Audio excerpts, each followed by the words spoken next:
Mindfulness in action. Making friends with yourself through meditation and awareness. Chogyam Trungpa. Part 1. Making friends with yourself. Chapter 1. Meditation, an intimate relationship with ourselves. Meditation is one of the main tools we have to develop and practice mindfulness. It is a way to look at ourselves scientifically, so that we can see our psychological situation precisely. Meditation practice is not an exotic or out-of-reach approach. It is immediate and personal, and it involves an intimate relationship with ourselves. It is getting to know ourselves by examining our actual psychological process without being ashamed of it. We are often critical of ourselves to the point where we may become our own enemies. Meditation is a way of ending that quarrel by making friends with ourselves.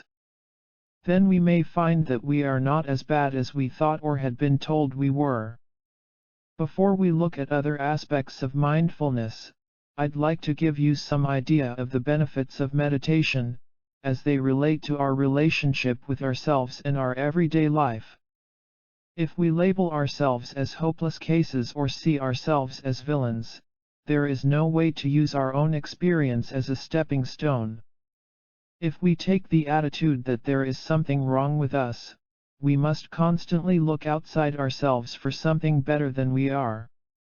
That search can continue indefinitely, on and on and on. In contrast to that approach, meditation is contacting our actual situation, the raw and rugged state of our mind and being. No matter what is there, we should look at it.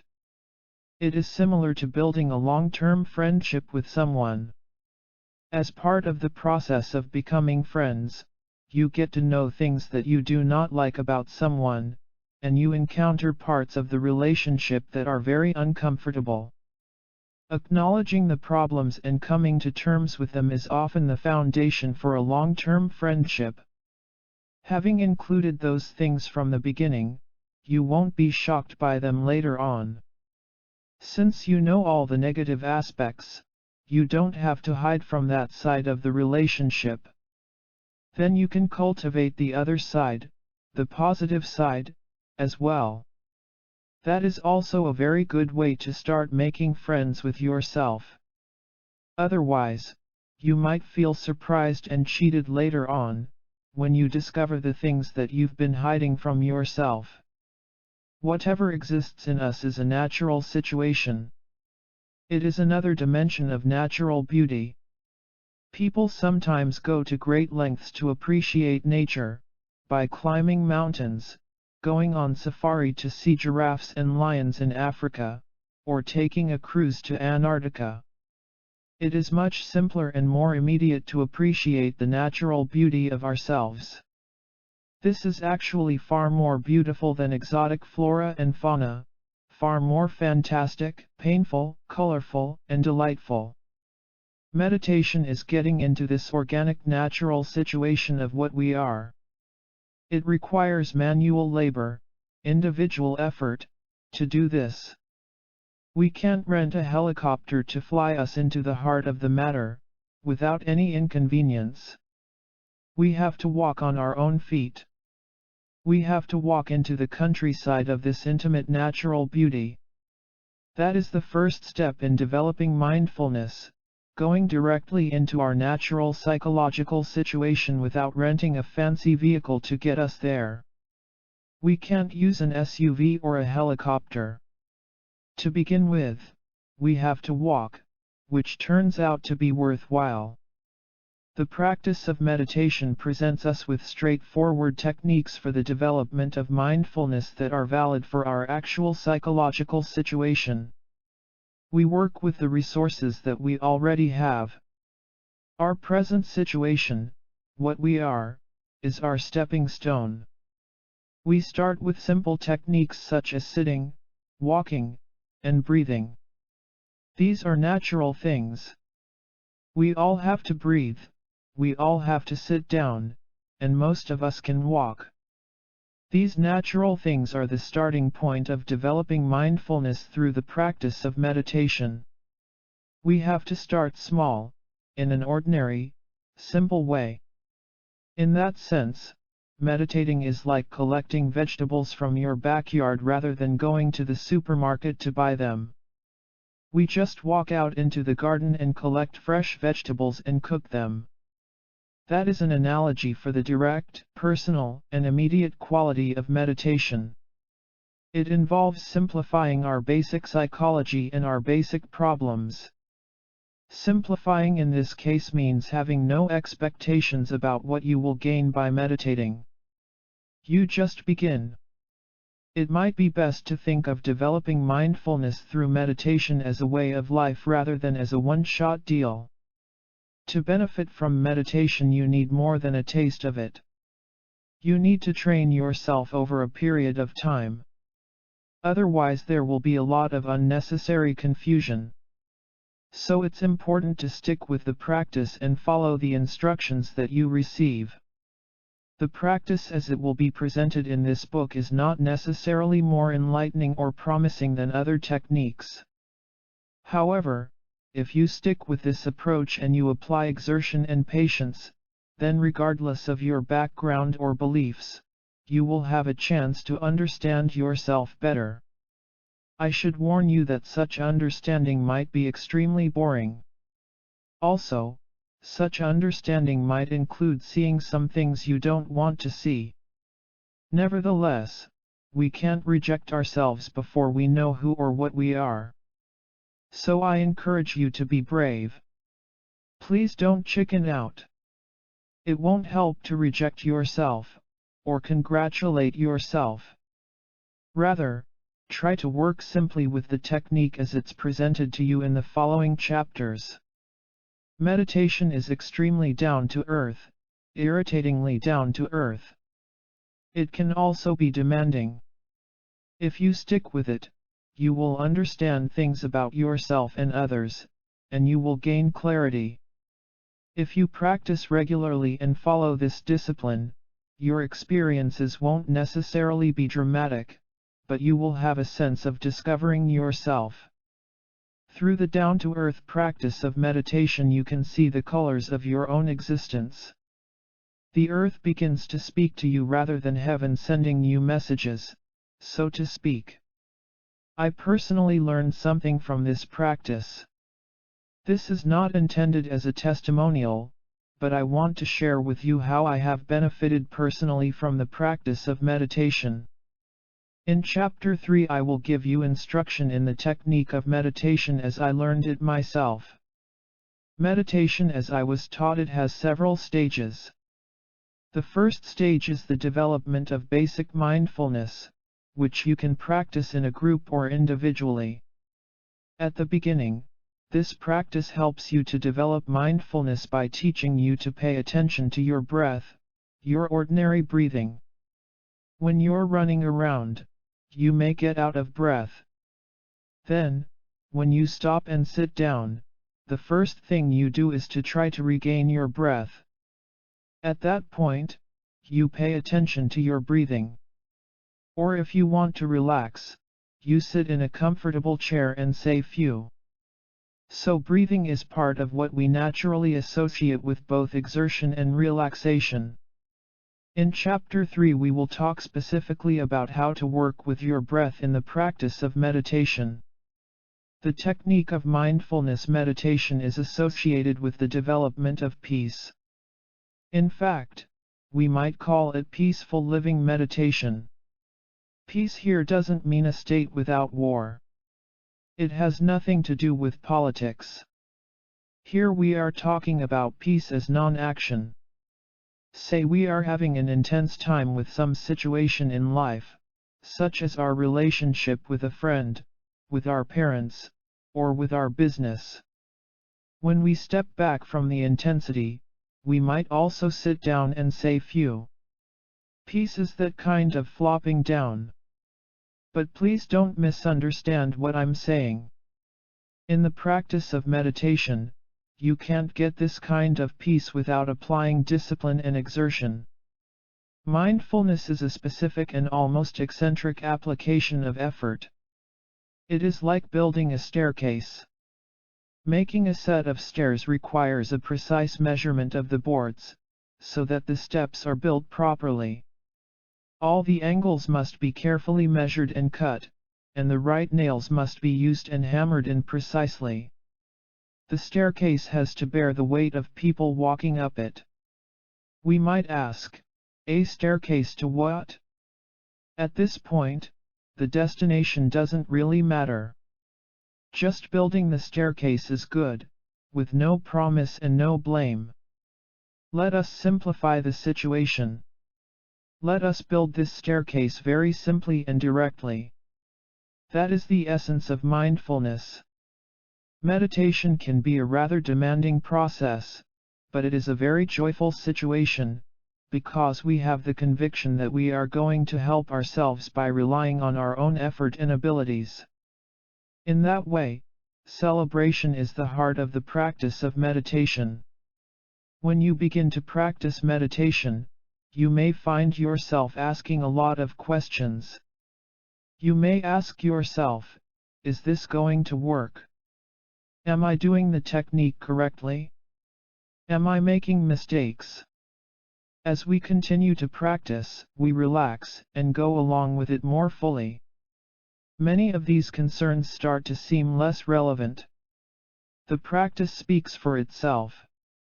As time goes on, however, we may discover a whole new level of questioning. We may find ourselves creating elaborate intellectual, psychological, emotional, or sociological preoccupations for ourselves while we meditate. We find ourselves looking, questioning, lying back, analyzing, and trying to make sure. We will look at many of these responses and at how they can be worked with. However, you may also be encouraged to suspend those questions, especially when you are first learning the practice of meditation. When you suspend such concerns, your practice can be a simple statement that is direct and deliberate. The basic point of mindfulness is this deliberateness. You are actually doing something. You are getting into the process, without needing to make sure that what you are doing is okay. We can discuss the philosophical and metaphysical aspects later on. For now, let us simply begin to make friends with ourselves. Chapter 2. Discovering our capacity to love. Before presenting the details of the technique of meditation practice and explaining how it leads to mindfulness, before we even begin to meditate, I'd like to look at our mentality. We often approach life as though we were defending ourselves from an attack. Many of us, when we were growing up, were frequently reprimanded in ways that made us feel bad about ourselves. Whether the criticism came from our parents, a teacher at school, or someone else, it tended to reinforce a feeling that there was something wrong with us. Criticism often produced a feeling of isolation, a feeling of you and me, separated by a great divide. We learned many defense mechanisms at an early age, thinking that a good defense would be the best protection from further reproach. We have continued this approach as adults. Whether it's a confrontation with a stranger on the street or an argument with our partner in the bedroom, we believe that we need good excuses to explain ourselves and good logic to defend ourselves. We behave almost as though we were professional negotiators, our own little lawyers. In Western psychology, some approaches stress the importance of reinforcing ego to enhance self-esteem. We may misinterpret this to mean that we should promote ourselves at the expense of others. A person may become very self-centered with this attitude. It is like you are saying to the world, "Don't you know who I am? I am what I am. If I'm attacked for that, that's too bad. I'm on the side of the right." You feel justified in what you're doing, as if you had God on your side, or at least law and order on your side. When we're first learning these techniques for self-defense, our logic may be somewhat feeble, but eventually we become powerful and convincing negotiators for ourselves. The whole process is based on one-upmanship. This sort of self-justification may be quite successful, but it is very aggressive. We learn to apply this approach throughout much of our lives. We try to gain the upper hand with everyone, from university registrars to our boss at work. When we join an organization that collects dues, we might try to negotiate our way out of paying them. Maybe a few things are not negotiable, such as the price of a movie ticket, but if we don't like the movie, we'll try to get our money back. We try to negotiate everything in life to get the best deal for ourselves. It can become the basis for even our most intimate relationships, raising our children and dealing with our spouses, relatives, and friends. Much of this goes back to our education and upbringing. We're still afraid that we'll be criticized or will fail if we don't assert ourselves. On some level we worry that we won't be functional if we aren't assertive. We might not be able to brush our teeth or comb our hair properly. We might never leave the house if we don't pump ourselves up. Perhaps we should re-examine these assumptions, to see what really works. We need to investigate whether it's beneficial to build ourselves up, especially to do so by putting others down. We need to seriously question what is harmful and what is beneficial. In my own experience, I have found that employing a self-centered approach and being constantly on the defensive are not helpful. Rather than reinforcing our me-ness and justifying ourselves constantly, we should base our lives on something more powerful and trustworthy. If we develop real trust in ourselves, constant self-defense is no longer required.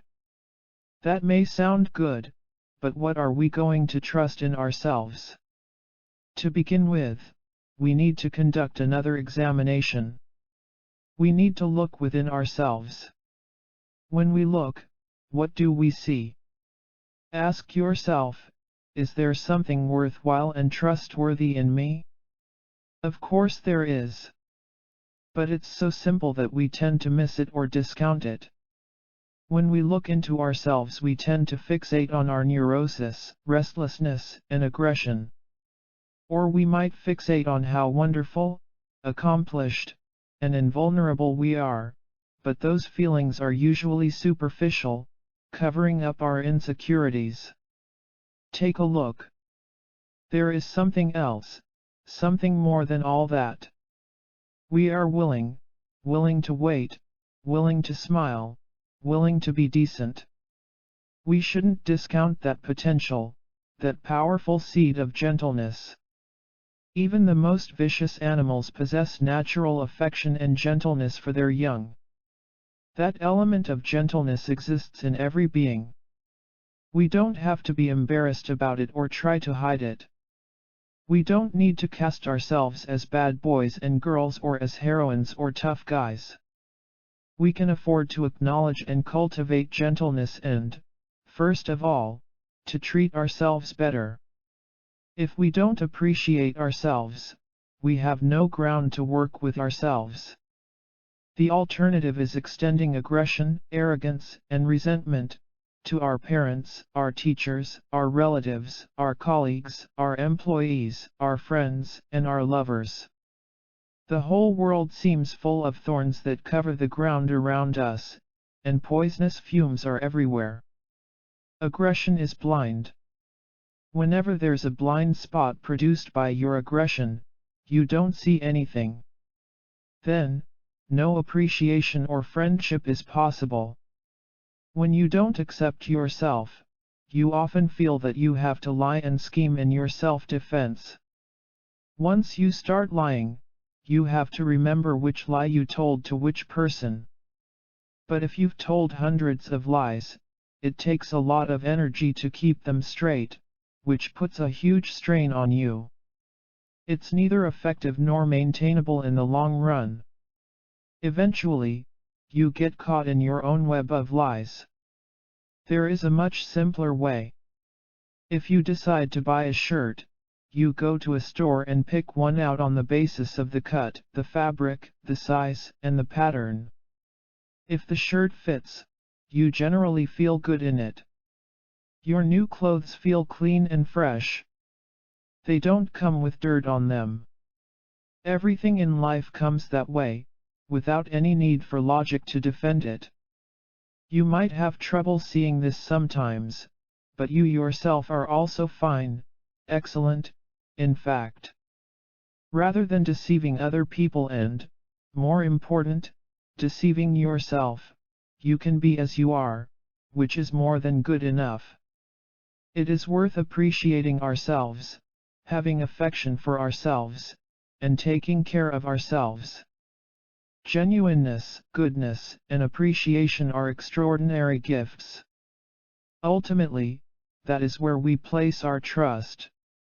This truth is so true that we don't have to pretend at all. It is real. Every one of us is capable of loving ourselves. We are also capable of falling in love. We are capable of kissing our loved ones. We are capable of extending our arm to shake hands. We may offer a meal to someone, welcoming him or her to the table, saying, "Hello. How are you?" We are capable of these simple things. We've been performing such ordinary acts of kindness for a long time. Generally we don't make a big deal about this capability, but in some sense we should. We should celebrate or at least acknowledge our capacity for simple acts of generosity and gentleness. They are the real thing, and in the end they are much more powerful and transformative than aggression, egomania, and hatred. When you appreciate yourself, you realize that you don't have to feel wretched or condemned. You don't have to artificially puff yourself up, either. You discover your basic dignity, which comes along with gentleness. You have always possessed this, but you may never have recognized it before. You don't have to be an egomaniac to appreciate yourself. In fact, you appreciate yourself more when you are free of the ugliness of that egotism, which is actually based on self-hatred. Look in the mirror. Appreciate yourself. You look beautiful in a simple, humble way. When you choose your clothes, when you comb your hair, when you take a shower, you are expressing an element of complete and fundamental goodness, wakefulness, and decency. There is an alternative to feeling condemned. You actually can make friends with yourself. This friendship with yourself is the basis, and the goal, of the practice of meditation. Meditation helps us to develop mindfulness and awareness, which allow us to gain another dimension of understanding ourselves. This makes us better friends to ourselves and to our world. Even before meditating, however, we can cultivate basic kindness toward ourselves. Without it, we have no way to move forward. When I was first studying in Tibet, I sometimes thought that my tutors were trying to make me into a charlatan, a fake wise man, because what I was studying seemed divorced from my experience. However, when I received meditation instruction from my teacher and started to practice meditation myself, things began to make sense. I began to realize that there was something real that I could connect with. My experience and I myself were part of the teaching that I was receiving, rather than my only being taught something abstract from a book. Here, in this volume, I have tried to present an approach that reflects this understanding of the personal nature of meditation practice. I hope that you will have a similar experience in your own practice of meditation. Chapter 3. How to meditate. If you are going to make bread, you need both flour and water for the dough. The practice of meditation is like the water, while your daily mindfulness and awareness, or your practice of mindfulness in action, is like the flour. To make the dough you combine the two. In this book, meditation is our starting point. Later on we will talk more about applying mindfulness in everyday life and about how meditation and the post-meditation situations work together. Attitude. The basis for the practice of meditation is appreciation. Every breath we take is a gift, naturally pure and good. We appreciate every pebble in the riverbed, every apple on the tree. Ordinary activities are in themselves powerful and worth appreciating. From this point of view, there is no such thing as a contaminated or polluted situation. When we begin to view the world in this way, seeing every situation as part of a natural process, we bring this attitude to our practice of meditation. We see meditation as a process of natural evolution rather than seeing it as a highlight or something extraordinary. We might say that the practice of meditation is a process of developing faith, not faith in something greater or beyond, but having faith in the immediate situation. We have faith and trust in the activity of meditation itself. Our approach is not frivolous at all. We are here to practice meditation, not to indulge ourselves. Taking your seat. With that attitude you take your seat in meditation in an ordinary but deliberate way.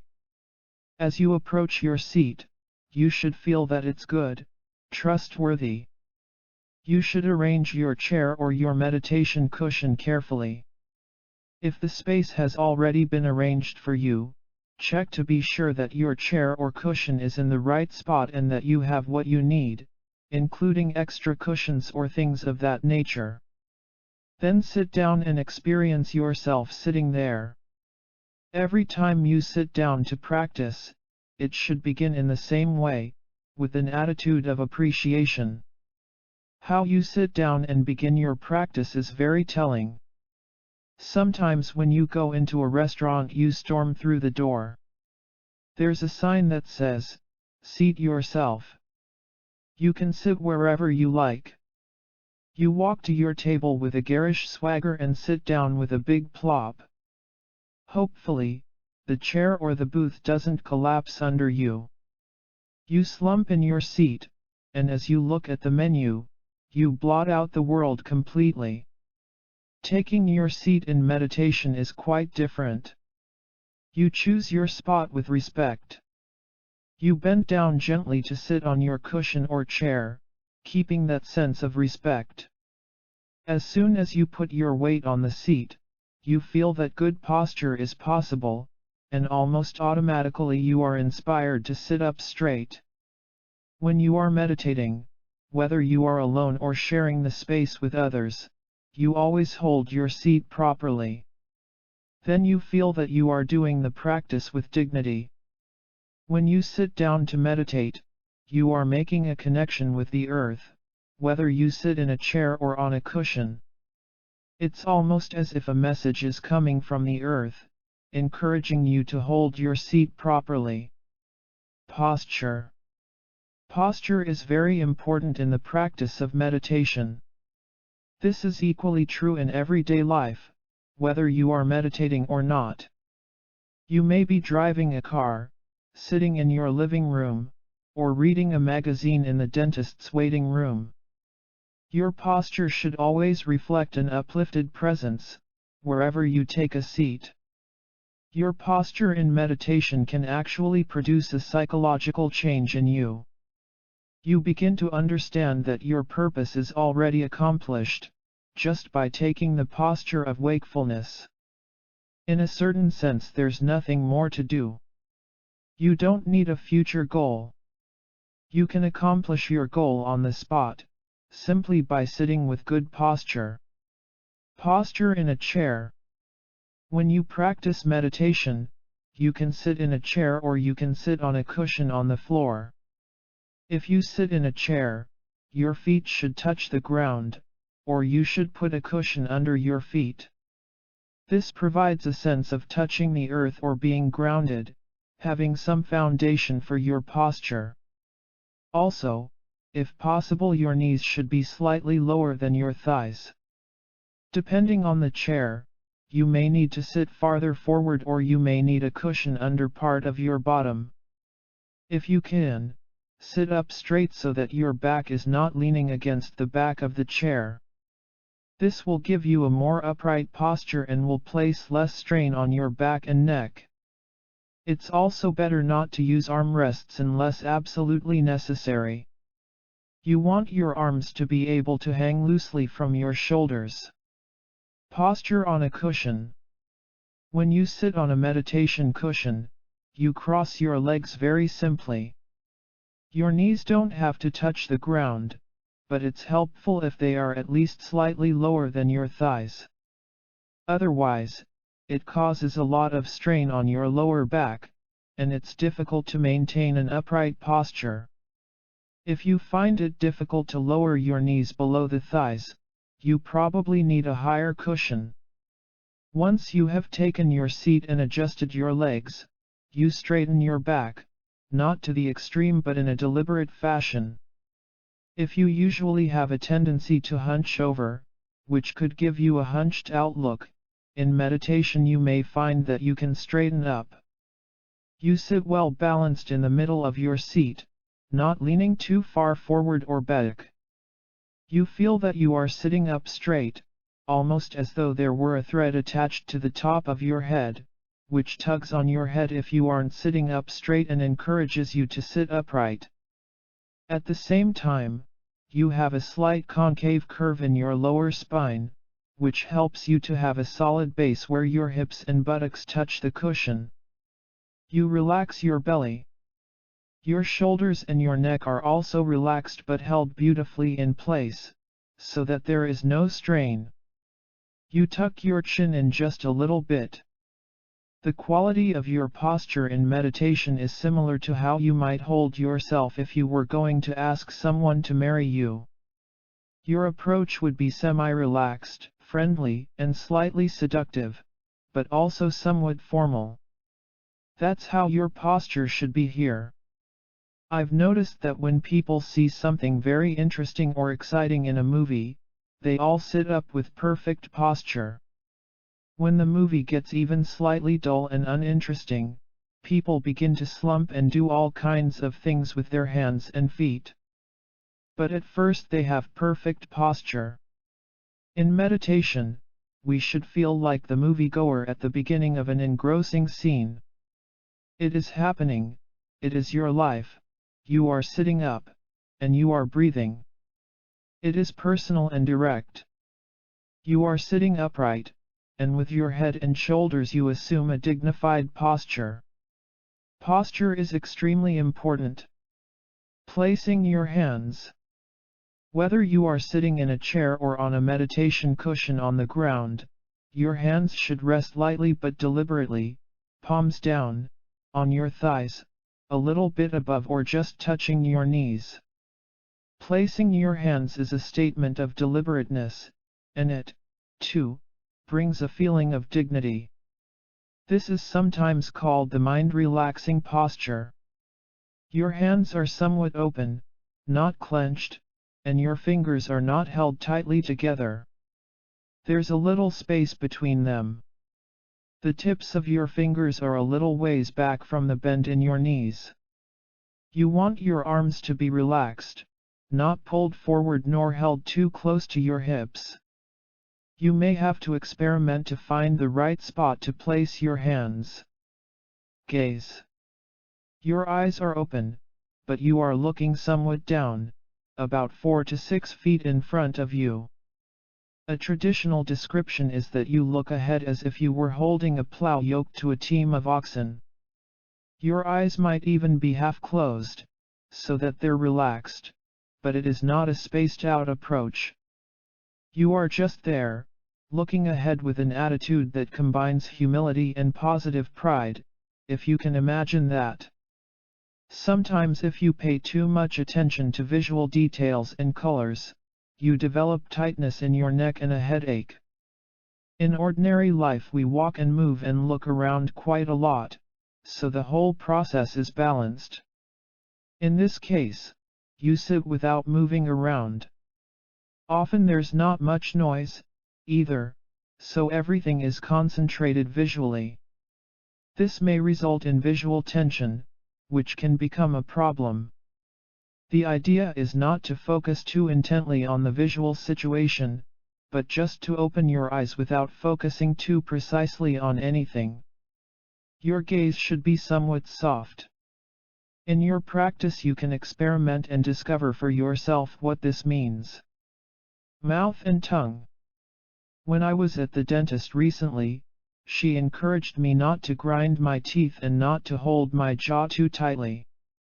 She gave me a technique to help with this, which is to rest your tongue on the roof of your mouth. That coincides with the approach we take in meditation. The instructions for meditation encourage you to open your mouth slightly when you meditate, which helps you to relax. If you rest your tongue on the roof of your mouth, you can relax your whole face and jaw. You aren't clenching your jaw. The tip of the tongue is lightly placed on the roof of your mouth, just behind your teeth. That way your mouth is relaxed. Your mouth is slightly open, as though you were saying the syllable ah. Mindfulness of breath. Once you establish your seat, all the aspects of your physical posture help you to focus your mind on the breath. Having a good seat and good posture almost automatically brings mindfulness of the breath. The ground beneath you is solid and it supports you. Once you settle in your seat, the main thing that is happening is you're breathing in a unified sense of your body and its systems all working together. Everything falls into place, into its real place. It feels so good. You find that you fit perfectly into the jigsaw puzzle of the awakened world.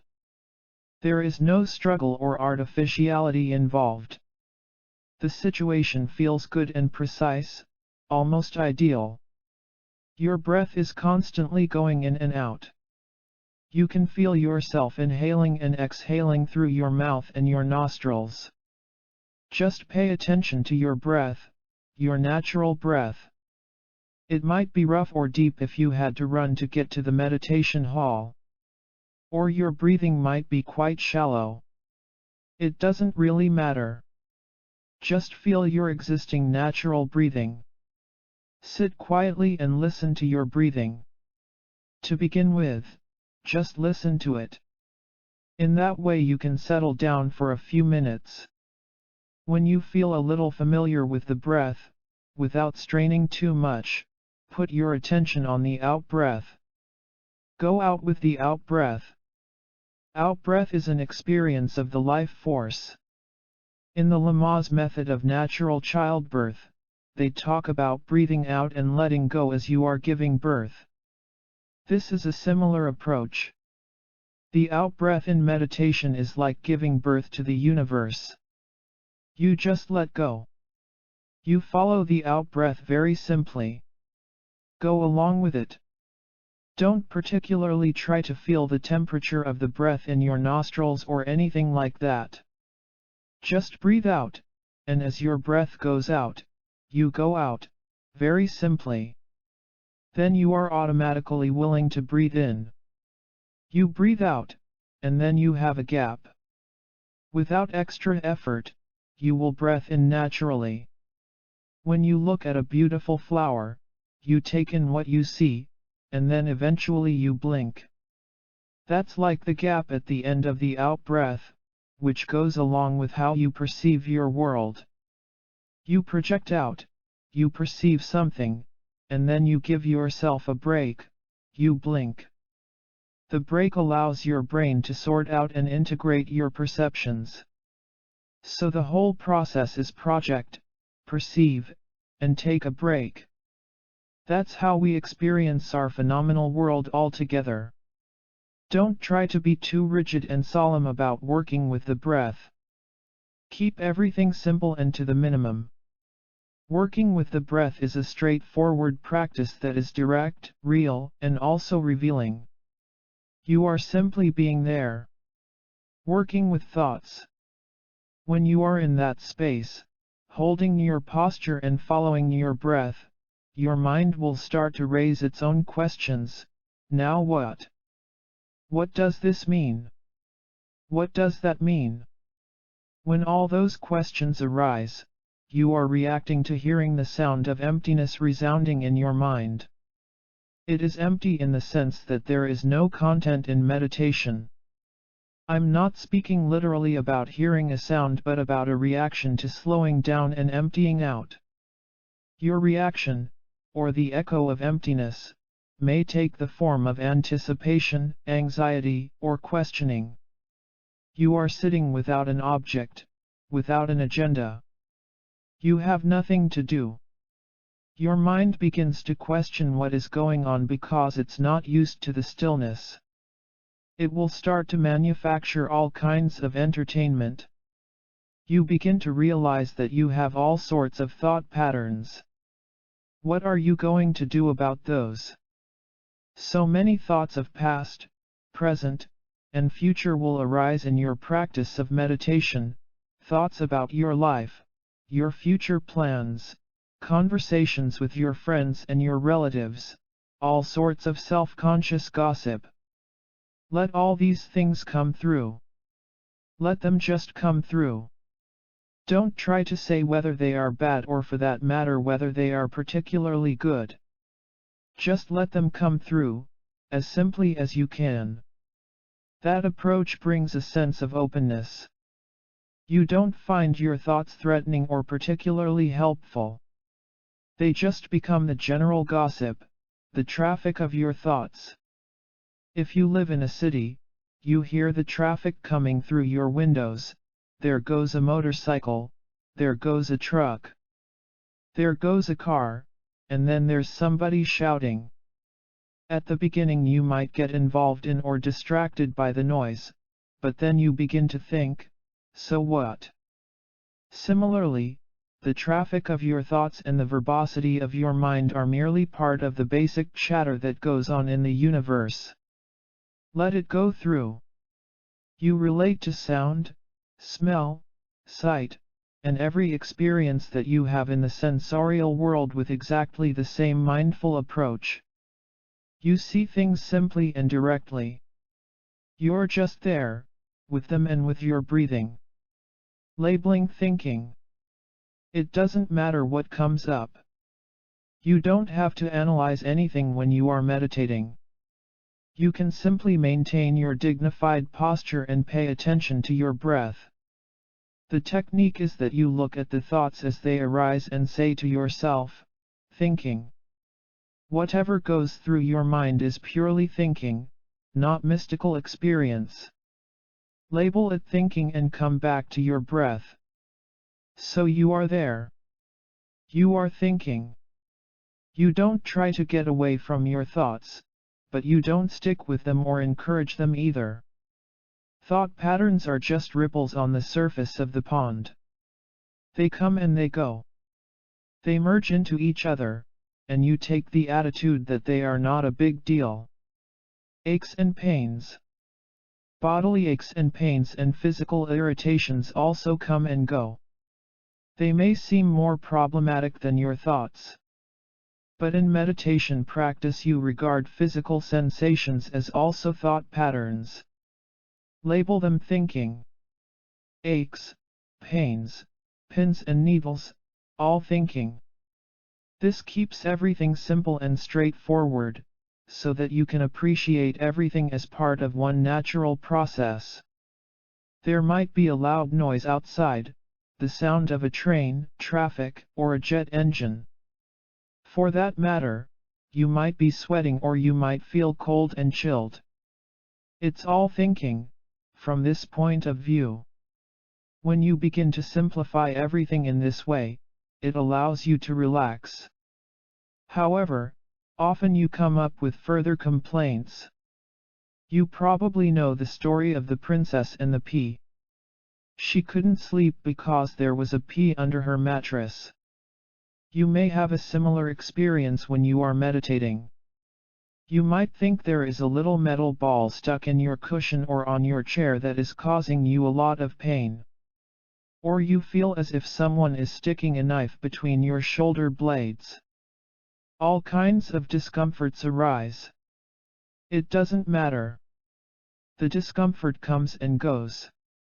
Just be precise, label it thinking, and return to the breath. If you take this too far, you could strain your leg, your back, or some other part of your body. So don't ignore the discomfort entirely. Rearrange your posture if it is necessary. It's good to do that at some point. But at the same time it's a thinking process, so relate to it as a thinking process. Irritation and exertion.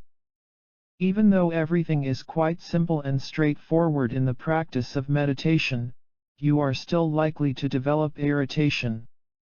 You are getting the best of the best, but you still think that there is something better, something more. It can be very frustrating. At that point, you need to apply exertion. You have to stick with what you have already.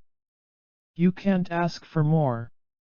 There's nothing more to give you, in any case. So you have to be content with what you have. Group sitting. Many people will receive their initial instruction in a group and may begin their practice of meditation in a group setting. One very helpful thing about practicing meditation with others is that it shows you that you can actually sit for a longer period of time than you imagined. Sitting with a group encourages you to keep going. You find that you can do the meditation, and you can enjoy it, even when it's difficult. When you meditate with a group, the length of the session will be determined for you. Many groups schedule daily or weekly meditation sessions for the same set period of time, 20 minutes, half an hour, 40 minutes, or an hour. I have found that during group retreats of several hours, days, or weeks, it can be helpful to vary the length of the meditation sessions. Not always knowing the length of the sessions can also be good training for you.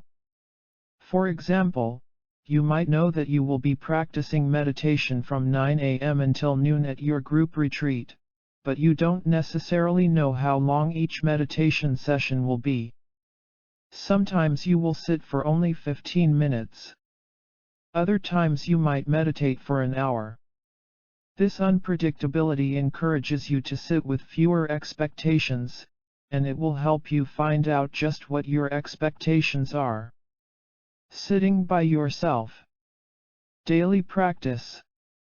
If you meditate by yourself, especially when you are trying to establish or maintain a daily meditation practice, it's helpful to have a set time to meditate, usually at the beginning or the end of your day.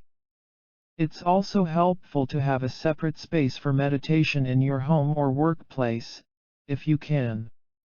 The length of your meditation session may vary from day to day, and the length of time may have a lot to do with family and work obligations. If you can only set aside 10 or 15 minutes a day to sit, start with that. You may find that you can set aside more time on the weekends or when you have time off of work. Although the amount of time you sit from day to day may vary, before you start your session each day, it's important to decide how long you are going to sit, and keep to that. If you don't give yourself a set goal, you might give up after 5 minutes. So decide before you start how long you are going to sit. If you have a meditation instructor, you can also discuss your daily sitting practice with him or her, and come up with a plan to increase the amount you practice each week. Or if you don't have an instructor, you can make your own plan to start with 15 minutes a day and work up to an hour. Personal retreats. You can also do an in-house retreat by yourself, where you set aside part of a day or a longer period of time that you can devote to sitting practice. Before you start your retreat, you can write out a schedule for your meditation sessions. If you do an in-house retreat for several days, you can also include meal breaks, readings, and free time in your predetermined schedule. It's good to push yourself a little, in terms of how long you sit, but don't be too ambitious. Be kind to yourself. This is usually something you would only do after you have been practicing meditation for some time. There is more information on group meditation practice throughout this book. See especially Chapter 16, Touch and Go. For a discussion of personal and group retreats in relationship to aloneness, see Chapter 7, Rhinoceros and Parrot. Altogether, meditation teaches us that we can handle ourselves, our bodies and our minds, properly. Meditating in this way is thoroughly enjoyable. For the first time we are doing something real, something that is totally free from deception. Chapter 4. The Teddy Bear of Breath. The practice of meditation is a process of taming and training. This does not mean immediately calming ourselves or curing our problems. This process is more like training a wild horse or plowing very rocky, hard soil. We should expect lots of challenges, and we have to be willing to go through the whole process. In order to tame ourselves, body and mind have to be synchronized. First, when you meditate cross-legged on the ground or upright in your chair with a straight back, the body becomes much more workable. Then, once the body has assumed this posture, we have to convince the mind to go along with it. Mind is basically restless and uncertain. So there is a tendency for our minds to shift around a great deal, jumping from one thought to the next. When this happens, the best way to tame the mind is to give it a toy. The best toy we can provide is something that is similar to the mind. It's not mind itself, but it feels familiar to the mind, almost like a portrait of it. It is like giving a child a doll or a teddy bear, which is small and cuddly and somewhat like the child. It's not too big nor too small, and you can take it to bed with you, or you can throw it around and play with it. You can dress it up and have a tea party with it. It's like an image of yourself, almost like a surrogate. In meditation, the teddy bear is your breath. Just like the mind, your breathing is by no means still. Of necessity it is somewhat restless. Once you breathe out, you have to breathe in. Once you breathe in, you have to breathe out. That restlessness is similar to how our mind operates, constantly looking for alternatives, constantly generating content. Breathing has a very similar energy to the way the mind operates. So this toy of breathing is given to the mind. I was taught that only about 25% of your concentration should be put on the breath when you're meditating. This is just a rough estimate, so please don't fixate on the percentage. The point is that in this approach, working with breath is just touching the highlights of the breathing. You don't remain completely one with it all the time. This is very much like a child playing with her teddy bear.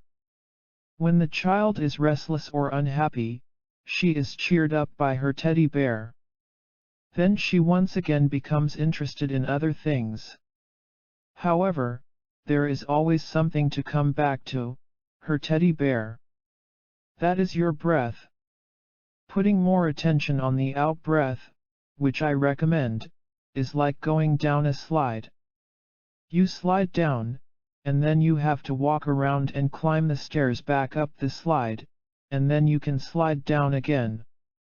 Going down the slide is similar to riding the breath out. When you finish your ride, there's a gap, and you breathe in, which is like climbing back up the slide. Then you ride the breath out again, and there's another gap. This process occurs over and over. Breathing occupies the mind quite easily. Out and in and in and out happen constantly. Breathing also encourages you to step beyond the emphasis on the body. Your out-breath takes you out into the world. Then naturally you breathe in.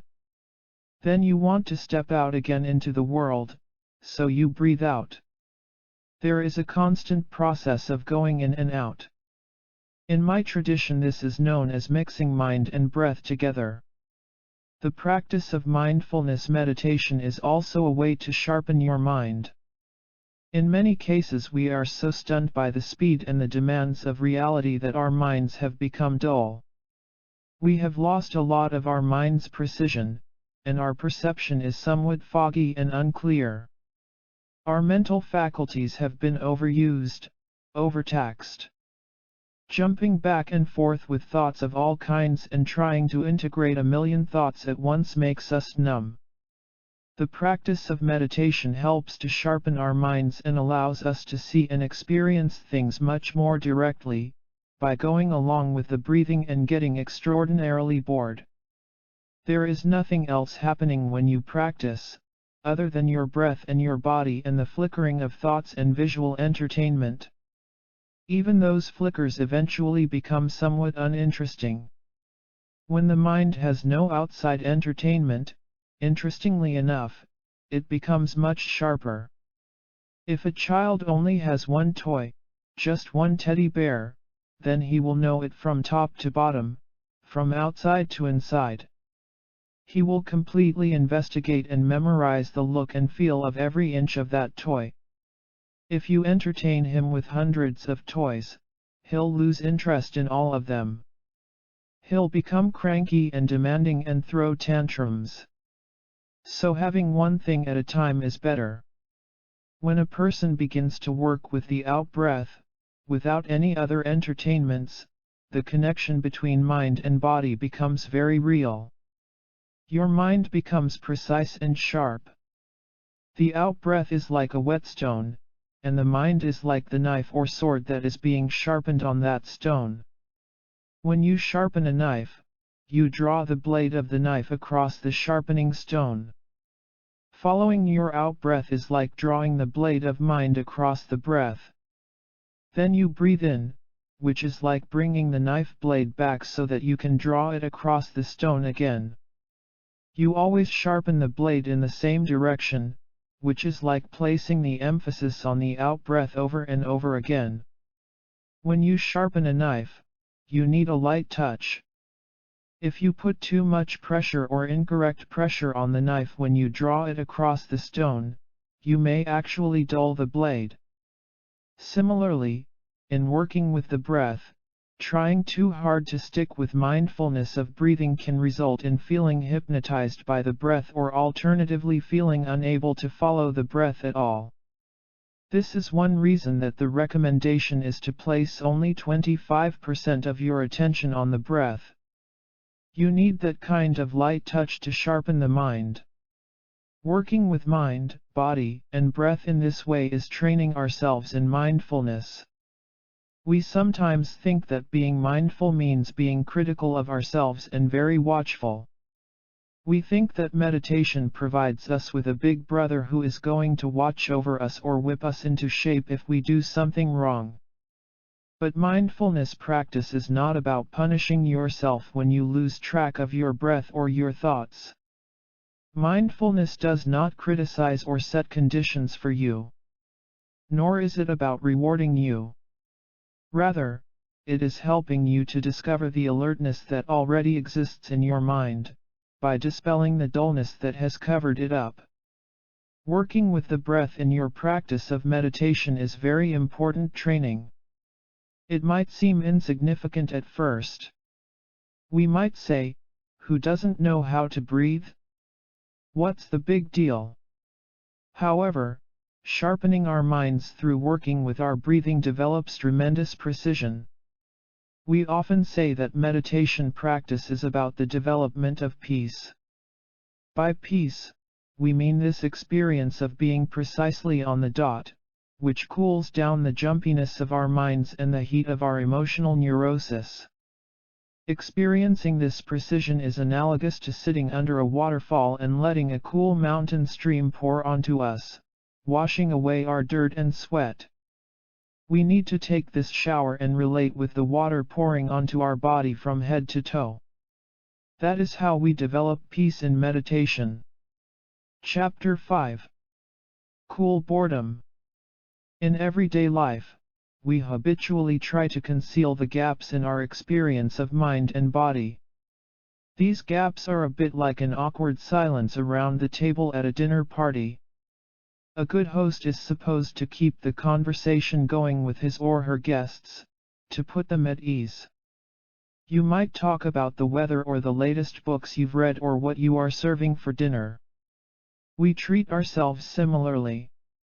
We occupy ourselves with subconscious chatter because we are uncomfortable with any gaps in our conversation with ourselves. The purpose of the practice of meditation is to experience the gaps. We do nothing, essentially, and see what that brings, either discomfort or relief, whatever the case may be. The starting point for the practice of meditation is the mindfulness discipline of developing peace. The peace we experience in meditation is simply the state of doing nothing, which is experiencing the absence of speed. Often, in considering the practice of meditation, the question arises as to what you are meditating on. In this approach, meditation has no object. You do work with your body, your thoughts, and your breath, but that is different from concentrating wholeheartedly on one thing. Here, you are not meditating upon anything, you are simply being present in a simple way. The practice works with what is immediately available to you. You have your experience of being alive, you have a mind and you have a body. So you work with those things. You also work with whatever is going through your mind, whatever the content is, whatever the current issues are, whether painful or pleasurable. Whatever you are experiencing, that's where you begin. You also use your breath, which is part of the body and is also affected by mind. Breathing expresses the fact that you are alive. If you're alive, you breathe.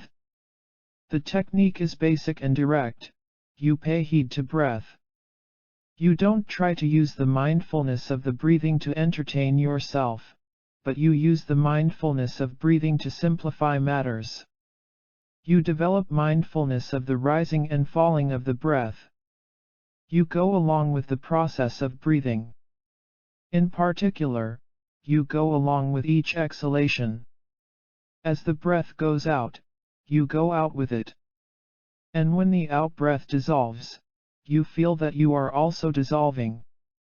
The in-breath is a gap, a space, and then you breathe out again. So there is a constant sense of going out and slowing down.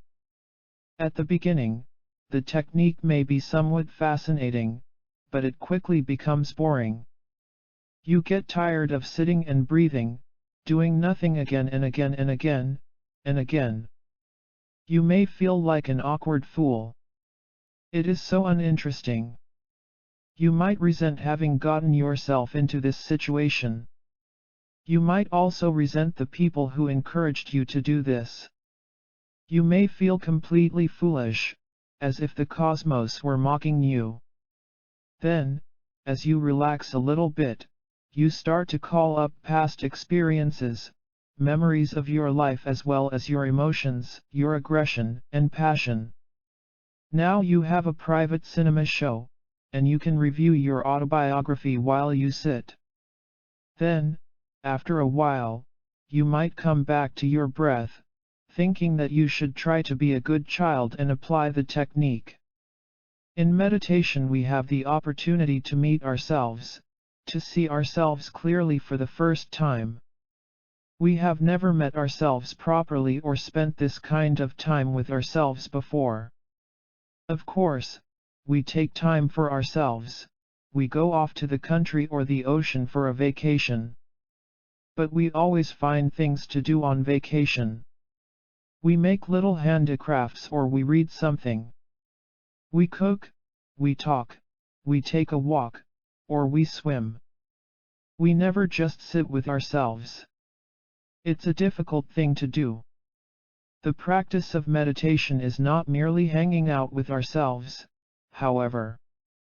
We are accomplishing something by being there properly, within the framework of the technique. The technique is simple enough that it doesn't entertain us. In fact, the technique may begin to fall away at some point. As we become more comfortable with ourselves and develop more understanding of ourselves, our application of the technique becomes less heavy-handed. The technique almost seems unnecessary.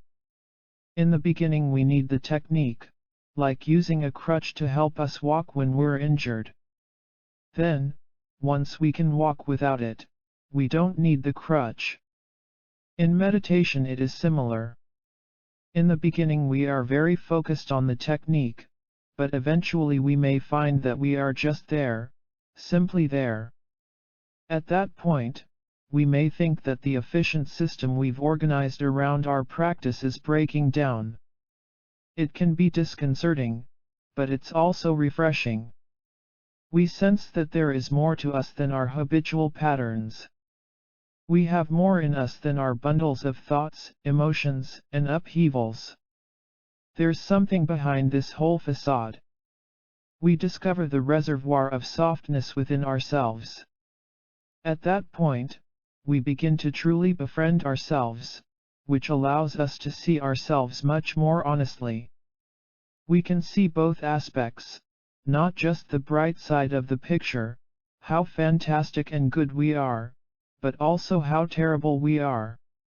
Good and bad somehow don't make much difference at this point. It all has one flavor. We see it all. As your sympathy toward yourself expands, you begin to appreciate and enjoy simply being with yourself, being alone. Or at least you are not as irritated with yourself as you used to be. As you become ever more familiar with yourself, you find that you can actually put up with yourself without complaint, which you have never done before. Your thought patterns, subconscious gossip, and all of your mind's chatter become much less interesting. In fact, you begin to find them all very boring. However, this is slightly different than our normal experience of boredom, because behind the boredom, or even within it, you feel something refreshing, cool boredom. You're bored to death, bored to tears, but it is no longer claustrophobic. The boredom is cooling, refreshing, like the water from a cold mountain stream. Hot boredom is like being locked in a padded cell. You are bored, miserable, and irritated. You will probably experience lots of that in your meditation practice. Beyond that, however, with cool boredom, you don't feel imprisoned. Cool boredom is quite spacious, and it creates further softness and sympathy toward ourselves. In that space, we are no longer afraid of allowing ourselves to experience a gap. In other words, we realize that existence does not depend on constantly cranking up our egomaniacal machine. There is another way of existing. Chapter 6. Gentleness. The practice of meditation allows us to experience the depth of our heart. We discover that our basic being contains gentleness, kindness, and softness. There is a need for such gentleness throughout life. It allows us to be kind to ourselves and to relate openly with others. Especially if you meditate intensively over a long period of time, you might feel very sad at times, for no particular reason. The process of breathing out, dissolving, and being mindful while you maintain a good seat brings a feeling of sadness and aloneness. You might end up shedding a tear on your meditation cushion. You feel vulnerable and raw. The more you sit, the more you experience this kind of sadness. Externally you maintain your posture, but inside you begin to dissolve and become like gelatin. You feel jellified and droopy all over. That is a good sign, fantastic, actually. When we practice meditation, we should feel who and what we are. For the first time, you are experiencing yourself as a thoroughly human being. This is how human beings should feel. We are nothing but human beings, pure human beings, who possess tenderness in our hearts. At the same time, we feel totally bored, tender and bored. You are a real person, a soft person, but also a bored person who doesn't need neurotic problems to entertain or justify him or herself. You feel as if you might dissolve into your chair or your meditation cushion. You might become the best jellyfish, the very best. That softness and droopiness might be regarded as corny or unnecessary, but it's good that we feel that way. That softness is in us already. We have that kind of droopiness and those jellyfish-like possibilities of being gentle and soft, raw, without skin, without even bone or marrow. In meditation we continually rediscover ourselves as authentic human beings who are capable of loving ourselves, and others as well. We are finally beginning to subjugate our intense aggression and toughness. The pretense of toughness is finally being resolved, dissolved, jellified. We find that we can also extend this softness and gentleness to the rest of the world. We can extend ourselves to our father, mother, sisters, brothers, our friends, and to the whole world, the world that we usually hate, the world that irritates us so much. When we look at people, we realize that there is no need to be hateful toward anyone. Our tough exterior is dissolved into a compassionate jellyfish, so soothing, so soft. This realization only comes from the sitting practice of meditation. Holding our posture, following the breath, working with our thoughts, that is the only way. We begin to find our soft spot, our gentleness. This is one of the best types of gentleness the world has ever experienced. That gentleness is called compassion. When you look around you, you may see signs in harsh neon lights that say, "Come to our restaurant. We serve the best food." Or "Shop here. You'll get a great bargain." You turn on the television, and there are the ads saying, "Get your money's worth. Only $10. Statements of this nature pop up all over the place in your life. They try to convince you to buy the latest gadget or indulge in the latest fad, whatever it is. You may be interested, even tempted, but regardless of whether you get sucked into the latest thing or not, you continue to be soft and gentle in relating to your world. You can work directly with such situations in quite a sane way. You don't have to buy someone's aggressive salesmanship. You don't have to bargain them down. You can work with whatever the world offers, without aggression. The practice of meditation should not lead to an aggressive approach to life. It also shouldn't be an endurance contest or a way to prove yourself. It's not the spiritual version of outward bound or of doing push-ups. Our approach to meditation has to be ordinary, mundane, and down to earth, directly connected to what we do throughout our lives. To begin with, every aspect of the practice reflects the continual manifestation of gentleness. You begin to realize that the sound of the meditation bell or timer, to signal the beginning or the end of meditation practice, is the sound of gentleness. Your meditation cushion or the chair that you sit in to meditate is the embodiment of gentleness. From there, the experience of gentleness begins to affect the rest of your life. Whatever you do in life, you can always find a soft edge, rather than sticking with the hard edges. You find that the entire world is being transformed. In fact, the world stays the same, but you are transformed. And that transforms your experience of the world. It can be done. From that experience we discover clear vision, perspective, and sharpness, which show us a fresh way to handle the world and relate with our experience as a whole. People think that clarity and brilliance come from having lots of reference points to connect and refer back to.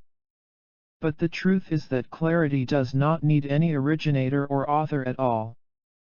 Constantly going back and forth between central headquarters and the reference points out in the world makes for a very busy, speedy, and heady journey. It actually makes you dizzy, and then you lose track, in the negative sense. When you drop this drama, it's an extraordinary relief. You don't have to maintain a reference point to your headquarters. You don't have to check back to where you think your mind is coming from. You are left completely loose, open, and fresh. Then there is tremendous clarity, like the sky without clouds. The sun can shine much brighter that way. This is a personal experience, one that you have to feel before you can fully understand it. However, it is true. It can be done. There can be clarity and brilliance without any reference point, which makes our experience precise, direct, and superior. You are no longer caught up in little problems. You have complete command of the whole situation at that point. It is like rain coming from a cloudless sky. You could actually make rain without having any clouds. When you have softness and precision at the same time, the lotus of awakened heart is blossoming within you. The lotus always blooms in the mud. You are willing to give birth to this beautiful lotus flower in the muddy waters of your life. For the first time, you realize that you are a candidate to be a wakeful person. Chapter 7. Rhinoceros and Parrot. Some of us prefer solitude and individual meditation practice, some of us are drawn to groups.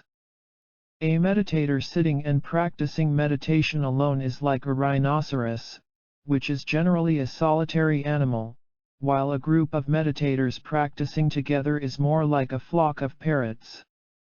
These are the two prominent styles of working on oneself in the practice of meditation. Both are valuable, and I would recommend that you combine both approaches, perhaps emphasizing one or the other at various times. In a sense, rhinoceros and parrot are attitudes that you take, regardless of whether you are practicing alone or with others. When you practice meditation with a group of people, you are still alone. Everybody in the meditation hall is in his or her own little vehicle, which is called a body. There's no room for anybody else in that particular body. Everybody has her own car, her own body, you cannot hitchhike. On the other hand, when you practice by yourself, you are still connected with the community of people who meditate. You may spend time meditating alone in your home, or you may even do a solitary meditation retreat. A formal solitary retreat can be very valuable, but you need to talk with someone experienced in this kind of retreat practice before you undertake your first retreat. People usually have a meditation teacher who supervises their retreats. It can be a very intense experience, even if you are used to spending time alone. When you practice alone, it may generate creative energy, and it also generates loneliness. In a solitary retreat, nobody organizes or programs your life, except you. So there is both freedom and demand. You have to improvise everything for yourself. Being in solitude is like a love affair, sometimes you like it, sometimes you don't like it at all. The echo of aloneness is always there. You have no opportunity, none whatsoever, to indulge in anything. There are no candy stores or movie theaters. You are just being by yourself, just simply being you, at that point. To develop a real feeling for community, at least in terms of a community of meditators, you need to have experienced loneliness and aloneness. We reject that idea. We don't want to be alone. Being with others makes us feel secure. We want to have someone to call. We always want to have a phone, so that our friends can reach us and we can reach them if we feel isolated. The point of being alone is not so much to experience nature by appreciating the beauties of the sunrise and the sunset, the chirping of birds, or the diversity of leaves, trees, rocks, and brooks in the countryside. Those things are delightful, of course, but being in retreat or in solitude is just about being alone, completely alone. You can do a solitary retreat in an apartment in the middle of Los Angeles. You came into this world alone. Newborn babies are quite helpless. It's quite lonely for them. You feed them and change their diapers, you give them love and nurturing, you care for them, but all of that is an expression of loneliness, as far as the baby is concerned. A child is still alone, even with its parents. There is an echo of loneliness when a child calls out, "Mommy, Daddy." There's an aspect of warmth and love, of course, but when that powerful little voice calls out, "Daddy, Mommy," that little voice is filled with loneliness. It's the same thing when you die. You are going to leave this world alone. If you die in a hospital, you may be surrounded by doctors, friends, and relatives. They may be afraid to admit to themselves that you are going to die, let alone to tell you, or they may decide to tell you that you are in bad shape and you might die. All of that is an expression of loneliness, that you are alone. Of course, other people are also alone and have to go through this, but that doesn't particularly help. You are one single individual experiencing this world. Sharing opinions, attitudes, practices, and all sorts of disciplines with others is not regarded as security. A group of people working together is still working with aloneness. This could actually be very promising, but we usually regard it as a problem. When we feel lonely, we try to recruit other people so that we can forget our loneliness. We fall in love, we recruit sympathizers, we read books, we listen to music, we cook a good meal. Those are often expressions of rejecting our loneliness. This failure to acknowledge and accept our aloneness is the source of the most fundamental confusion in the world. It keeps confusion spinning, trying to escape from ourselves and not accepting aloneness. The point of the practice of meditation is to relate to that big problem. Simple aloneness is non-dual. Trying to escape from aloneness produces duality. We produce the illusion of something that is other than us, so that the other can entertain us constantly. You don't practice meditation and you don't do a retreat to prove something to yourself or to others. You don't do it to show how committed or macho you are. Some people are very proud of all the retreat practice they do. I did a retreat for 10 days. That's nothing. I did 3 months. I did a whole year. I did 4 years. Whatever. So what? Finally, ultimately, we are alone with the echo of our loneliness, so we can't really impress anybody at all. You might report your exertion and your achievement, but no one is really impressed. Your glorious report is still an expression of loneliness. Understanding loneliness as the basic premise of solitary practice is extremely important. You are alone and lonely, and you can't escape from that situation. Strangely enough, sometimes loneliness is described as union. That might sound hopeful, but in this context union is not about uniting that and this and living happily ever after. In terms of your loneliness, union is about indivisibility. If you are really properly lonely, you might recognize that situations are indivisible. They can't be divided up into this and that or you and other. It's not that everything is one. Everything is zero. That is the realization that comes from experiencing loneliness. When a lonely person has some acceptance of his or her aloneness, it can actually be very spacious. Then a person can relate directly to other lonely people. Many lonely people are confused because they don't accept aloneness. You can help others to see that loneliness is part of their innate nature, and you can encourage lonely individuals to get together and create a community that practices meditation together. At that point, having worked with your own aloneness, you need to join the flock of parrots. In this flock, people don't provide one another with false security. Actually, making friends with other practitioners constantly reminds us of our original loneliness. At least we have that in common. When lonely individuals work together and practice together, it produces enormous energy and vigor, because the energy is not conditioned. It is not about establishing security or ground as such. Accepting our loneliness and working with it could be very romantic, even heroic.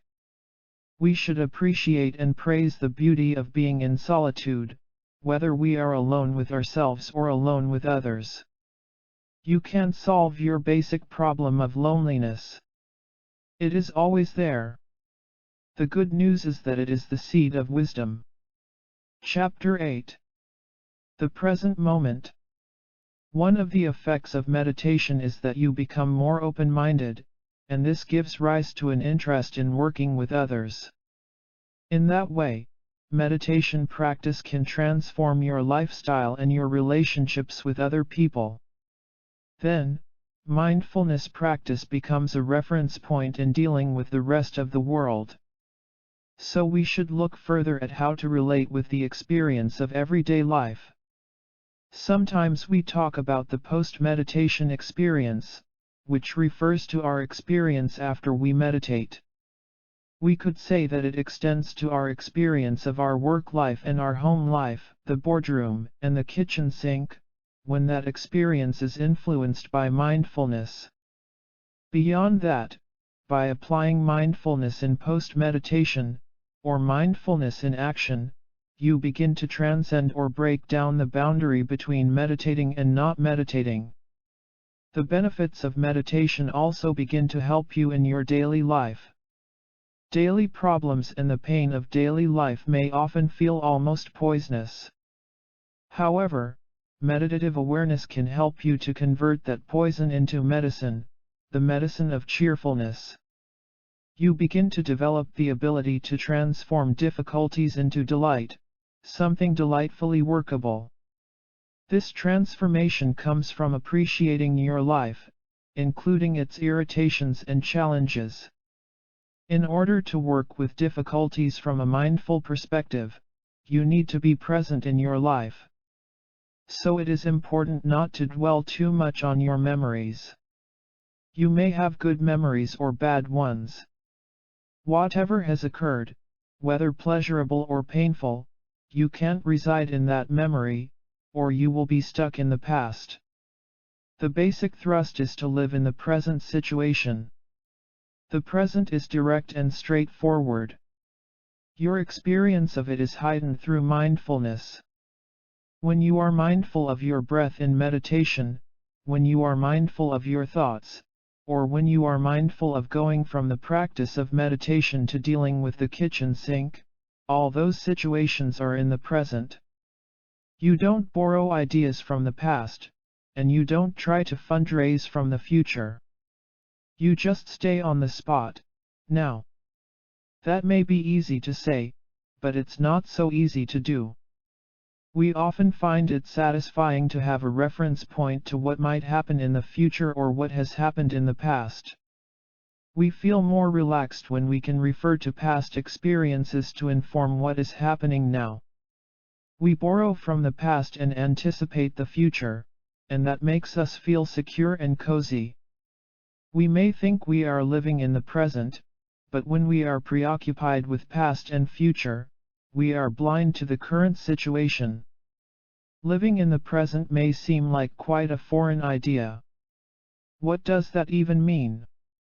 If you have a regular schedule, a 9-to-5 job, you cycle through your weekly activities from Monday to Friday, doing what is expected of you and what you expect of yourself.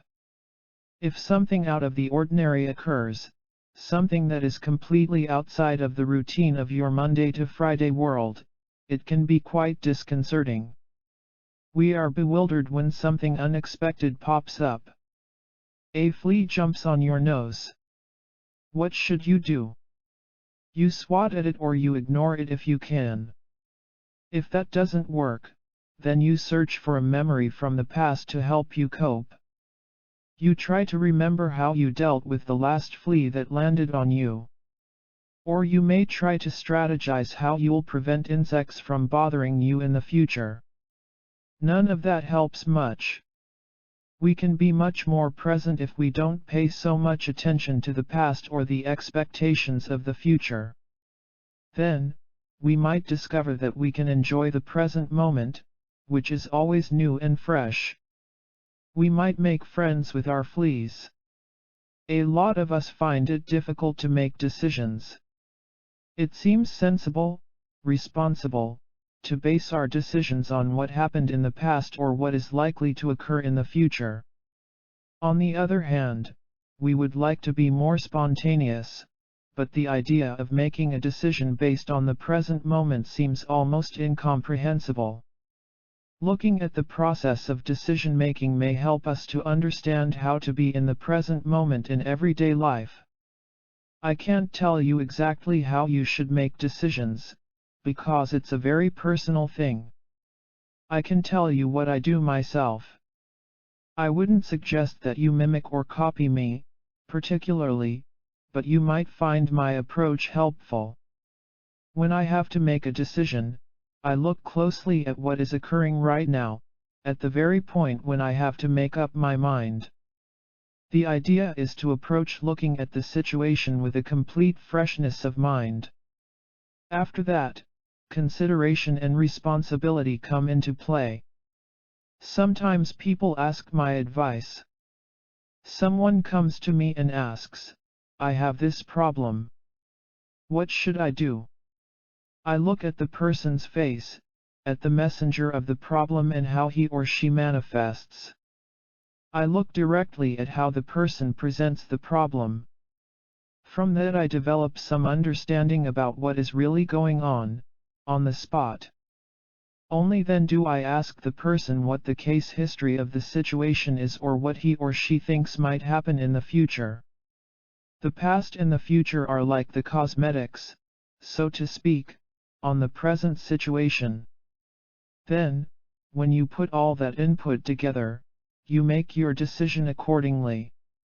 Sometimes, after all that, you still don't have any idea how to proceed. You are still bewildered. You haven't come up with an answer, for yourself or anyone else. If you meet the situation directly, if you engage it and look at it straight on, you will discover some idea of what to do. Ultimately, decisions don't just come from the present, either. There's another twist, which we call the fourth moment. There is past, present, and future, and then there's the fourth moment, beyond that. It's a gap. Your decisions could actually come from that gap. I suppose this sounds rather esoteric. When you reach a critical juncture, you ask yourself, should I turn right or left? Here I am at the fork in the road. What should you do? If you pay enough attention to that fork in the road, there will be a gap, and you will develop some feeling for how things are, and whether you should go left or right. Then, you will develop some feeling for the present situation, and you can also look at the past and the future, to make sure that your decision is a good one. But first, there has to be a direct connection with what is happening now. Otherwise, if you purely study the case history of the situation, that will lead to failure and bankruptcy in almost every case. Being in the present, as opposed to living in the past or the future, is an important way that mindfulness helps to clarify the problems that we experience in our everyday lives. Bringing everything into the present allows us to purify or transform our habitual patterns and preconceptions. Almost every great religious or spiritual tradition has techniques for purifying yourself to overcome problems or difficulties. Some traditions make use of contemplation, meditation, or prayer as forms of purification. Some approaches are based on a physical discipline, such as special diets or yoga. Physical purification is like being put in a washing machine, but then you discover that the washing machine is you. Or the approach to purity may be more like sitting in a sauna.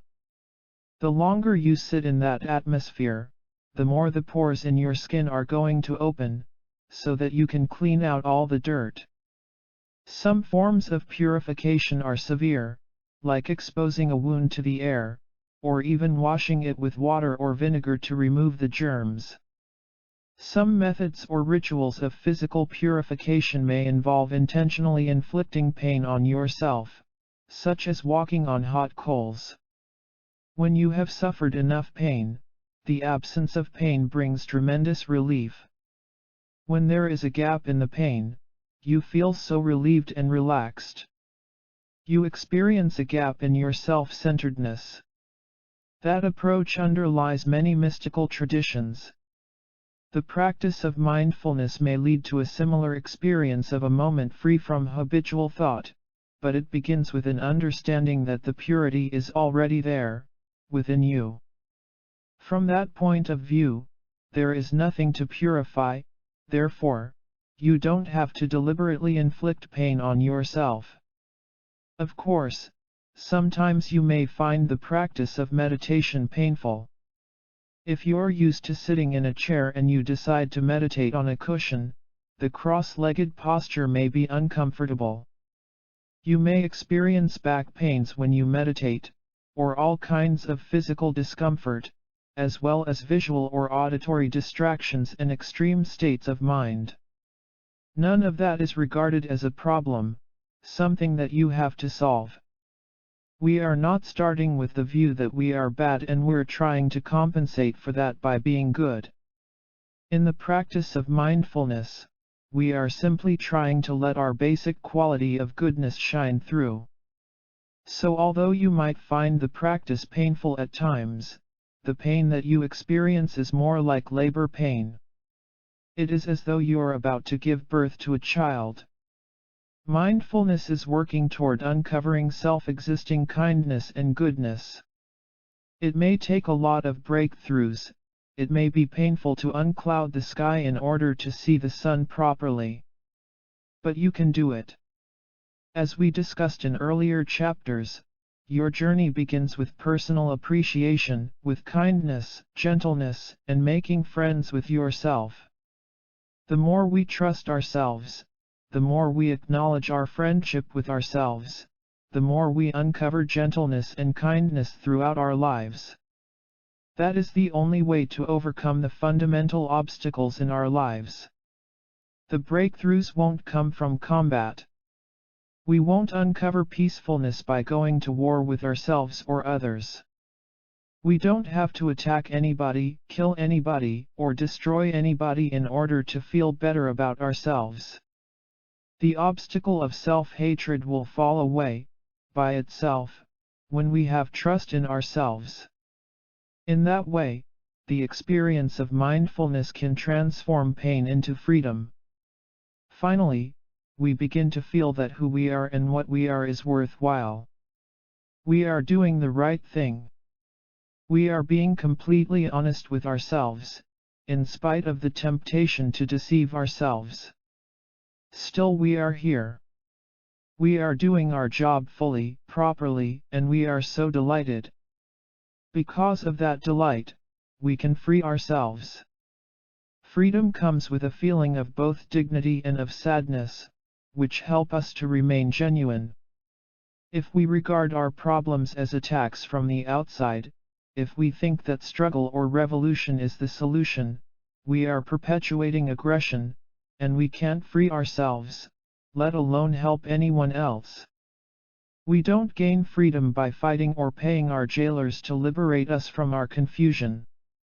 The more we think that liberation is based on aggression, the more we imprison ourselves and those we are trying to help.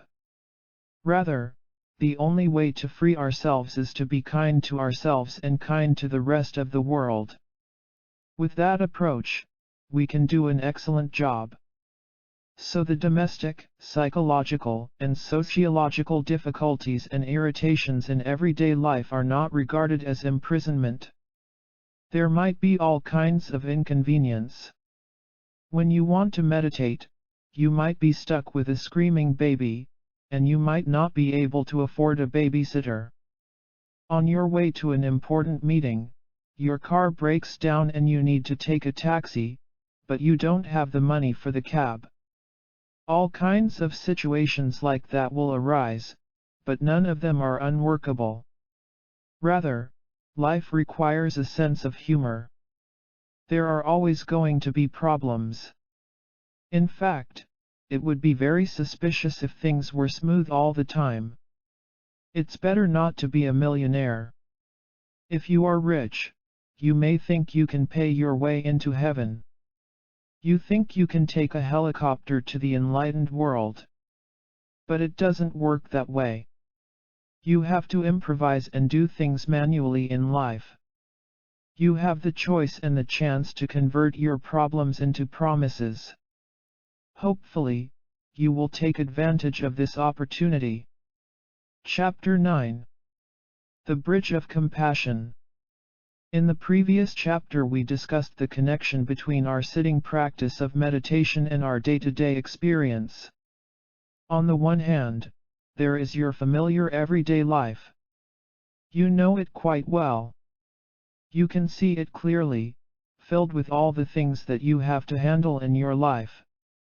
On the other hand, you have your comfortable or uncomfortable meditation. Meditation could give you an inkling of self-indulgence, of feeling self-satisfied. To remedy that, mindfulness also extends to the domestic situations of life, the kitchen sink problems that we face constantly. Practically speaking, however, how do we link our meditation with the everyday challenges that we face all the time? How do we build a bridge between the sitting practice of meditation and meditation in action, or the post-meditation practice of mindfulness in everyday life? In order to communicate from one side of the bridge to the other side, a sympathetic attitude is required, an attitude of charity, in the original sense of that word.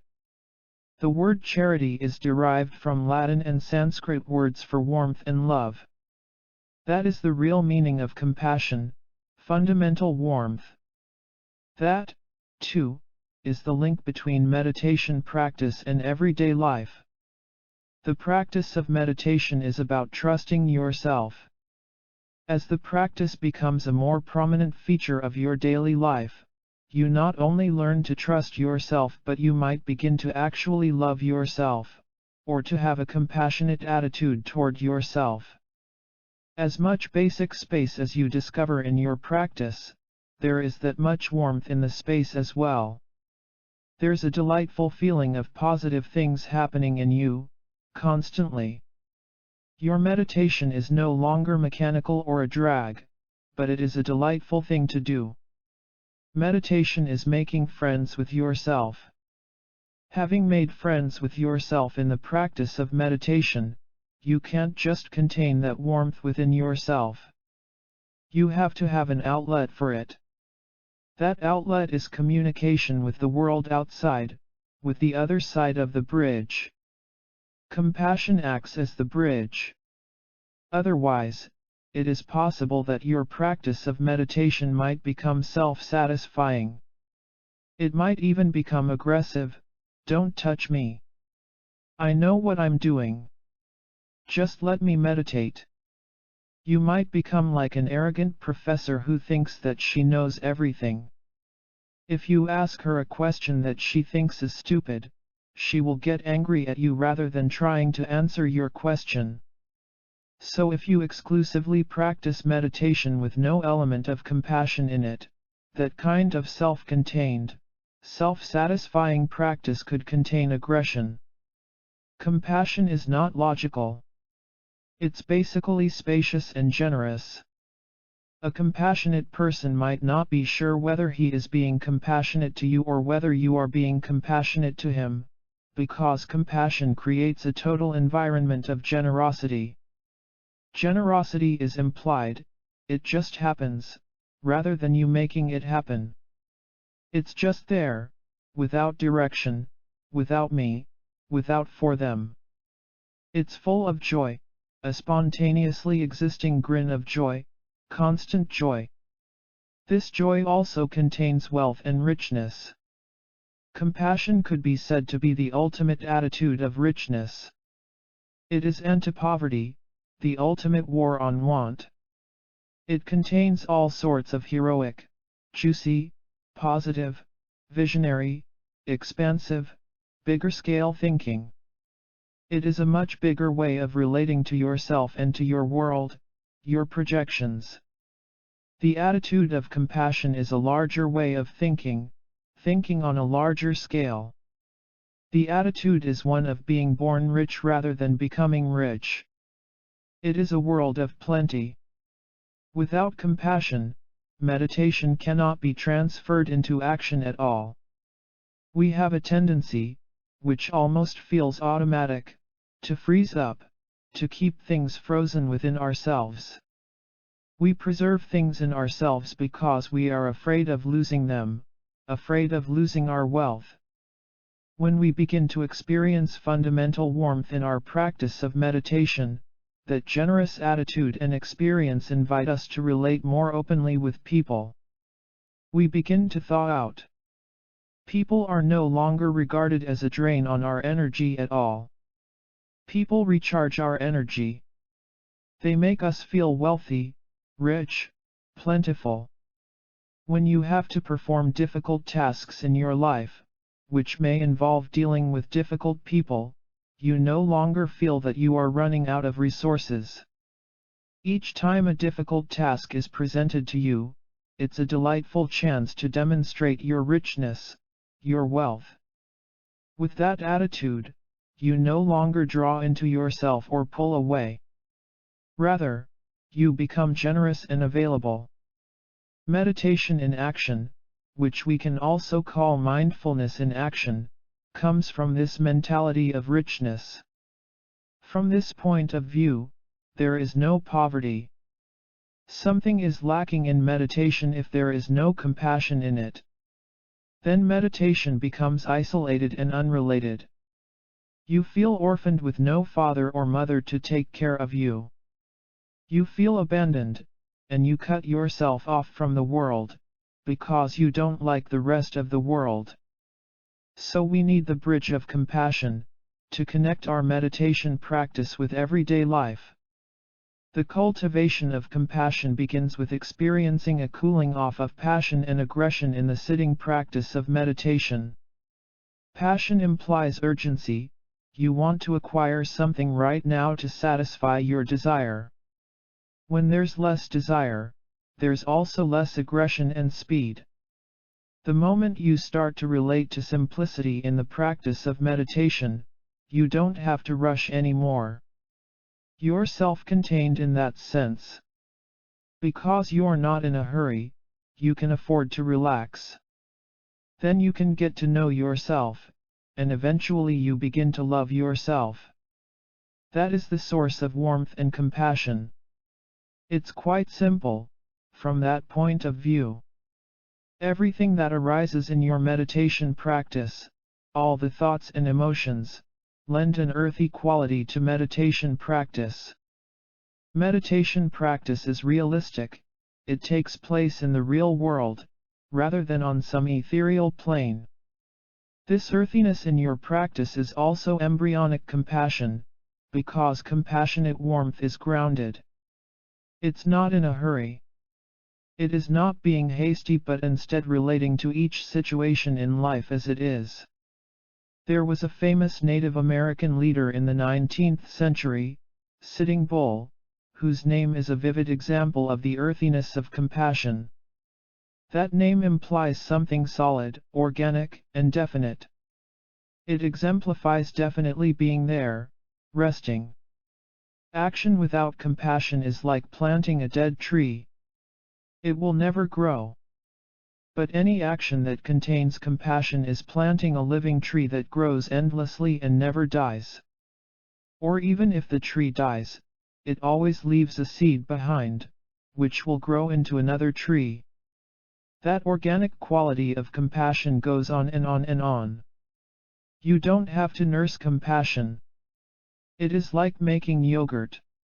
You add the culture to milk, and then you keep the milk warm until it becomes yogurt.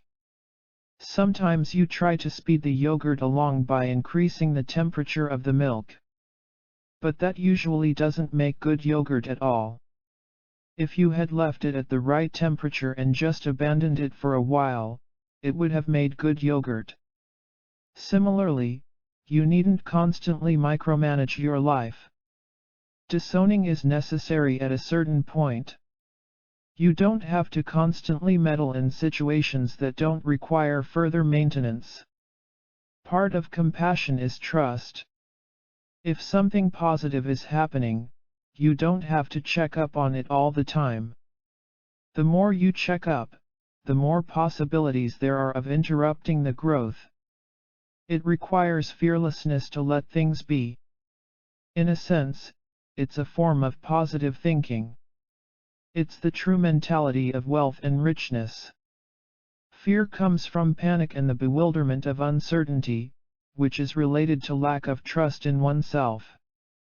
You feel inadequate to deal with the mysterious situations that constantly seem to be threatening you. If you have a compassionate relationship with yourself, you trust yourself and you know what you are doing, at least fundamentally. Your projections, which are just a mirror reflection of yourself, become methodical or predictable, so you know how to relate to a situation and also how to leave it alone. Then there is no more fear. There's a distinction between emotional compassion and direct compassion. Ultimately, you don't have to feel compassion. You just be compassion. If you are open to situations, compassion just happens, because you are not wrapped up in self-indulgency at that point. You don't have to maintain compassion, but you acknowledge it. That is the mentality of richness, acknowledging that the bridge of compassion is there and available. You don't have to do more than that. Meditation without concepts, without sidetracks of any kind, is our practice. Within that basic practice there should be a friendly attitude toward oneself as well as a sense of radiating that friendliness. This friendliness can permeate our environment, which includes our living situation and all the people in our lives. Compassion also contains wisdom, which is a primordial intelligence. We could say that it is discovering unoriginated, or primordial, trust in ourselves. We don't have to logically work out that trust. It is there already. In some sense, it has no beginning. It is a kind of wisdom that we innately possess. Part 2. Foundations of Mindfulness. Chapter 10. First Thought. In Part 1, we explored the meaning of making friends with ourselves in the practice of meditation and in life in general. The basic practice of mindfulness meditation was introduced, and we looked at some of the most important components of that practice, such as working with the breath, as well as the experiences of gentleness, cool boredom, aloneness, and the discovery of compassion. Now in Part 2, we will delve more deeply into this thing called mind, as in the word mindful, and investigate the qualities that characterize mindfulness and lead to its maturation. These aspects of mindfulness also provide us with the foundation, or the ground, for our practice. Additionally, they show us ways that our practice may deepen and evolve. It is often said that meditation is concerned with taming and training the mind, but what do we mean by that word mind? Many philosophical, psychological, and spiritual preconceptions arise when we try to define mind or consciousness, and they can get in the way when we're working directly with the practice of meditation. If we want to find out more directly what meditation is and what happens when we meditate, we might want to ask, who is meditating? This will get us into the nitty-gritty of what we mean by mind. To understand what we are doing when we meditate, the seed or the fundamental question is, who are we? Ask yourself that question, who am I? You may find that you don't have an answer. From that non-answer, that simple gap or open space, you may experience a flash of who you are. I refer to that glimpse as first thought.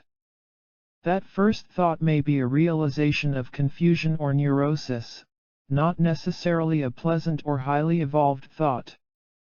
It is an unconditioned reaction or thought. There's a gap, and then there's this first thought. That first thought is not regarded as a particularly enlightened thought, but it is a true thought. It is your raw unruggedness. It might reflect confusion or insight. This first thought may be shocking, or it may be quite complimentary. Don't ask too many questions about it. Just let it be there as your first thought. We're usually circumspect about the first thought we come across, so we drum up a second, more reasoned, thought. This second thought reviews the first and makes us feel safer, more legitimate. Sometimes we don't even trust that thought.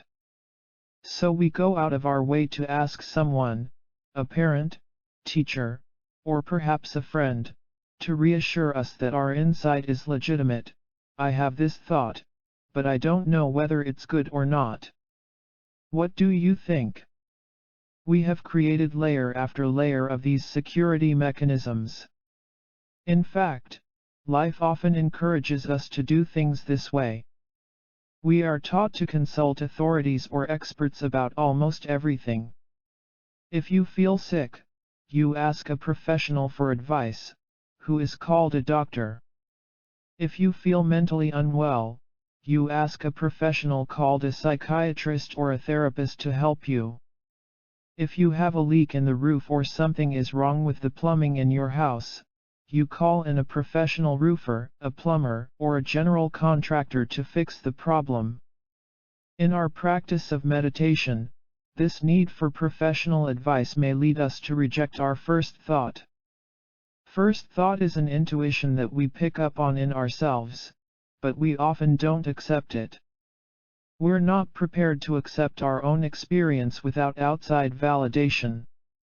We ask ourselves, what is the proof? Or we ask, is it okay to feel this way? If I go along with this first thought, something might go terribly wrong. Then what?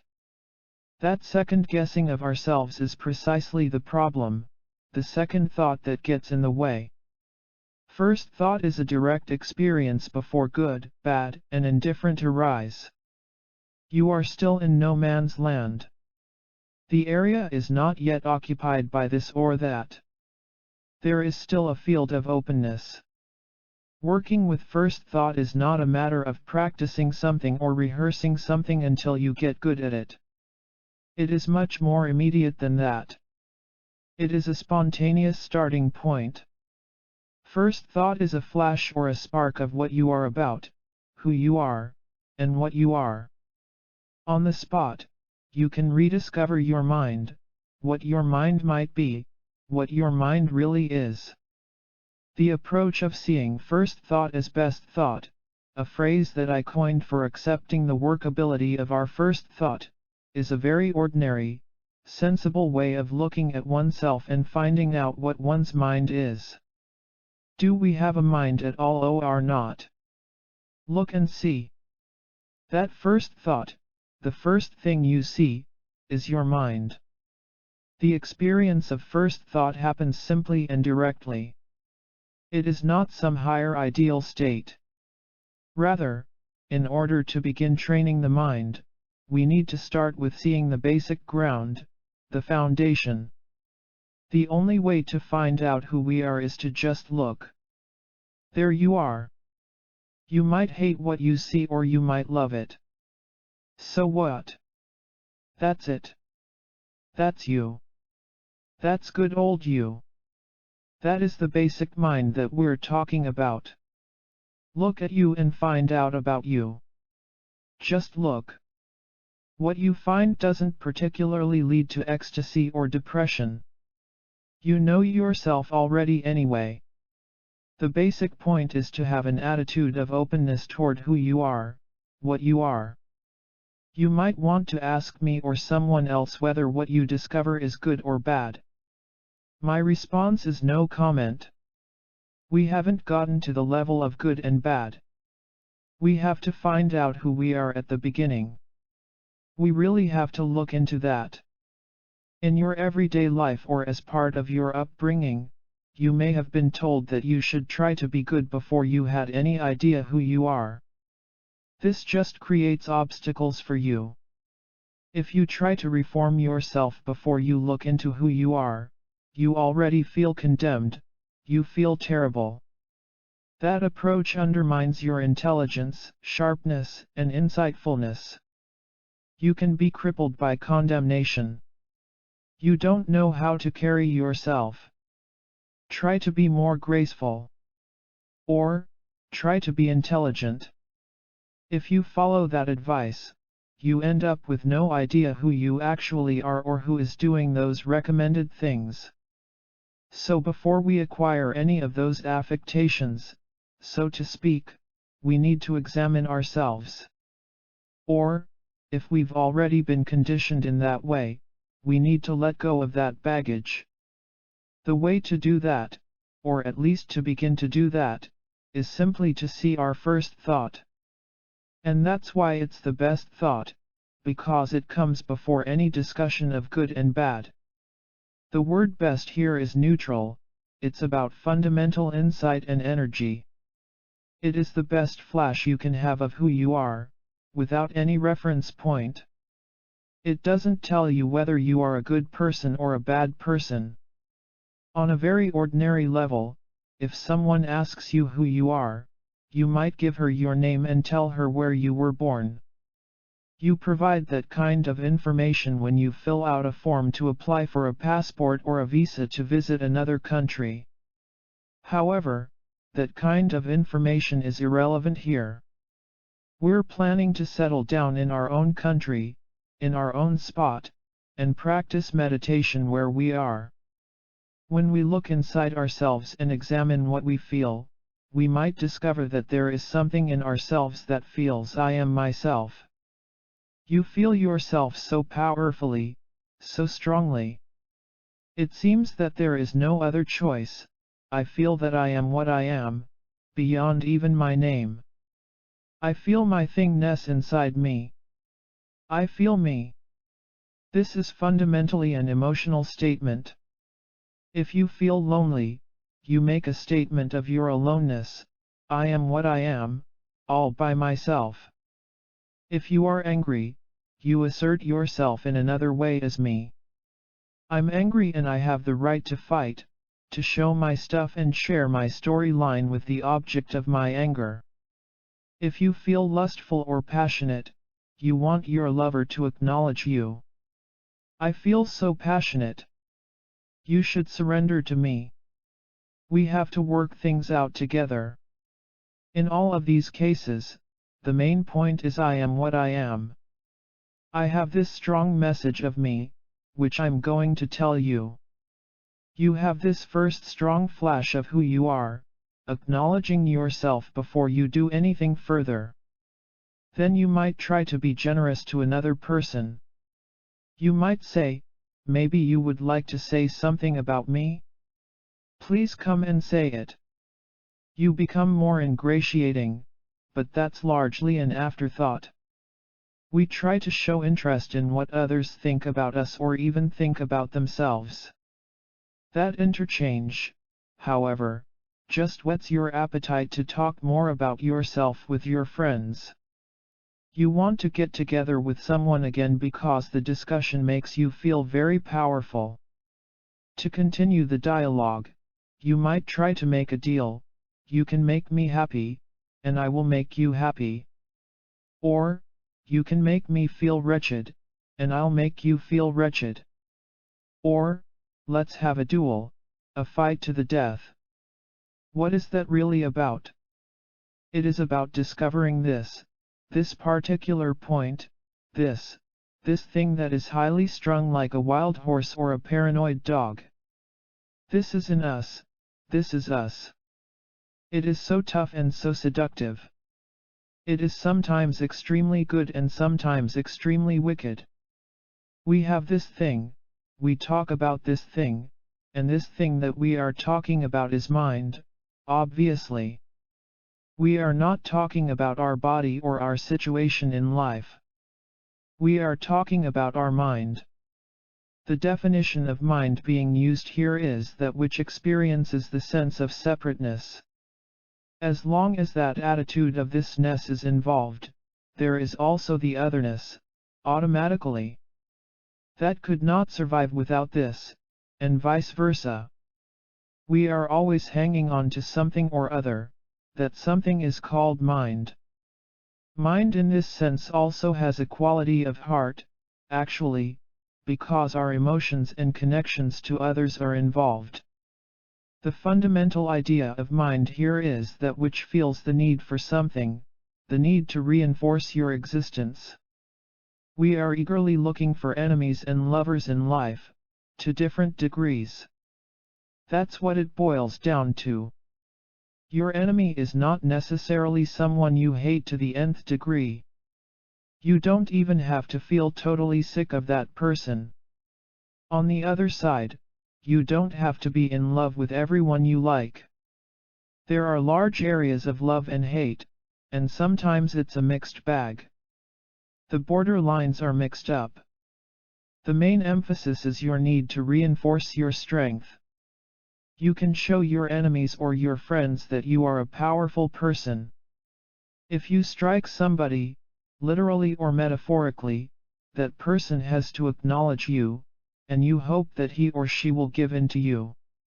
Or a person could be seduced and come into your territory and begin to give in to you that way, in the realm of passion or desire. This description of mind relates to a psychological description of ego or egotism. The term ego can be used to describe egomania, which is self-indulgence and a style of self that is looking for security and survival, trying to establish the certainty of one's existence. That is the confused and aggressive part of ego, which is completely blind. However, there is also another view of ego as intelligence and being assertive in a positive sense. When we speak of mind here, we're not only talking about the negative side of ego. Mind is just awareness that exists within our being.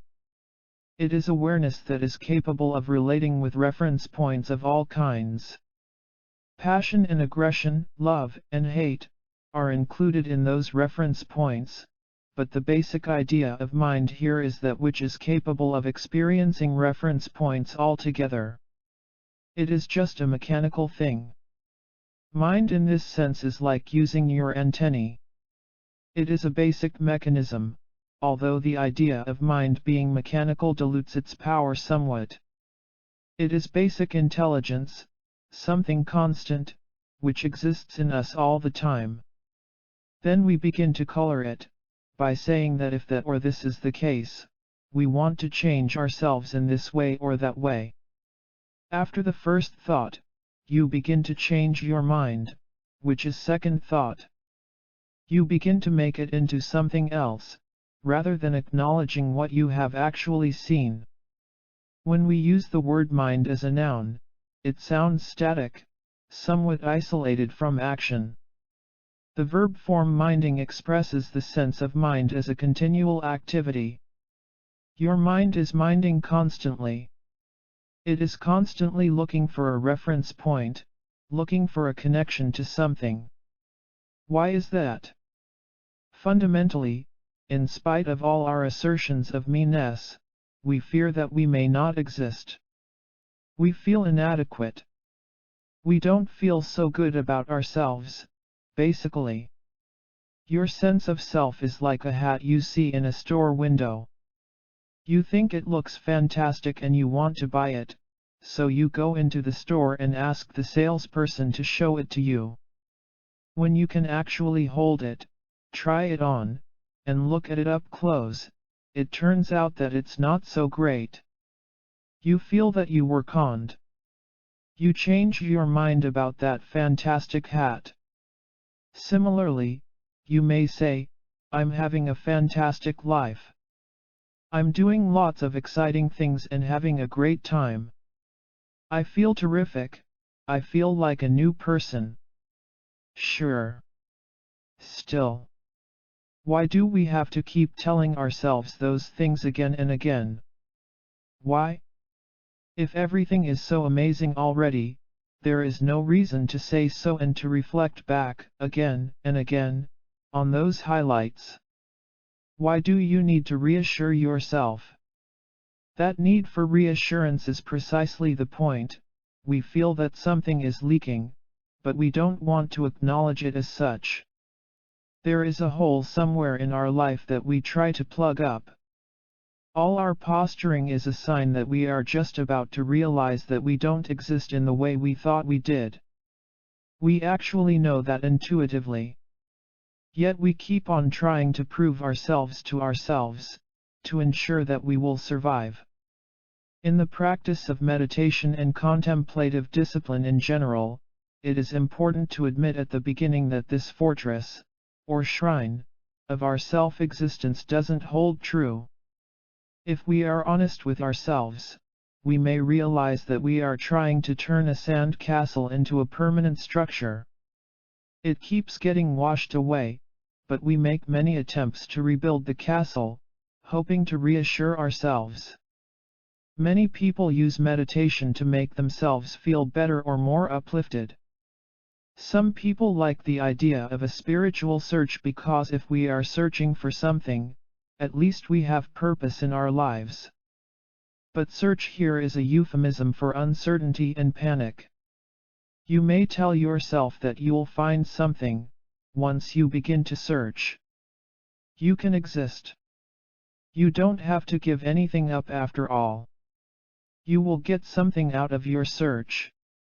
You slowly sneak in the back door of your existence so that you can retain your hardline individuality. You say to yourself, I can stay on top of the world. I can become a little dictator in the name of my achievement of mindfulness. To avoid that problem, we have to look very closely into what mind is and how our minds function. There are all kinds of holes in us. Even when we acknowledge them, we might still try to create a patchwork to cover them up. You think you've exposed yourself and become a completely pure, clean, and reasonable person. You've penetrated all the deceptions. You've seen all the holes in your logic. But if you then try to sew patches over the holes, it becomes an endless game. The alternative is first thought, continually looking closely and acknowledging exactly what is happening.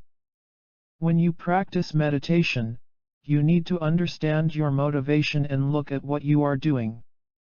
How are you going to work with yourself? Exposing oneself to oneself without pretense and without patches is the real working ground and the genuine motive for practice. Chapter 11. Appreciation.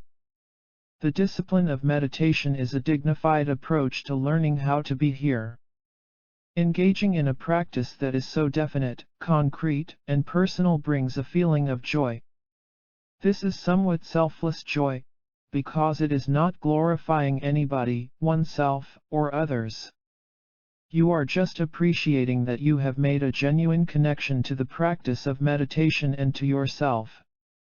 Experiencing the fresh first thought, as we discussed in the previous chapter, has enabled you to discover something basic about who you are, what you are. We shouldn't exaggerate that experience. In meditation, you don't try to jazz things up because you are in a bad state of mind or in bad spirits. You don't have to pretend that life is a fantastic rose garden where everything is pleasurable. The practice of meditation is sometimes presented as a way to achieve a blissful state of mind or as a form of positive thinking. However, you don't have to convince yourself that meditation is a good thing to do. You don't have to suppress your conflicted feelings or questions. You don't have to build yourself up. You can simply appreciate. Genuine appreciation is acknowledging yourself as a person who is committed to the practice of meditation and to the basic mindfulness and awareness that arise from the practice and continue throughout the rest of your life. It is simple appreciation of a sense of being. Physically, you are sitting in a chair or on your meditation cushion. You are practicing mindfulness. You are here. That is enough. When you are sitting on the floor or in a chair meditating, it is a simple situation. No mystical connotations apply here. You are here, sitting on the earth, quite rightly so. There's a physical awareness that you are meditating, and there is mental awareness, which includes all your mental states, including your daydreaming world. Once you make the commitment to practice, it's a total commitment, which includes the psychological aspect of things. Your thoughts may wander around all over the continent, to Alaska or Mexico, Vancouver or New York City.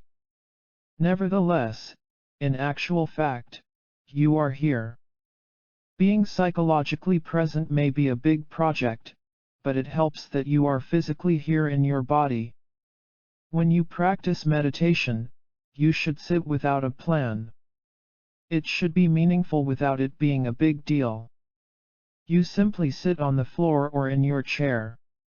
If you question whether you are sitting properly or not, then you might begin to perch. Instead, just sit, very simply and directly. If you are waiting for something to happen, that is a problem of future orientation.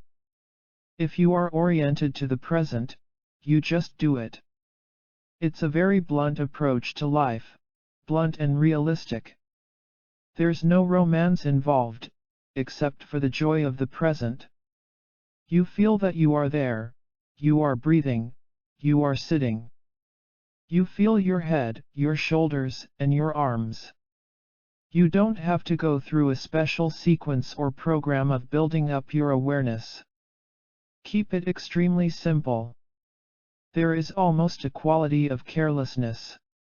It's not frivolity or mindlessness, but a positive experience of relaxation and not overthinking what you're doing. You just sit and do it. When people decide to do a long group meditation retreat, over a number of days, weeks, or months, they come to such a retreat with many ideas about what they're going to achieve. They bring a lot of questions about what they're doing, why they're doing it, and how they will benefit from the retreat. During the retreat, they throw those questions back on themselves. They could decide to leave the retreat anytime. They are not required by anyone to stay. Strangely, although many people lose heart at some point during the retreat, they usually stay through the whole thing. And they usually regain their heart. They may feel quite heroic when they finish. People meditate for many days with no promise and no particular purpose, but still they do it. At the beginning, they may have many ambitions, but then something turns that around. Their expectations begin to fall apart, through the practice of meditation. Someone who is seriously interested in meditation should not expect any feedback or promises from the practice. Most people come to realize that the point of the sitting practice of meditation is just to sit, to actually sit properly. The complications of thought patterns and confusion of all kinds about the technique, no matter how these thoughts arise, no matter how meaningful or devastating they may seem, and no matter how they dissolve or go away, are all just mental creations rather than meditative insights as such. When you practice meditation, you have a choice. You can take the attitude that you are just doing it, or you can take the attitude that you are waiting for something to happen. Maybe you think nothing will happen, but you still secretly think that nothing is it.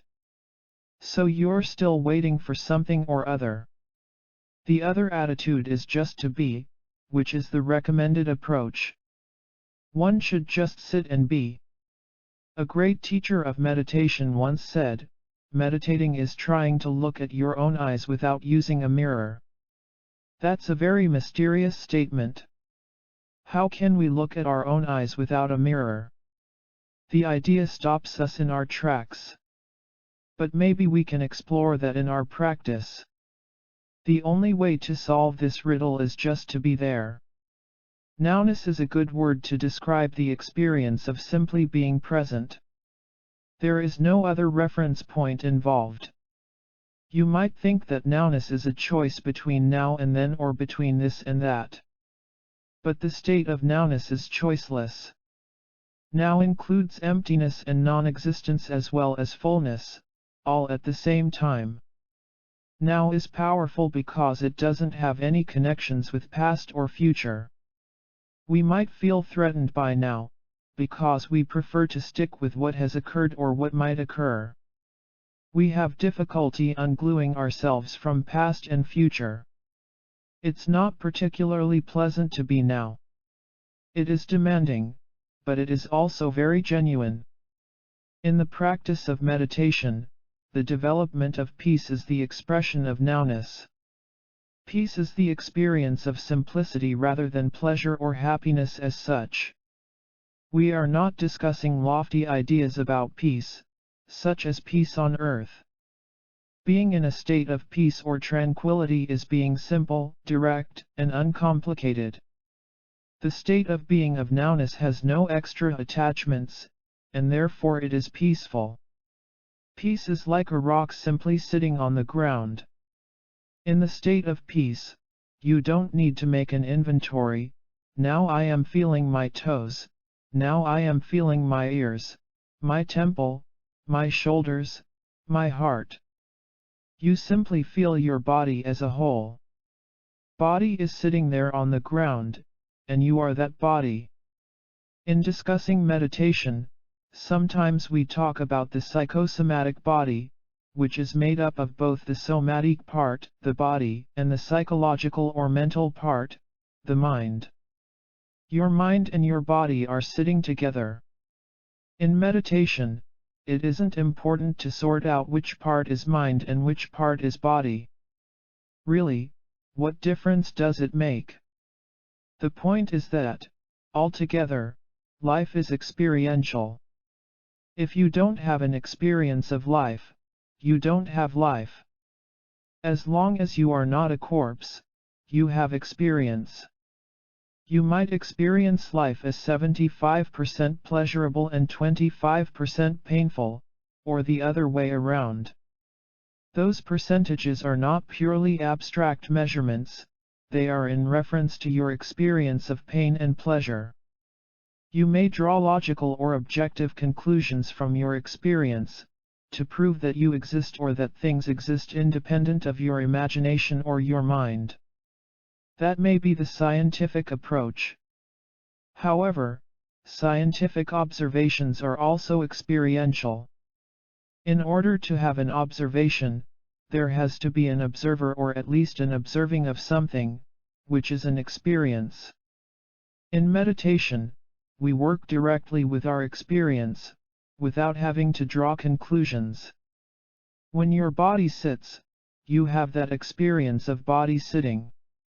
Don't complicate it more than necessary. Bodily sensations come and they go. You don't do anything with them. As questions arise about our experiences in meditation, this approach is to see those questions as thought patterns, or thinking. In the practice of meditation, you label everything that happens in your state of mind as discursive thought. You say to yourself, this is thought, this is thought, this is thought, this is thought. No matter what arises, everything is labeled as thinking. Regarding everything as a thought pattern is quite demanding. It requires a certain amount of bravery, or heroism. When you take the approach that everything is thinking, you begin to realize that right and wrong, good and bad, safe and not safe, actually don't exist. Therefore, it is also a very freeing experience. So regard whatever arises in meditation as thinking. Let the thoughts pass through. Easy come, easy go could be our motto. In your practice, you will have many experiences of body. You may imagine that there is a big hole underneath the ground, so the ground could collapse at any moment. You worry that you might find yourself in a dark pit. Or you may feel the solidity of the earth that you are sitting on. You may feel as though you were sitting on crystal rock, which can't be penetrated and has never been explored. Even if you are very shy or afraid, you can't dig a hole to hide in, because you are seated on solid crystal rock. So many experiences arise when we practice. They are all relevant. We can't just say that such experiences are neurotic. For that matter, we can't say that they are expressions of sanity, either. Such experiences are just experiences. Our experience is real, true, and direct. Appreciating that is the best way to begin. Sitting in a chair or on a meditation cushion, feeling your body and experiencing your breathing, this experience is yours to appreciate. You just sit there, experiencing your form, your atmosphere, experiencing a sense of life, purpose, time, and temperature. The unnecessary complications should be simplified into one-pointedness. Appreciating your experience in this simple way is the development of peace, which is the starting point in the practice of meditation. Chapter 12. Life Force. The basic point of mindfulness is to be completely, totally in touch with what happens in your body and the environment around you. You are not reduced to an inanimate clod of earth while you are meditating. You may feel your pulse or your heartbeat. You feel your breathing. You hear sounds and see sights. You feel the temperature around your body. You feel vividly that you are alive. Surprisingly, this experience is often reinforced when we have physical difficulties. They trigger a survival mechanism in the body that can make you feel very alive. If you are meditating while you have a fever or the flu, you may feel wretched, and you may wonder why you bother to practice meditation at all when you're ill.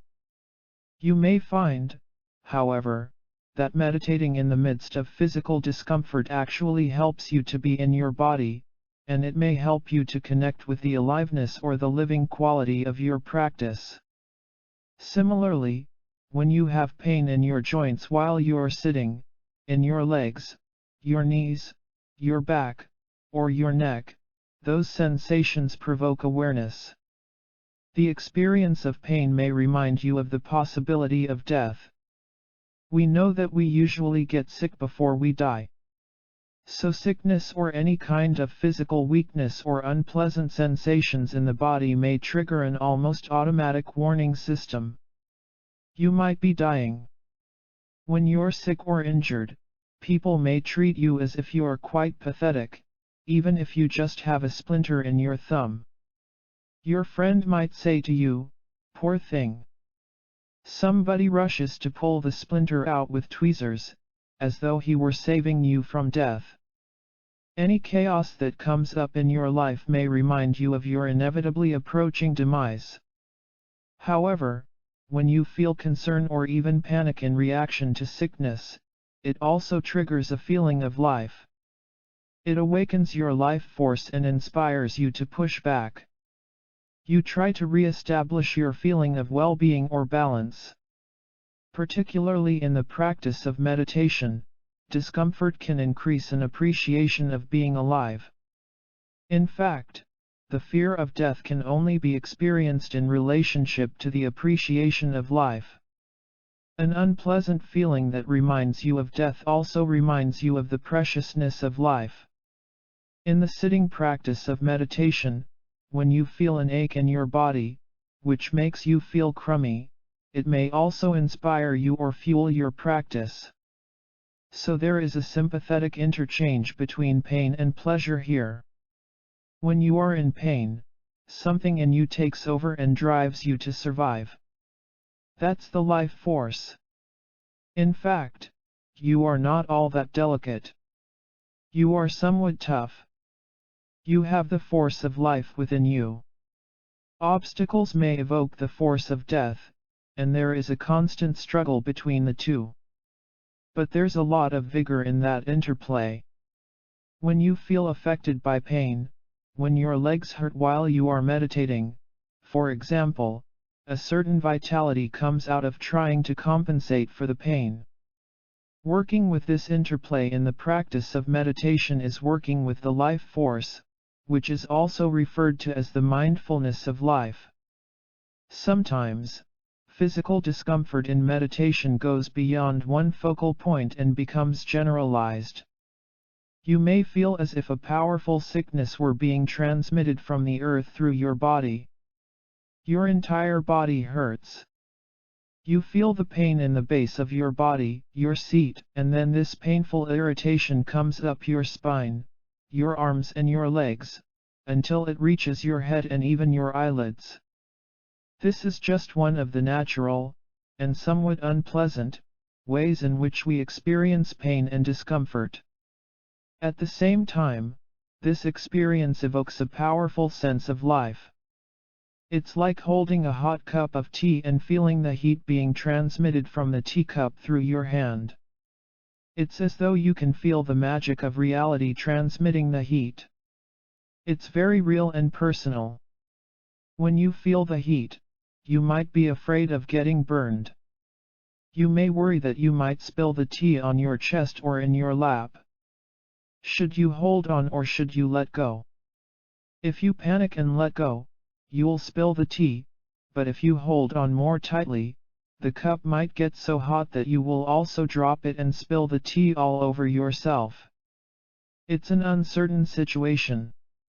The sensations of being alive may be threatening and a bit confusing, and we may develop a powerful reaction or survival instinct in relationship to them. We might prefer to ignore them, but if we ignore the reality of pain and pleasure as part of life, then when we encounter difficulties or more extreme situations, we panic much more. That's when we spill our cup of tea. So from the beginning, our approach to working with sensations should be direct, simple, and literal. In the practice of meditation, we don't try to gain a pleasurable state of happiness by ignoring pain, nor for that matter are we deliberately seeking pain or trying to punish ourselves. We are just being mindful of whatever arises. Although things should be down to earth in our practice, this is not to say that there is no inspiration there. We can be genuinely inspired by being with the earth, with the body, with the trees, the rocks, the grasses, the water. Inspiration also comes from being with the highway, with the traffic lights, being with your father, your mother, a policeman, your doctor, or even your lawyer. Those everyday experiences are usually regarded as somewhat mundane and unimportant. If you are seeking a transcendent experience in meditation, then daily life may seem too ordinary to associate with. You may think to yourself, I am above all this. By doing so, you cut yourself off from the magic of reality and from what I would call basic sanity, the basic experience of things as they are. Instead, you are developing a personal dream world. The antidote is to have more contact and connection with the earth, by realizing and cultivating the life force, the power of being alive. You have a pair of eyes, a nose, ears, mouth, arms, and legs. You have this thing called a body. People refer to you by a name, Jack or Jill, Michael, Judy, or Joe. That is you, whether you like it or not. The more we drift away from this thing called our body, our basic existence, the more problems we have. Maybe we feel that we're confused. Therefore, we try to get away from our confusion. Then we become more confused, trying to get away from the confusion of the confusion. It's endless. Running away from one confusion after another creates a chain reaction, endless echoes. Finally, you find yourself nowhere, painfully nowhere. It can be completely claustrophobic, like being trapped in the nest of a black widow spider. One morning while I was preparing to teach a seminar on mindfulness, I stepped out of a little trailer in the mountains where I was staying, to sit on the porch and look around.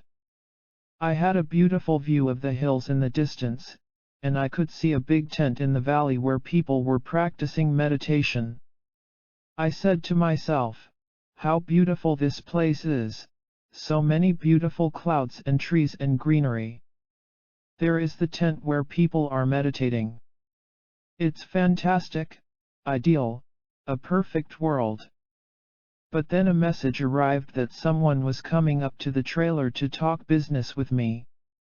That beautiful world suddenly didn't exist anymore.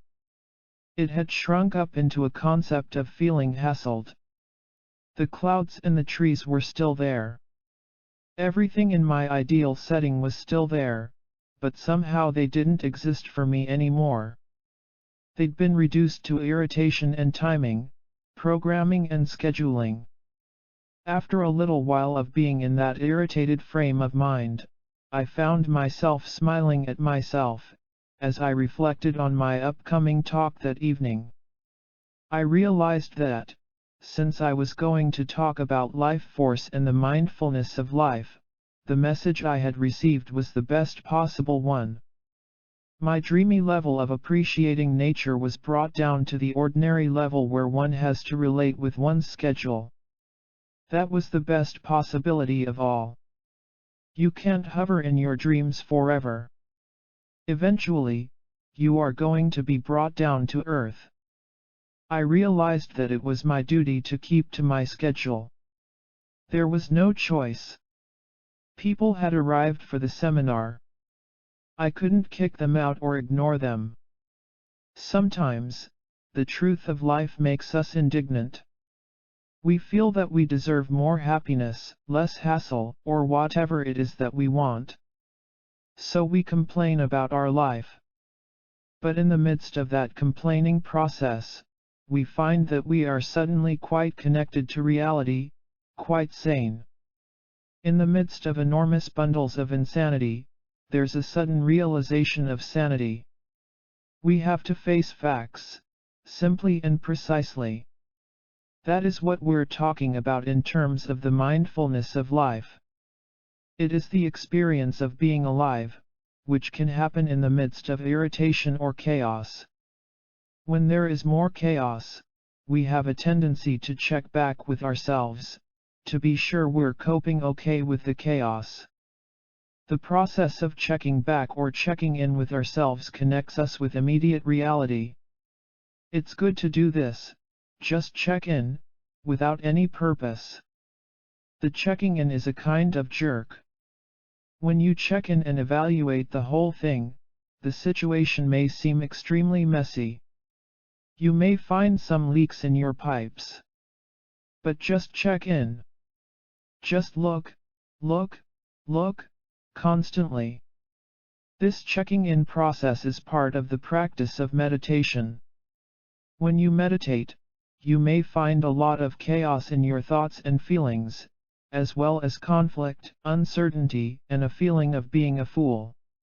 At the same time, you begin to hear sounds more clearly, you begin to see more clearly, and you begin to feel your body more distinctly. When you check in with this process, you realize that there is a feeling of being very alive in the midst of all this chaotic activity. You also begin to recognize that this feeling of being so alive is connected with being sane, being fully there. If you check in again and again, then slowly, you connect with sanity. Sanity in this case is being in contact with reality at its fullest, as much as possible. It is being fully mindful, to begin with, and beyond that, there might be a greater experience of freedom. Feeling your life force is an experience of being. It brings your mind into focus, into one-pointedness. You may wonder if it's really this simple, or you may feel that you've learned a new trick. In fact, it is the first trick and the last trick at the same time. It runs throughout the practice of meditation, from top to bottom, beginning to end. When you meditate, you actually are meditating even when you think you're not. You have no choice, in fact. In your mind, you may be miles away from your meditation cushion, but you're still sitting there. There is still communication between your body and your mind. It might seem like a schizophrenic level of communication to be aware of both the irritations of your body and your distant thoughts. However, you are having a real experience of life, a real experience of reality, whether you like it or not.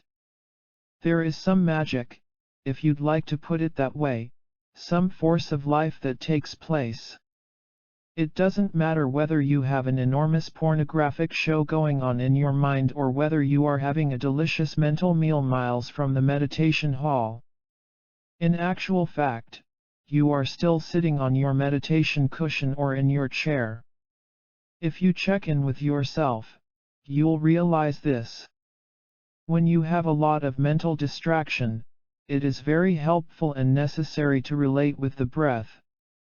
The awareness of your breathing accentuates that you are sitting on the cushion. Breathing is also a powerful symbol of being alive. If you stop breathing, you are dead, so experiencing breath is experiencing life, constantly. When you mentally lose track of where you are, that's precisely the point where you need the discipline of following your breath. Then, as you begin to notice that you are breathing, it brings you back to the aches and pains in your body. You are actually alive and struggling. There is a connection to your life, some sanity that truly takes place when you meditate. Sitting on a cushion or in a chair and practicing meditation is more than a token gesture. It is an expression of commitment, an expression of truth, honesty, and genuineness. That commitment is the basic aliveness in our practice. There is so much speed in our society. We have so many things to do. We jump back and forth from one thing to another. The practice of meditation teaches you to slow down and appreciate your life. Appreciate your partner's cooking. Appreciate your kids. Appreciate your job. Appreciate the weather. Experience everything in its own way. When you drink hot tea, it burns your lips and your tongue. That's reality. There's a good lesson, how to drink tea. Everything in life is literal, direct, and personal, and very demanding. But that demand seems to be necessary. Your commitment is to be present. You're going to experience life as it is, rather than your expectations from the past or your desires for the future. You're going to relate with life in the fullest sense. Chapter 13. Spontaneous Discipline. Spontaneity is the expression of directness and fearlessness, in both the sitting practice of meditation and in life altogether. It is taking continual delight in our life, by connecting with the first fresh thought, which is present in every moment. Spontaneity also brings freedom from physical and psychological tension. When the energy of wanting to let go and the energy of wanting to hold on are in conflict, it produces tension. Spontaneity is an expression of non-aggression and a celebration of what you are, so it is not connected with push and pull or give and take. It is the expression of humor, joy, and delight. Although spontaneity opens the doors to freedom, a truly spontaneous approach can't take place without discipline. We might think that there is a contradiction between the two, but in fact, spontaneity and discipline go together. Spontaneity itself is possible because you are there, which is the discipline. The discipline of being in the present relates not just to the practice of sitting meditation alone but also to our general life situation, our experience throughout the day. Joy and humor in everyday life come from being fully there. Sometimes when we're disorganized or don't plan ahead, we say that we have a problem with being too spontaneous, and that we need to be more disciplined. However, discipline is not a remedy you apply after the fact. It works hand in hand with spontaneity right from the beginning. When you feel delighted, resourceful, or open, you experience those spontaneous qualities because you are already being disciplined. Otherwise, you couldn't actually connect with them. They would be like slippery goo gliding through your hands, too slippery to catch. Discipline doesn't hold you back, it actually allows you to make the connection with spontaneity. Spontaneity and discipline also work together in the creation of art. Artists have made many attempts to fight against or emerge from established tradition to make a totally new statement. Trying to escape from the means, or the media, is very difficult. But the attitude behind the creation of a work of art can be spontaneous and direct. For example, the brush strokes used in Asian schools of brush painting and calligraphy are part of established traditions, but each painting is unique. I believe that aspiring artists should be trained in an almost orthodox conservative way so that they incorporate the technical knowledge and the wisdom of the traditions they are working within. This also applies to meditation and contemplative training. At the beginning, your training should involve strict discipline. Later, you should feel that you can afford to open yourself and express yourself freely. Spontaneity is possible in part because of the exertion and the discipline you have experienced. Then, spontaneity will also have a sharp eye. It will be clear-seeing, which is the expression of discipline. Applying direct exertion brings you back to square one, to the first thought level. You work with what is there simply and directly. Real spontaneity allows everything to be out in the open. You are not shielding yourself from the sore points. There is nothing to play games with anymore. When we first practice meditation, we don't begin properly. We begin as we are. We may even begin in a somewhat distorted or confused way. Having no idea how to begin properly, you begin somehow or other. You just do it. People are often bothered by this haphazard way of beginning. They are looking for perfection right from the start. But there is no such thing. You have to start on the spot with the confusion and the imperfection. Spontaneity begins with the clumsiness, the imperfection, by making a fool of oneself. Let us be fools, let us do it. Our primitive way of beginning, whether it is in our sitting practice or the application of awareness practice in everyday life, is the first glimpse we may have of spontaneity. From the beginning, it needs to be linked with exertion. Having discovered the practice of meditation, if we hope to gain something from our practice, we need to make a commitment to continue, to stick with the practice. Exertion is becoming acquainted with and becoming accustomed to working hard. It provides the routine discipline that we need in our practice and in our lives. Most of the challenges and the questions that we face in life are about communication, honesty, and our skill in working with situations. Focusing on possibilities for some higher attainment or transcendence can be a hindrance and a distraction in meditation and in life. We become more self-conscious, and we start to second-guess ourselves. We can't let ourselves be proper fools. Then we are stuck in the middle, not being wise and not being fools. We need a more direct approach that helps us with the down-to-earth problems and challenges in our lives. Demands of all kinds arise in life, and we may have to deal with successive seeming dead ends. Problems often appear to be unsolvable. They manifest as obstacles, as a thick wall in our way, and we don't know how to go beyond the wall. The wall always has an opening, but sometimes the doorstep in front of it appears to be very high, and we have to decide whether to climb over it or whether to try to avoid the problem altogether. Sometimes we'd rather peer through a hole in the wall rather than having to go through it. But it is necessary to step over the doorstep and walk through. Often even pleasurable situations are reminders of a mental or emotional blockage or difficulty. You might be enjoying yourself at a restaurant with a friend, but it reminds you of the difficult day facing you at work tomorrow. Rather than trying to smooth things over or trying to ignore what's coming tomorrow, exertion is directly becoming acquainted with the problems after problems that come up. In our practice and in our life, working with all the challenges is an ongoing journey, not just a one-shot deal. When we meditate over a long period of time and make a commitment to meditation as an ongoing part of our life, we discover that meditation provides us with a path to work with the obstacles that present themselves.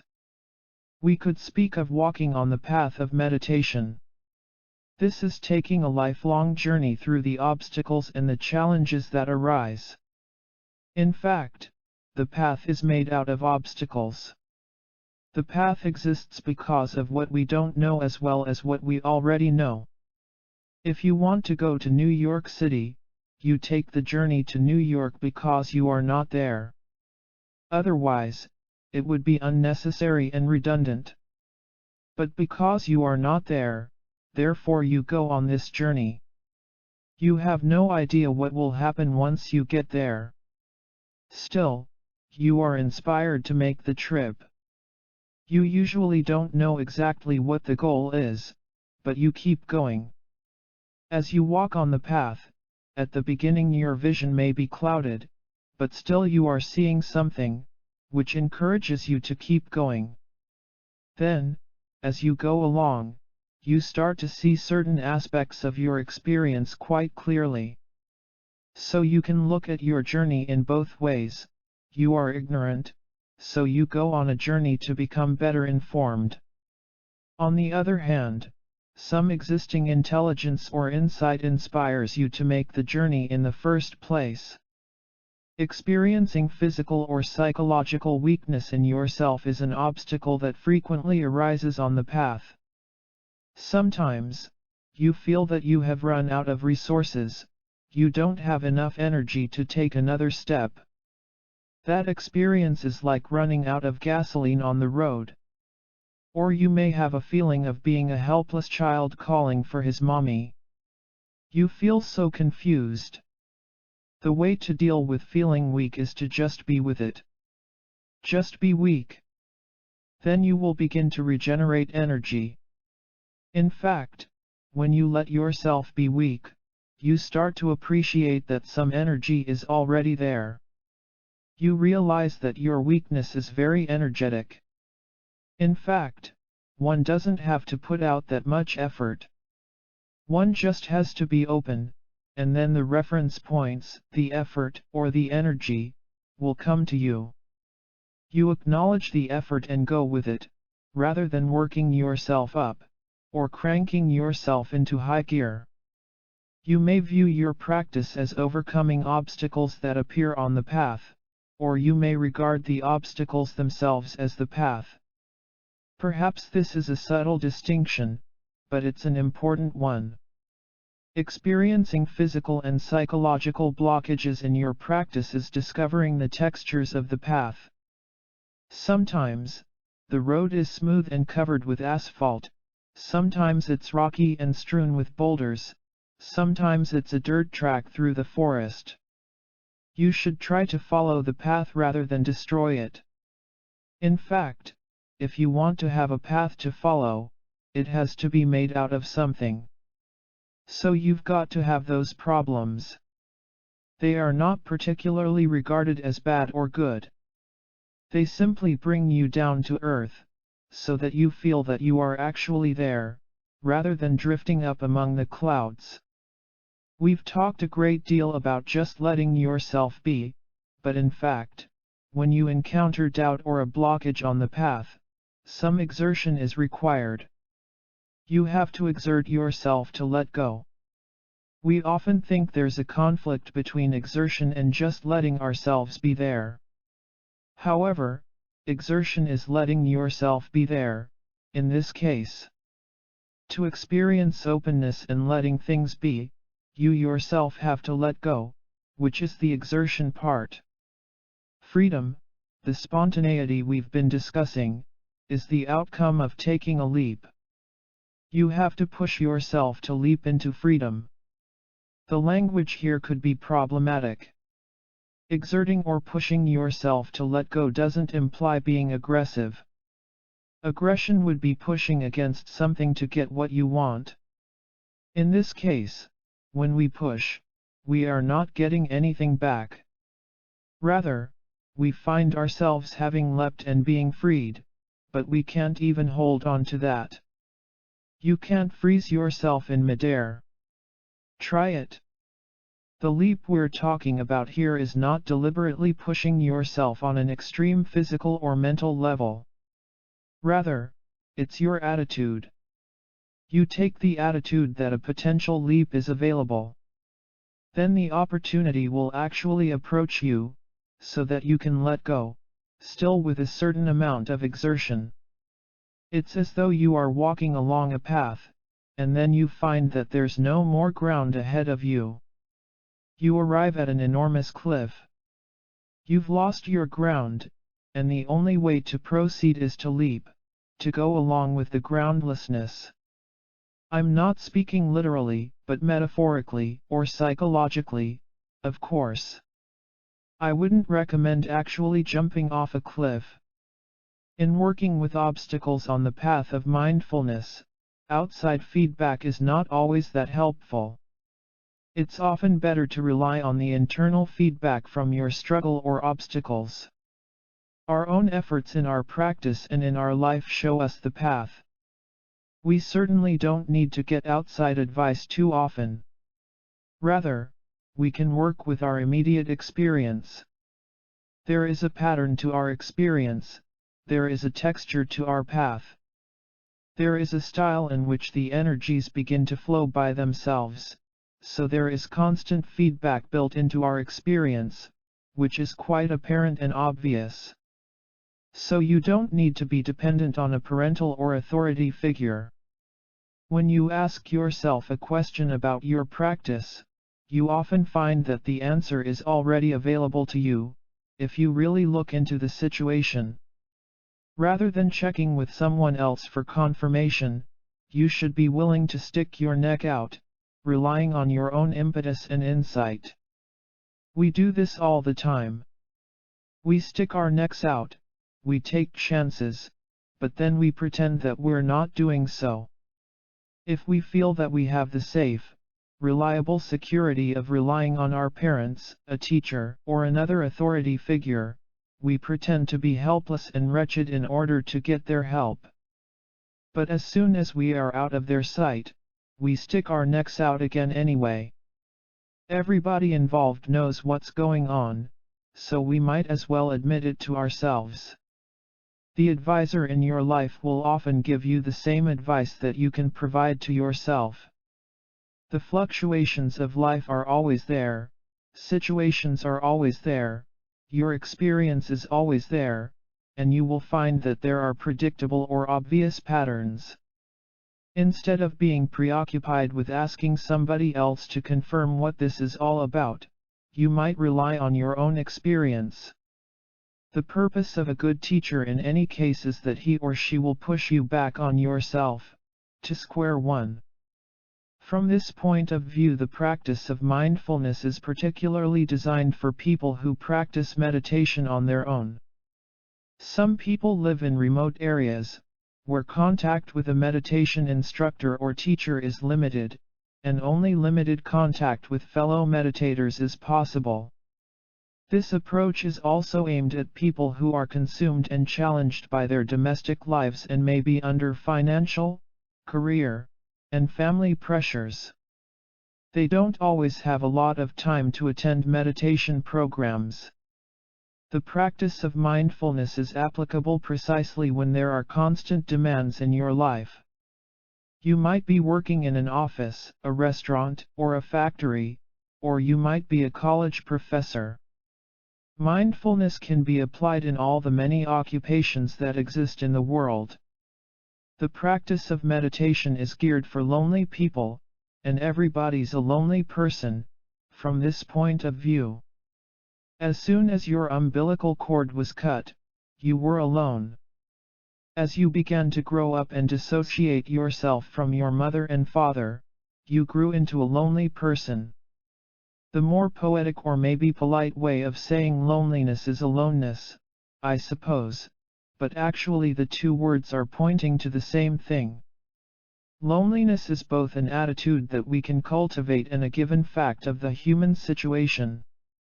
If you can accept that it is part of life, loneliness can be a source of some solace. You find that you can keep company with your loneliness. It is quite amazing that there is human wisdom that addresses our loneliness. Human beings have been so kind to us, the lonely people. Someone actually came up with the practice of meditation, which is very kind, and remarkable of them. It is fundamentally what is called compassion.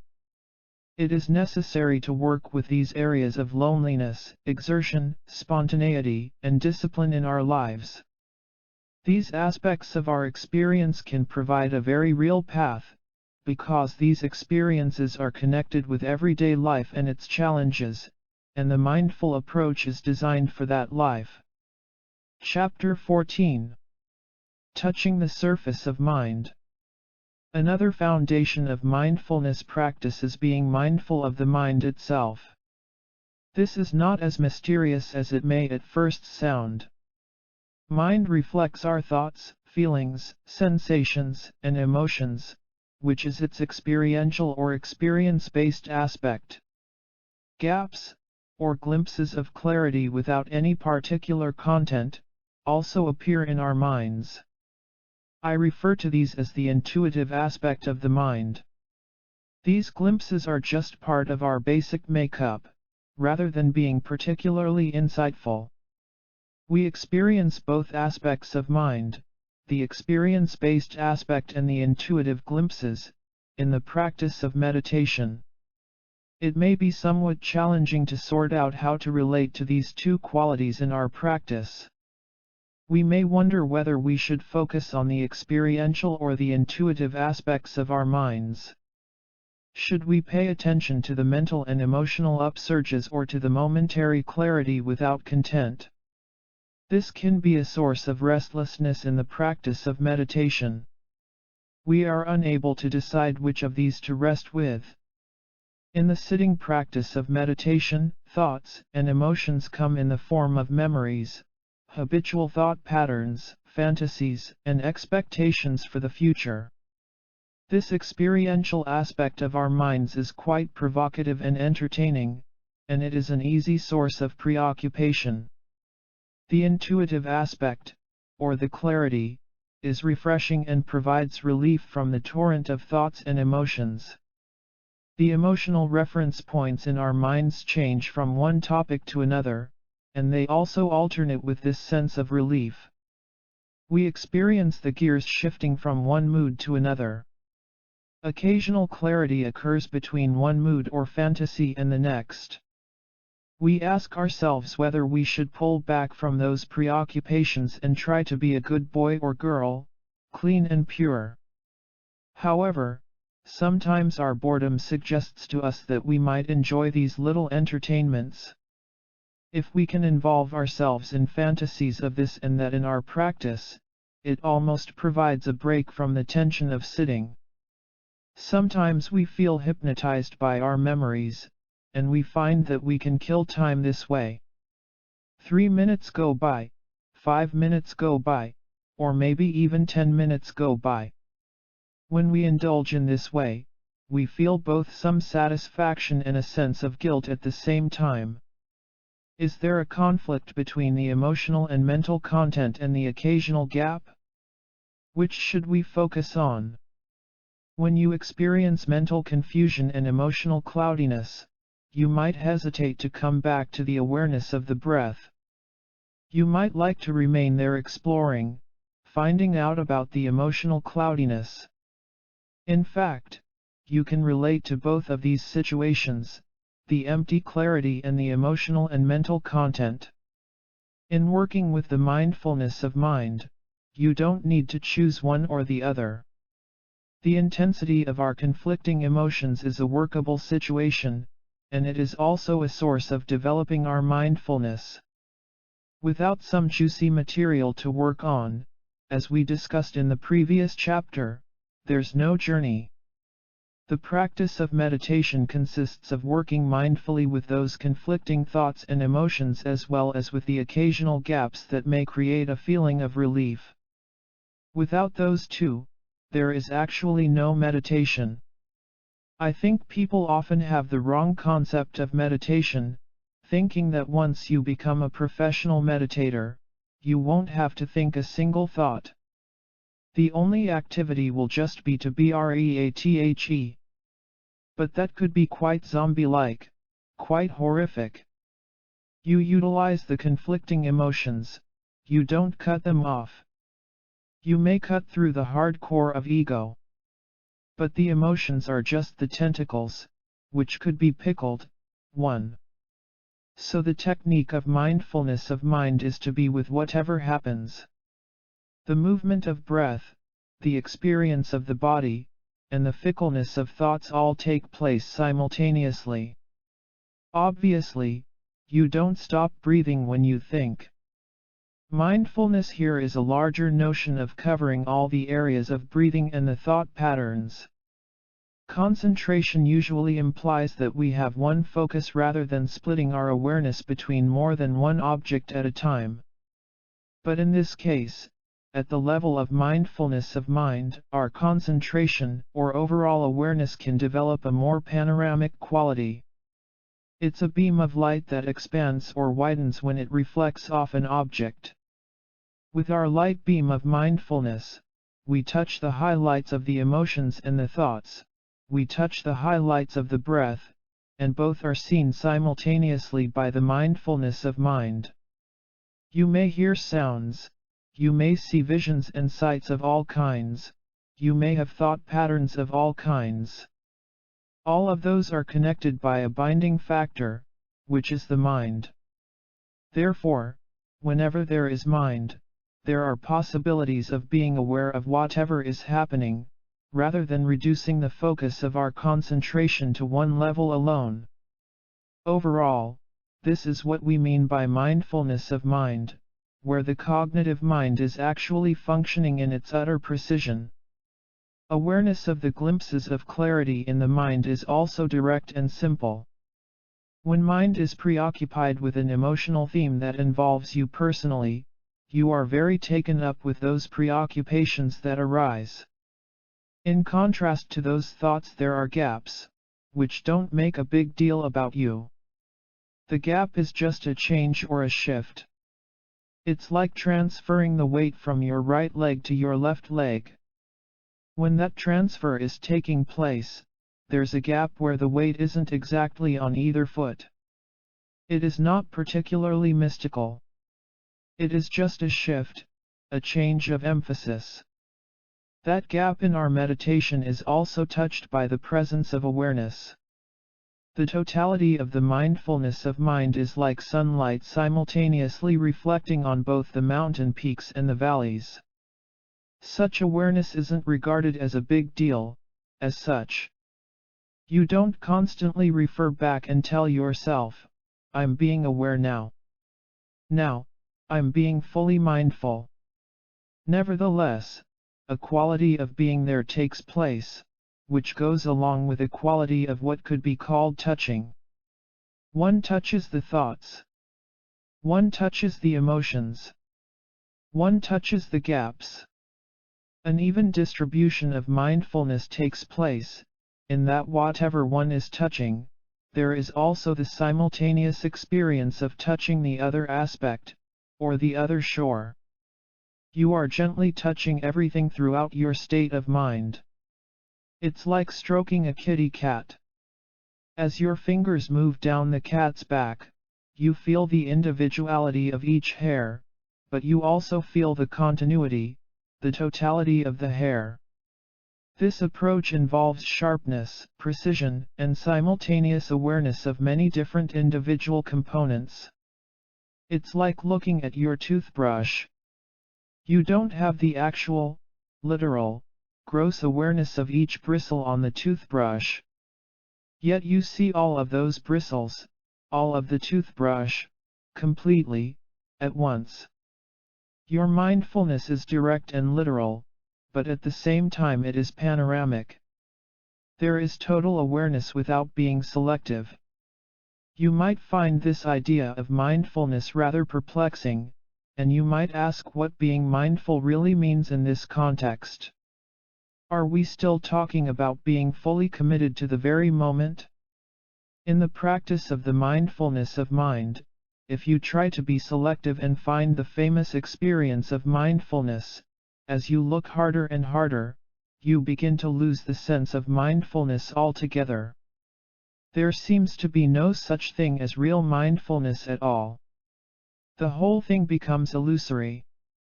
You find yourself peeling away the layers of the onion.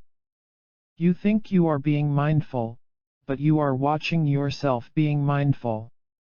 Then you're watching yourself being mindful. And then you're watching yourself doing all that. There's a constant reflection back and forth, and finally you get completely bewildered. At that point you may have to give up the idea of developing or cultivating true mindfulness as such. You just accept what goes on and make the best of it, so to speak. In this way, you leave the world undisturbed, rather than trying to disentangle everything too efficiently. This approach, from one point of view, is not at all demanding. It's a light touch rather than hard work. From another point of view it is extremely demanding. If you put all of your effort and energy into something, it occupies your mind, which makes you feel better. However, if your mindfulness practice is touching and experiencing everything without being heavy-handed, you feel suspended in the middle of nowhere. It seems very dubious. You may feel that there is more to go, more to develop in your practice. You may feel that you've only done something in a half-hearted way rather than being fully engaged. But you are there, constantly, at the same time, without any aggression. If we push ourselves to the level of enormous concentration, if we try to push ourselves painfully and exert ourselves more than is necessary, it becomes aggressive rather than meditative. Meditation practice, however, is regarded as the action of non-aggression, which is a light touch. Non-aggression is quite different from an absence of conflict. When you look from the meditative or mindful point of view, you see how even conflict can contain non-aggression. You might discover how the rugged desert of conflicts in your life could be quite still, quite peaceful. Cactuses are sticking up with thorns growing out of them, but those seeming threats are very earthy. It's difficult to explain this logically. However, it's possible that the ups and downs we experience can in themselves become the evenness or equanimity of our experience. They can actually be a symbol of peace. The textures of conflict are not gentle, smooth, nor particularly soft. But how the challenges exist and how they present themselves is more important than the texture. Seeing in this way is precisely the meaning of mindfulness. You learn to look from an existential point of view, allowing things to exist, rather than trying to even them out or bulldoze the whole landscape. With this view, fighting or resistance isn't necessary. It is possible to glide through the different landscapes of mind without becoming distracted or woolly-minded, because there is an actual experience of each moment. You develop enormous appreciation of the little things that happen in everyday life. Life becomes humorous and workable. Sound, sight, feelings, and experience altogether become real. Then, you never tire of looking at the same rock sitting outside your door. Each time you see it, it's refreshing. If you paid less attention to what is happening, you might become dreamy. Things might become vague. In this case, however, there is actual contact, actual touch. You are touching the surface of mind very gently. At the beginning, it doesn't seem like a particularly heavy dose of mindfulness. However, in the long run, as you go on, this light touch makes a big impression on your mind. Chapter 15. Recollection. The practice of mindfulness meditation is beginning from the beginning, using body, breath, and mind as the mediums for our practice. These are the only mediums that are available to us in this world, on this planet. One purpose of meditation is to develop a feeling of stillness and solidity in one's practice. In order to become more open, one needs to establish the ground from which one will open. From the simplicity of mindfulness we begin to develop clear seeing, and we begin to make a transition to insight meditation. We are attempting to prepare ourselves for a path that is dedicated to working with other people as well as ourselves. The first step in that direction is to work with our awareness in post-meditation, our everyday awareness or mindfulness in action, as well as in the formal practice of meditation. This term, post-meditation, is used to remind us that meditation is a reference point in everyday life. The sitting practice of meditation is the starting point for developing mindfulness. It establishes a reference point for awareness of yourself as well as a general awareness of your environment and your experience as a whole.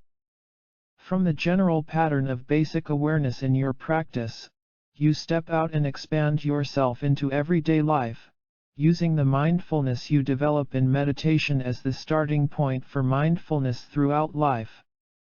Meditation is the source or the basic inspiration, and from there, slowly, mindfulness and awareness begin to emerge in your life as a whole. At some point you may begin to realize that there is very little difference between sitting and not sitting. The idea is that the practitioner of meditation should eventually develop a fuzzy boundary between meditation and post-meditation.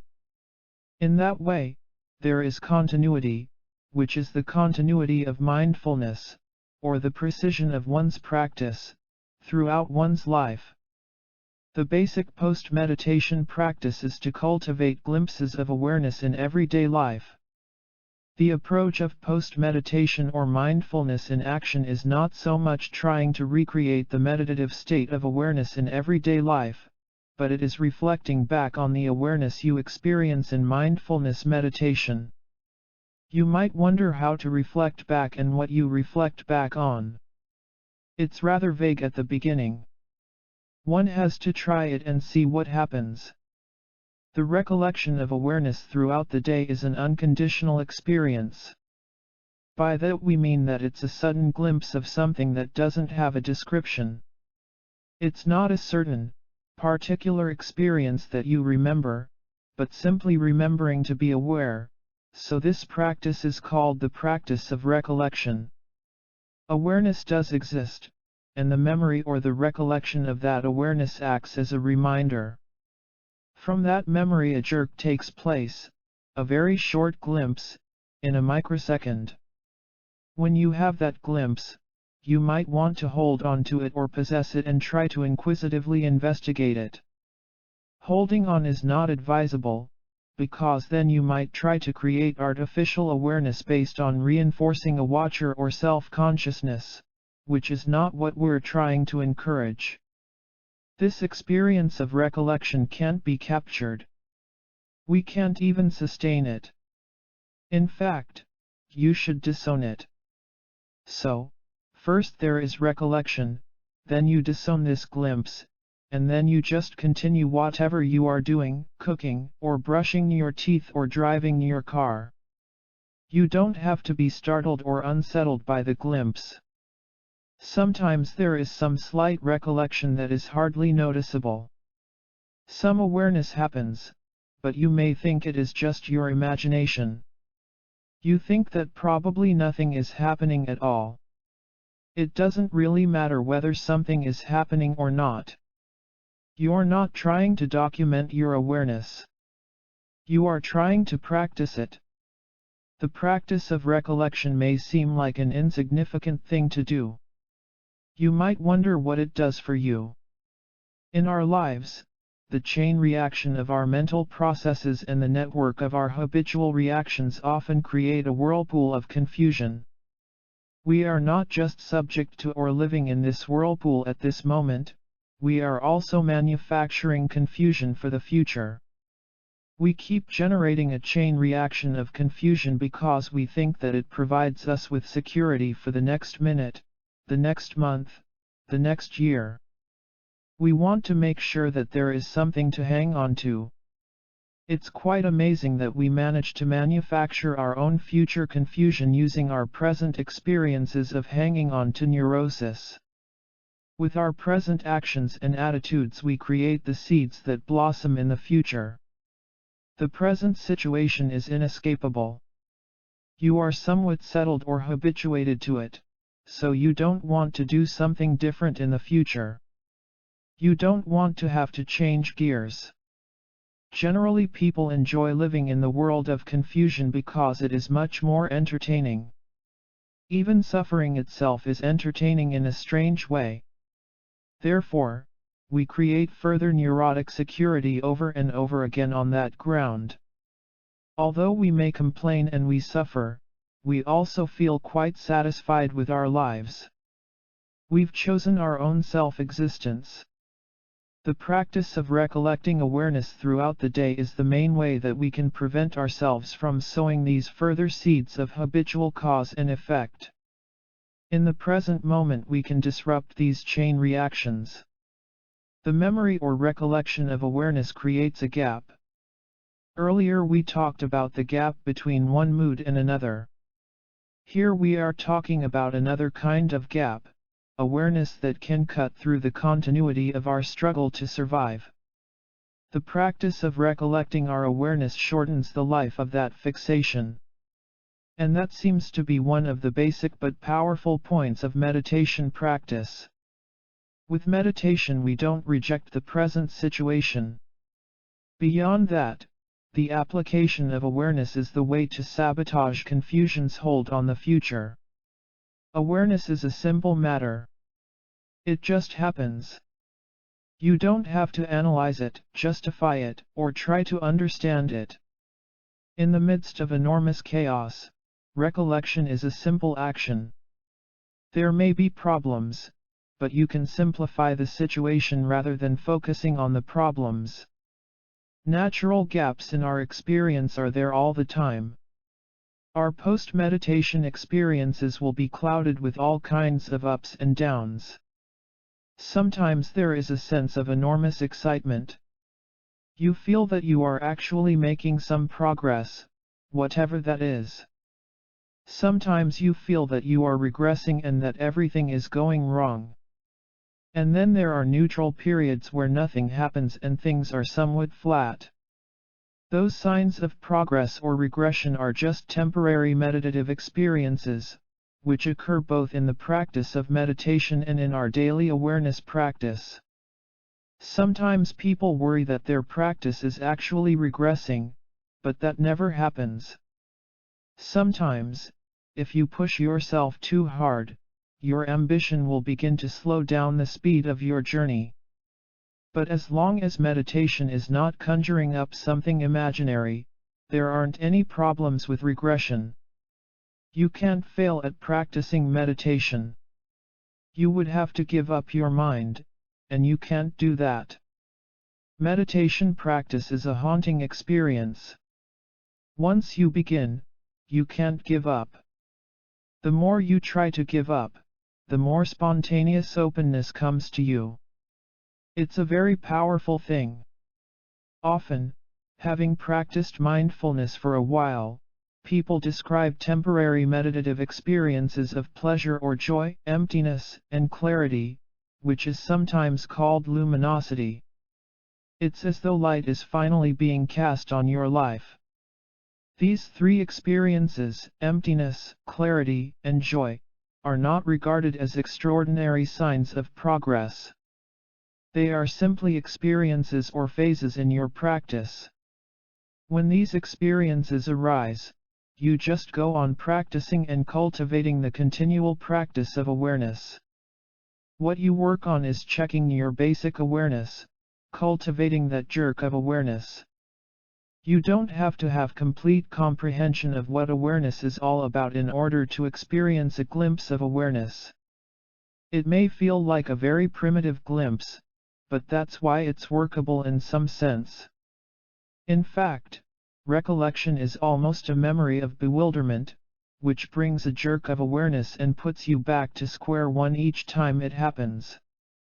You don't work on awareness like collecting a paycheck and putting the money in the bank. Rather, you have the awareness, and then you disown it. If one is open to these glimpses and to the possibility that they might recur, they come much more frequently. The effort of the discipline here is not so much direct or deliberate effort but rather that you are accommodating possibilities of recollection. This effort doesn't save you from the chaos of a given day. It is a much more long-term approach. The recollection of awareness throughout our lives is the preparation for beginning to help others. Initially we are purely working on ourselves in order to develop mindfulness and awareness. When you have developed some stability within yourself, there are possibilities of working with other people and dealing with many situations. Our ability to help other people is largely based on our ability to sabotage the self-centered background of our own lives, through the development of mindfulness and awareness. When our orientation is less self-centered, wisdom and skillful means, or skillful action, will begin to appear. You might think that terms such as wisdom or skillful means sound either very advanced or quite abstract, but they are completely present, immediate possibilities, not something that might happen to you one day in the future. Wisdom and skillful action are possible even at this point. It's not truth as a myth of the future, but the truth of the living situation. Part 3. Mindfulness in Action. Chapter 16. Touch and Go. At this point in our discussion I'd like to introduce some further instructions for the practice of meditation. These instructions could be especially useful in relation to the discussion of working with the emotions in this section of the book. The touch and go instructions were first introduced to be used by people attending a month-long practice retreat or a 3-month practice and study retreat, so these instructions are attuned to issues that arise in the intensive practice of meditation. However, they are also applicable to daily practice and they help us in working with our daily lives, or mindfulness in action. Attitude. As we've already discussed, in the practice of meditation there is an attitude that brings about possibilities of mindfulness. This attitude is not a matter of forming an opinion. Rather, it is directly cultivating the awareness of mind, which is precisely what mindfulness is. You are aware that your mind is aware of yourself. In other words, you're aware that you're aware.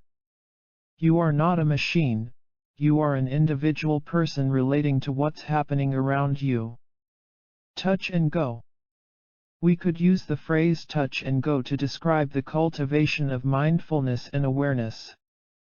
Mindfulness in this case is being mindful of the sense of being. The touch part is that you are in contact, you're touching the experience of being there, actually being there, and then you let go. This approach applies to awareness of your breath in the practice of meditation, and it also applies to awareness in your day-to-day living situation. In the practice of meditation, touch and go works with how we directly feel our experience. The idea of touch is that you feel a quality of existence, you feel that you are who you are. When you sit down to meditate in a chair or on a cushion, you feel that you are sitting on your seat and that you actually exist. You are there, you are sitting, you are there, you are sitting. That's the touch part. The go part is that you are there, and then you don't hang on to it. You don't sustain your sense of being, but you let go of it. With touch and go, there's a feeling of individuality, a feeling of yourself as a person. We are here, we exist. We feel this, directly and simply. Then, we let go, which is a sense of carelessness, of not feeling too much concern. Working with emotions. Then, there is a further touch that is necessary, which applies not only to awareness of a sense of being but also to the mindfulness of emotional states of mind. That is, one's mental state of aggression, lust, or whatever you are feeling has to be acknowledged. Those states should not just be acknowledged and then pushed off. You should actually look at them. This is an important point.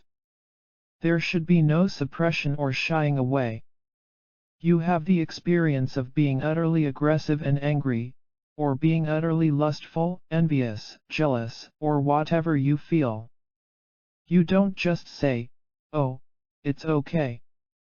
This is what's happening." Or, very politely, "Hi. Nice seeing you again. You are okay. Goodbye, I want to get back to my breath." That is like meeting an old friend on a train platform, someone you haven't seen in a while, who reminds you of the past, and saying to him or her, "Well, excuse me, I have to catch the train to make my next appointment." That attitude is somewhat deceptive. In this approach to practice, you don't just sign off. You acknowledge what's happening in your state of mind, and then you look at it as well. The point is that you don't give yourself an easy time so that you can escape the embarrassing and unpleasant moments, the self-conscious moments of your life. Such moments might arise as memories of the past or the painful experience of the present. Or you may feel the pain of future prospects, what you're going to do after this. All those thoughts and feelings happen, and you experience them, you look at them, and only then do you come back to your breath. This is extremely important to do. Otherwise, there is the possibility that we could twist the logic all around. If you feel that sitting and meditating, coming back to the breath, is a way of avoiding problems, that is the problem. You might feel your practice is extremely kosher, good, sensible, and real, and you don't have to pay attention to all those little embarrassments that happen around your life. You can regard them as unimportant and just come back to the breath. If you do this, you are creating a patchwork. You are bottling up problems and keeping them as your family heirloom. Instead, it is important to look at those embarrassments and only then to come back to breath. And even then, after you have looked at them, there's no implication that, if you look at them, it's going to free you and provide an escape from one painful point to another, or that it's the end of the story. In fact, most of the problems in life do not arise because you are an aggressive or lustful person. The greatest problem is that you want to bottle those things up and put them aside or patch over them, and you have become an expert in deception. That is the biggest problem. Meditation practice is supposed to uncover any attempts to develop a subtle, sophisticated, deceptive approach. It is designed to uncover those patches. Working with the breath. The attitude toward breathing in meditation is also related to working with touch and go. Once you are set properly in your posture, you begin to naturally focus on the breath going out of you. As the breath is going out, become the breathing. Try to identify with the breath, rather than watching it. This is the touch part. You are the breath is you. Breath comes out of your mouth and nostrils, goes out, and then dissolves into the atmosphere, into the space. You touch that process, you put a certain energy and effort toward that. Then, as you breathe in, you boycott your breath, you boycott your concentration on the breath. That is the go part. As your breath goes out, let it dissolve.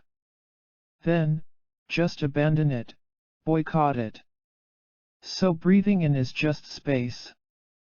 Physically, biologically, one does breathe in, obviously, but you don't make a big deal of it. Then another breath goes out, be with it. So the process is, out, dissolve, gap, out, dissolve, gap. It's constant opening, abandoning, boycotting. In this context, boycotting is a significant word. If you hold on to your breath, you are holding on to yourself. Once you begin to boycott the end of the out-breath, it's as though there were no you and no world left, except that the next out-breath reminds you to tune in.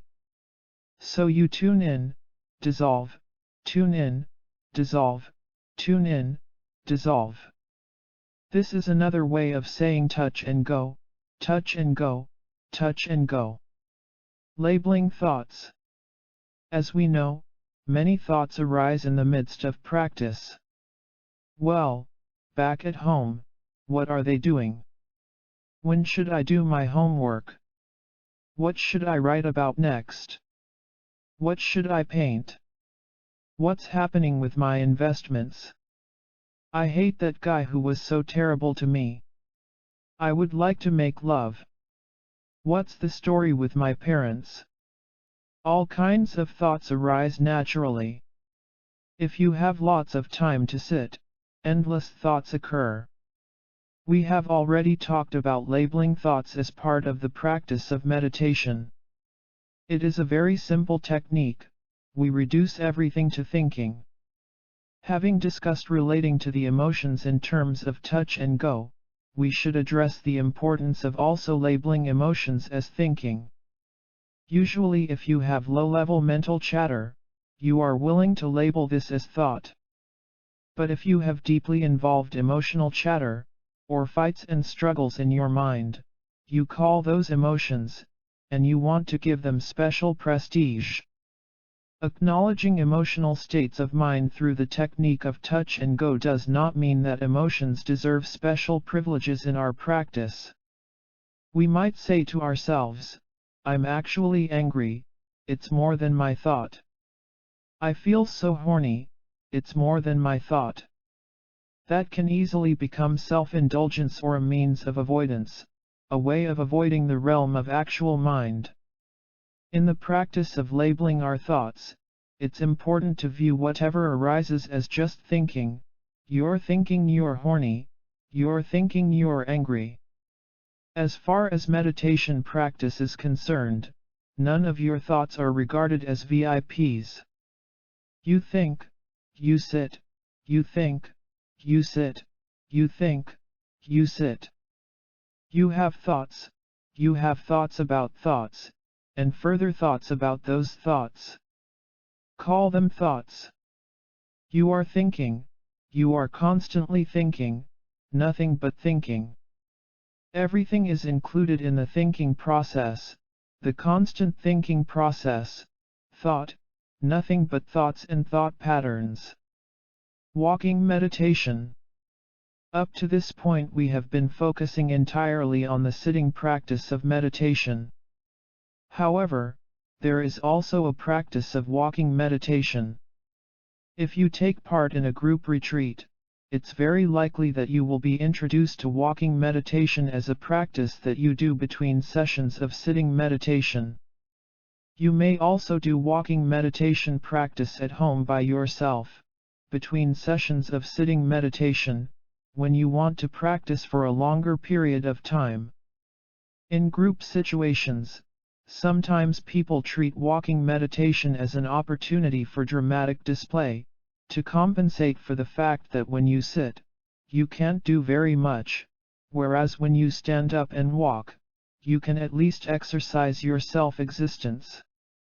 That is regarding walking meditation as comic relief, a time to do something extraordinary, or self-exploratory, self-expressive.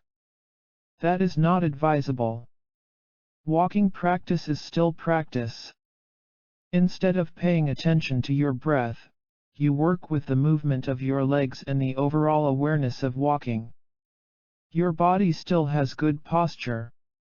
You raise your right leg, taking a small step forward. Then you touch the sole of your foot to the floor, and then your toes. Then the left leg takes a step, your heel presses down, then the ball of your foot touches the ground, and then your toes. Then the right leg steps forward again, and it continues like that. It's a very natural, ordinary walk. Your eyes are open while you're walking, of course, but generally you lower your gaze, rather than looking up or looking around at everything. Usually, during walking meditation, you are moving in a circle with other people around the room. Sometimes people walk quickly, almost racing relative to everybody else, or a person may walk very slowly. So you have to maintain an awareness of those in front of you and behind you. In walking meditation you fold your arms at the level of your belly, with the right hand over the left. You tuck the fingers of your left hand in, making a fist around your thumb, and the fingers of your right hand cover your left fist. So your arms aren't just swinging or hanging at your sides. Walking practice relates to your everyday life situation much more closely than sitting practice. It involves movement, and it is a transition from the sitting practice of meditation to what will happen at the end of meditation, when you rise from your meditation cushion and begin to move into walking in the street, speaking, working, and so on. So walking practice is an important link to post-meditation and mindfulness in action. However, it's still part of formal practice. Regarding it that way, as part of your mindfulness practice rather than as a break, you have to pay heed to it. You can do it somewhat deliberately but at the same time freely. Group retreat. Awareness between sessions of sitting. If you plan to do a group retreat for an entire day or over a period of several days or more, you may have questions about how to handle yourself during the periods when you are not sitting. Should you just tiptoe around as if you were walking on eggs, still trying to hold on to your meditation experience? Or should you make a big splash in your interactions with people? Or should you be somewhat dumb and hesitant and try to play along with other people's energy? You will undoubtedly be given instructions for how to behave between meditation sessions. You may be asked to observe silence. Even when silent, however, you are still interacting with others and responding to situations. The point is not so much that you should tiptoe, or make a big splash, or be hesitant. Instead, you should try to recollect the sense of meditational awareness that has developed in your state of being. Just continue that way. This doesn't mean especially working with the breath or working with your walking during the breaks, but there is a flash of awareness, the memory that you sat. This was discussed in the chapter Recollection. Also, remember your commitment to this particular course, this retreat. You have set your intention in being here. The attitude is not particularly moralistic or a question of behaving like good boys and good girls. It's a basic recollection of why you are here. And you are here, you have sat and meditated, it's simple and factual. Another general recommendation for group retreat situations, one that I strongly recommend, as a matter of fact, is to minimize unnecessary chatter. This means you should refrain from conversing or commenting among yourselves. You limit your verbal statements to what is purely functional and necessary. For example, one might say, "Pass the salt," or "Close the door." Of course, you may be doing your retreat in complete silence. Functional talking is a kind of middle ground between that and just chattering away. It can be more challenging than silence, because you have to decide what is functional. Another challenging aspect of a group retreat is the mealtimes, even if they're conducted in silence. Mealtimes, I have observed, are often seen as a moment of release, a moment of freedom, which is unnecessary. I think we can approach this differently. One problem during meals can be unnecessary chatter, but even if that is not taking place, there can be a quality of meals as time off, a gap, a vacation. You are eating and drinking, no doubt having a relatively pleasant time, and you regard it as completely outside of what you are doing in the meditation hall. There's a dichotomy, a shockingly big contrast, which is unnecessary. If you cultivate such an approach during the mealtimes or during personal time, thinking that this is your free time, your time to release energy, then obviously your sitting practice is going to feel like imprisonment. You are creating your own jail. You might feel that the meditation hall is where serious practice takes place, and when you get out the door, everything's free, back to normality or something like that. The physical environment may be somewhat isolated and restricted in a retreat setting, but you still may feel that you can indulge in your own freestyle during your personal time and proclaim your individuality in some way, even if you do so silently. By doing that, you might develop a negative reaction toward the meditation hall, considering it a jail, while the other places, away from practice, come to represent freedom and having a good time. The suggestion here is that we could even out the whole thing and have a good time all over the place. This is not so much a jail, and that is not so much a vacation, freedom, a holiday. Everything should be evened out. That is the basic approach.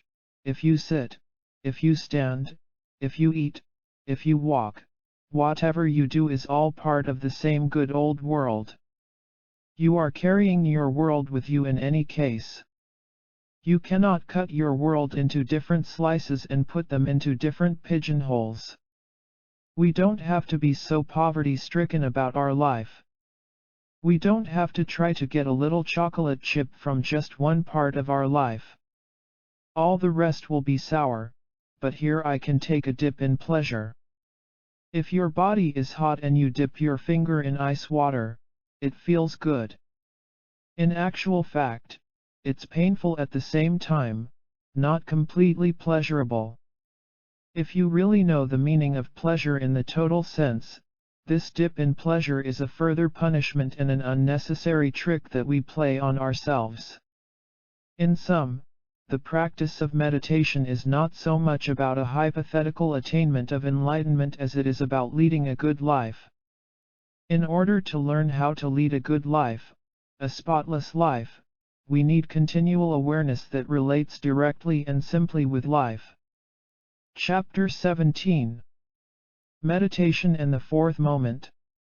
Mindfulness is a process of growth and maturing that happens gradually rather than suddenly.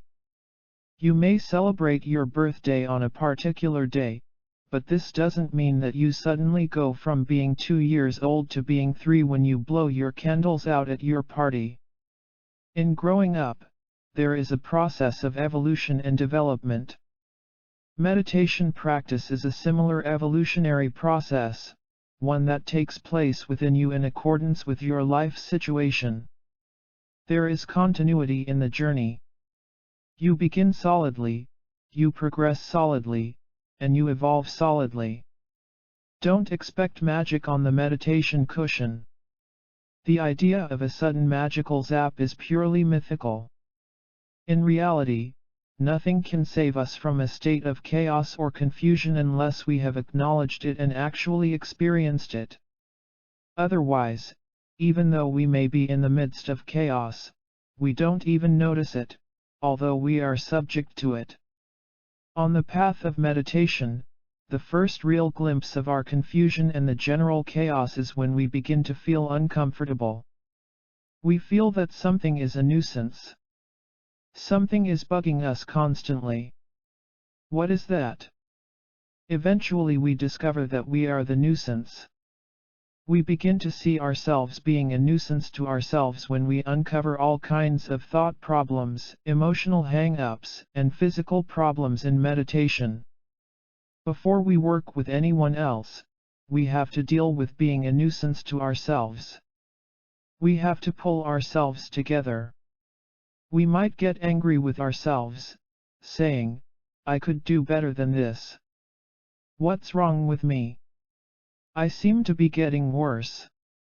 I'm going backward." We might get angry with the whole world, including ourselves.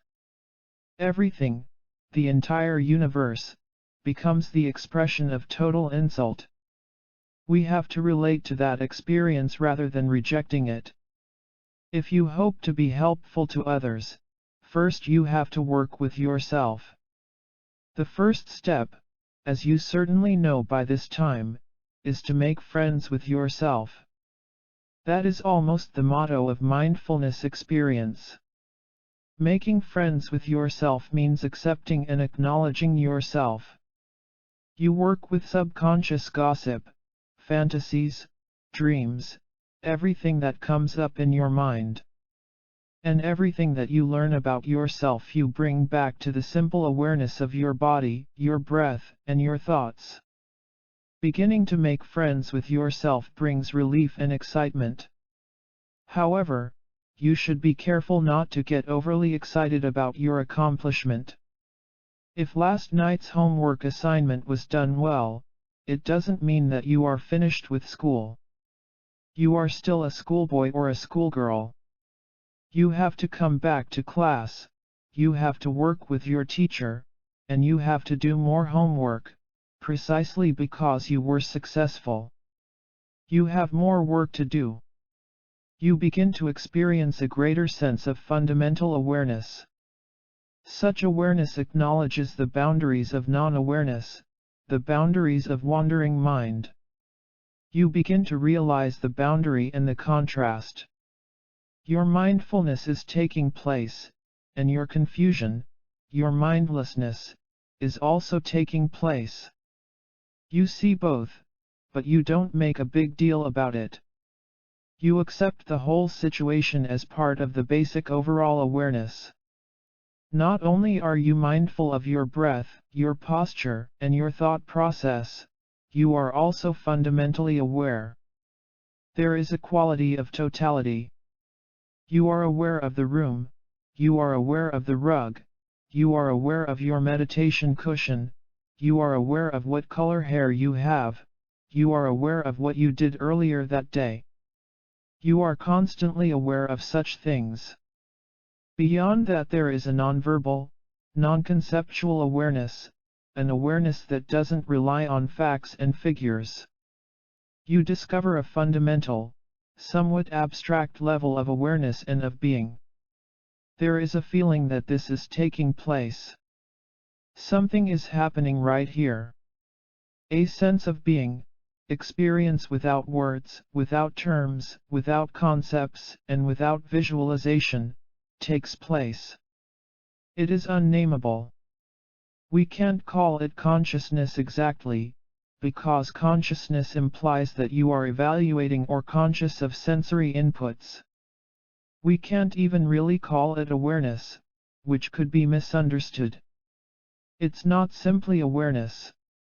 It's a state of being. Being what?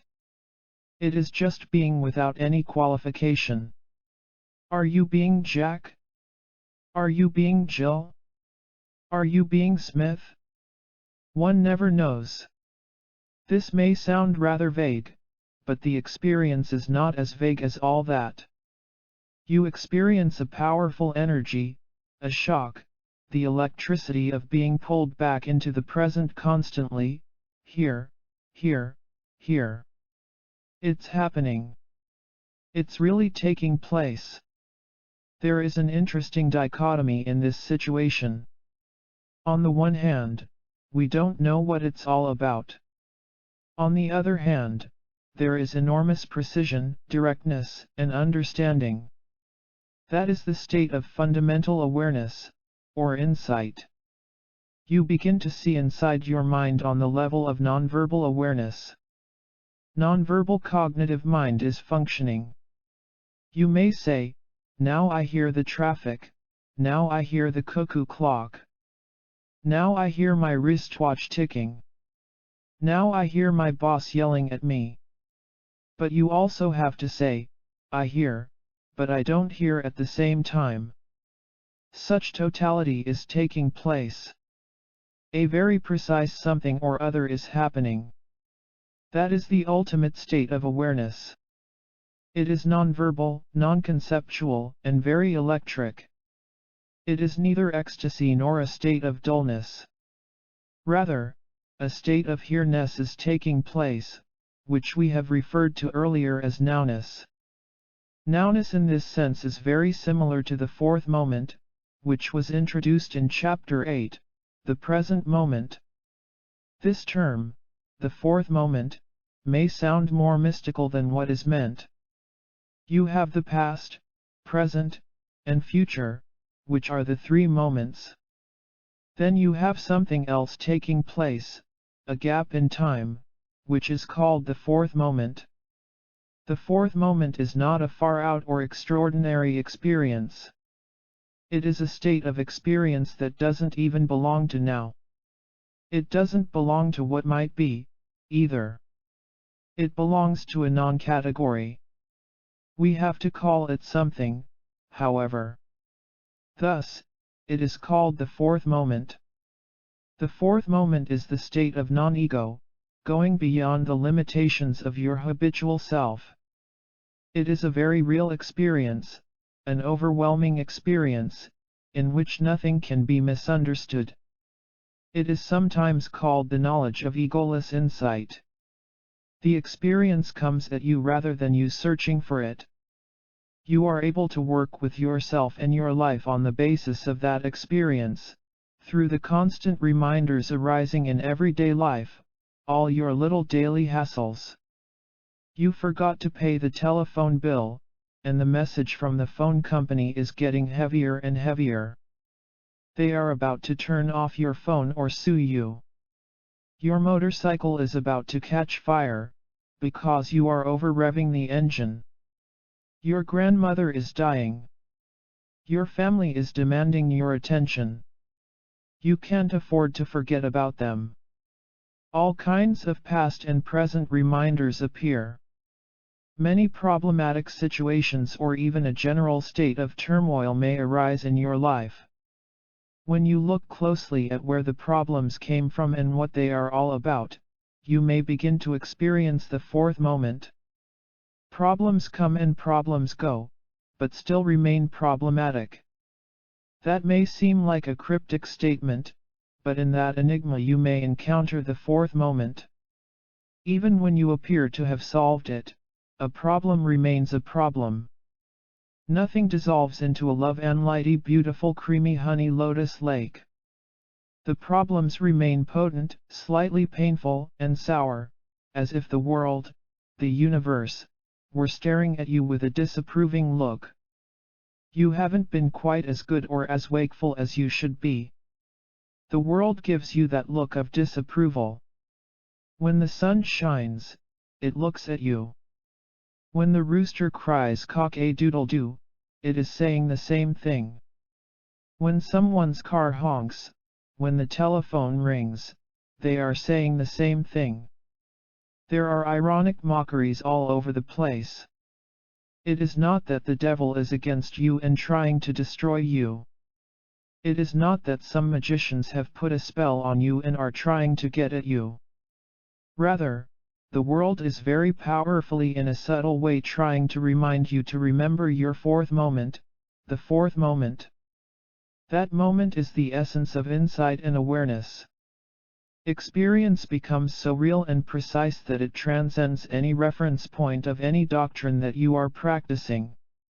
Whether you are practicing mindfulness, Christianity, Buddhism, or psychology, you are practicing life. In fact, ironically, you find that you can't escape. You find that life is practicing you. It becomes so real and obvious. Experiencing the fourth moment is quite important in the development of meditative awareness. At this point in your journey on the path of mindfulness, everything in your life begins to haunt you. Sometimes the haunting process takes the form of pleasurable confirmation. Sometimes it is painful and threatening. There is the feeling of a ghost haunting you all the time. You can't get rid of it, you can't even call someone to exorcise it. That state of insight and simultaneously of being haunted is the experience of the fourth moment. You feel that you are sitting and camping on the razor's edge, making campfires quite happily, yet knowing that you are on the razor's edge. You can't quite settle down and relax and build your campfire, yet you still stay on that point, on that spot. That state of hauntedness is the state of ego, actually. Somebody in your internal mental family, some part of your being, is beginning to complain that they are getting uncomfortable messages. The awareness of the fourth moment cannot materialize unless there is that slight tinge of being haunted by your own egotism. The hauntedness of ego and the egoless insight work together. That is what creates our experience. On the whole, we should regard our practice and our journey as experiential rather than as being based on programmed stages of development. At the moment you may be following a particular program of practice and study. You've made it to the first level, and now you want to progress to the second level, which begins on September 2nd. Although we do all kinds of things in that fashion, we should understand that in reality our experience isn't programmable in that way. Often students try to examine themselves so that they will know where they are on the path of meditation, but this doesn't seem to work. We have no way of knowing where we are in our practice or how we are doing on the path of mindfulness, as far as some standard evaluation is concerned. However, we do know that we started on a journey, that the journey is continuing, and that the journey takes time and requires real commitment to our individual experience.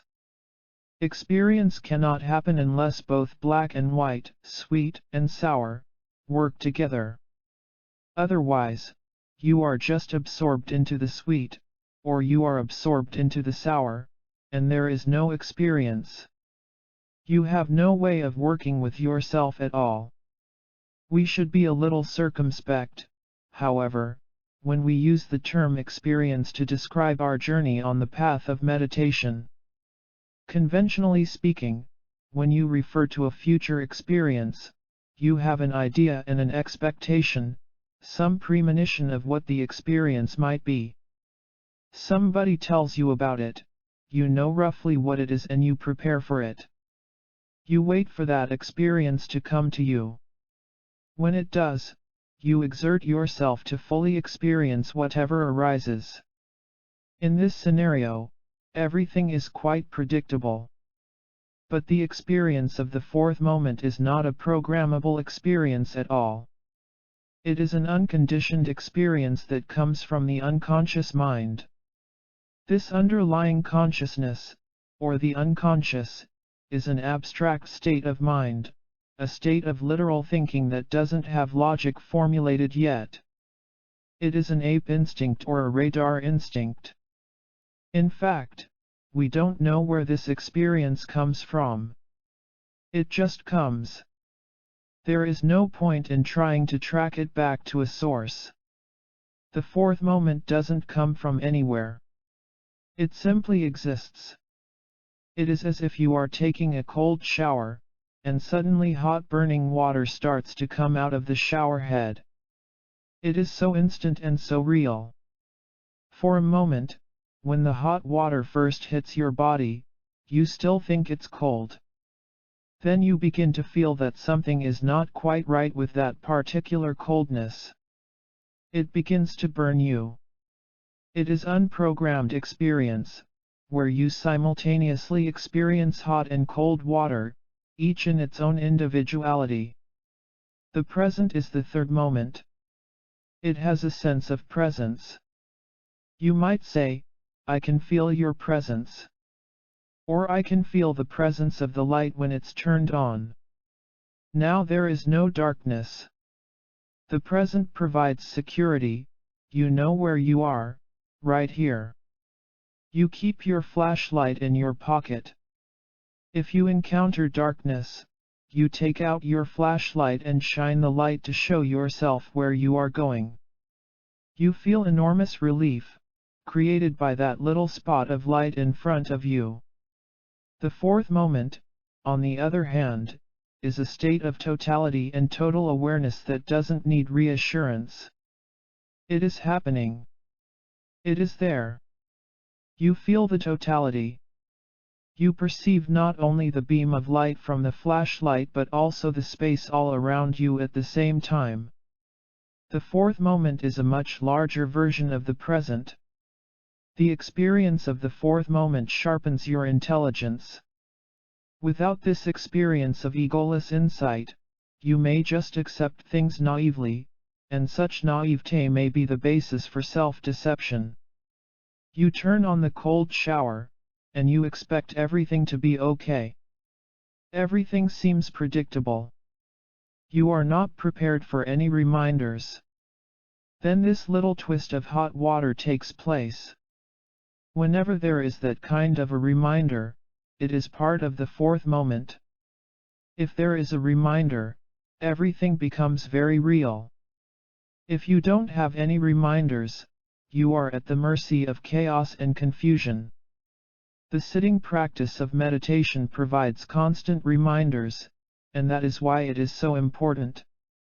It boils down to that. Chapter 18. The Sword in Your Heart. America, like many other parts of the world, suffers from excess. There are too many cars, discarded plastic containers, jet fuel, and other sources of pollution and waste. There are too many choices in the supermarket. We have so many brands and varieties to choose from that we can't decide which particular flavor of which kind of food we want to eat. So we buy too much, which creates further garbage, further pollution. The more passionately interested we are in every detail of everything we might buy, the more choices we have, that much more junk we acquire. Then, all this stuff begins to make us claustrophobic. This applies to our psychology as much as to physical belongings. Having so many choices of this or that psychology or approach to self-improvement encourages us to jump from one approach to another. It can become self-destructive. We end up producing further neurosis rather than further sanity. Our basic makeup is a conglomerate of mind and body. We are intelligent, methodical, logical, perceptive, intuitive, and emotional, with a touch of animal instinct thrown in. Sometimes human beings are referred to as beasts or creatures, but there is more to us than that, and therefore hope, promise, and salvation don't have to come from outside. They come from within ourselves. This country has more than enough raw material to work with. Information collected and collated, books written, conflicts generated, and problems identified. Now is the time for us to get back to the source, back to reality. That reality provides all kinds of clues, and all the clues encourage us to wake from our dream world. They bring us back to square one. We have to look into what we are, who we are, and what we are doing. Basically speaking, if we do not investigate our makeup, we could encounter many difficulties, misunderstandings, and blind corners. Before we can solve our problems, we have to introduce ourselves to the problems. Otherwise we might think we are doing something special, something good, and even liberating, but we might find ourselves doing the reverse. When we have considered the problems and the possibilities, we will be in a much better position to commit ourselves to a discipline such as the practice of meditation, which can provide us with the backbone, or foundation, and the confidence for our journey. Each one of us has particular aspects, unique characteristics. You might have a tendency toward passion, aggression, or ignorance, or other emotional styles. You might be turned on a lot of the time, or angry, or spaced out. None of those qualities is rejected, all are included as part of our investigation into who we are. Most of the time we play at being stupid, exceedingly stupid.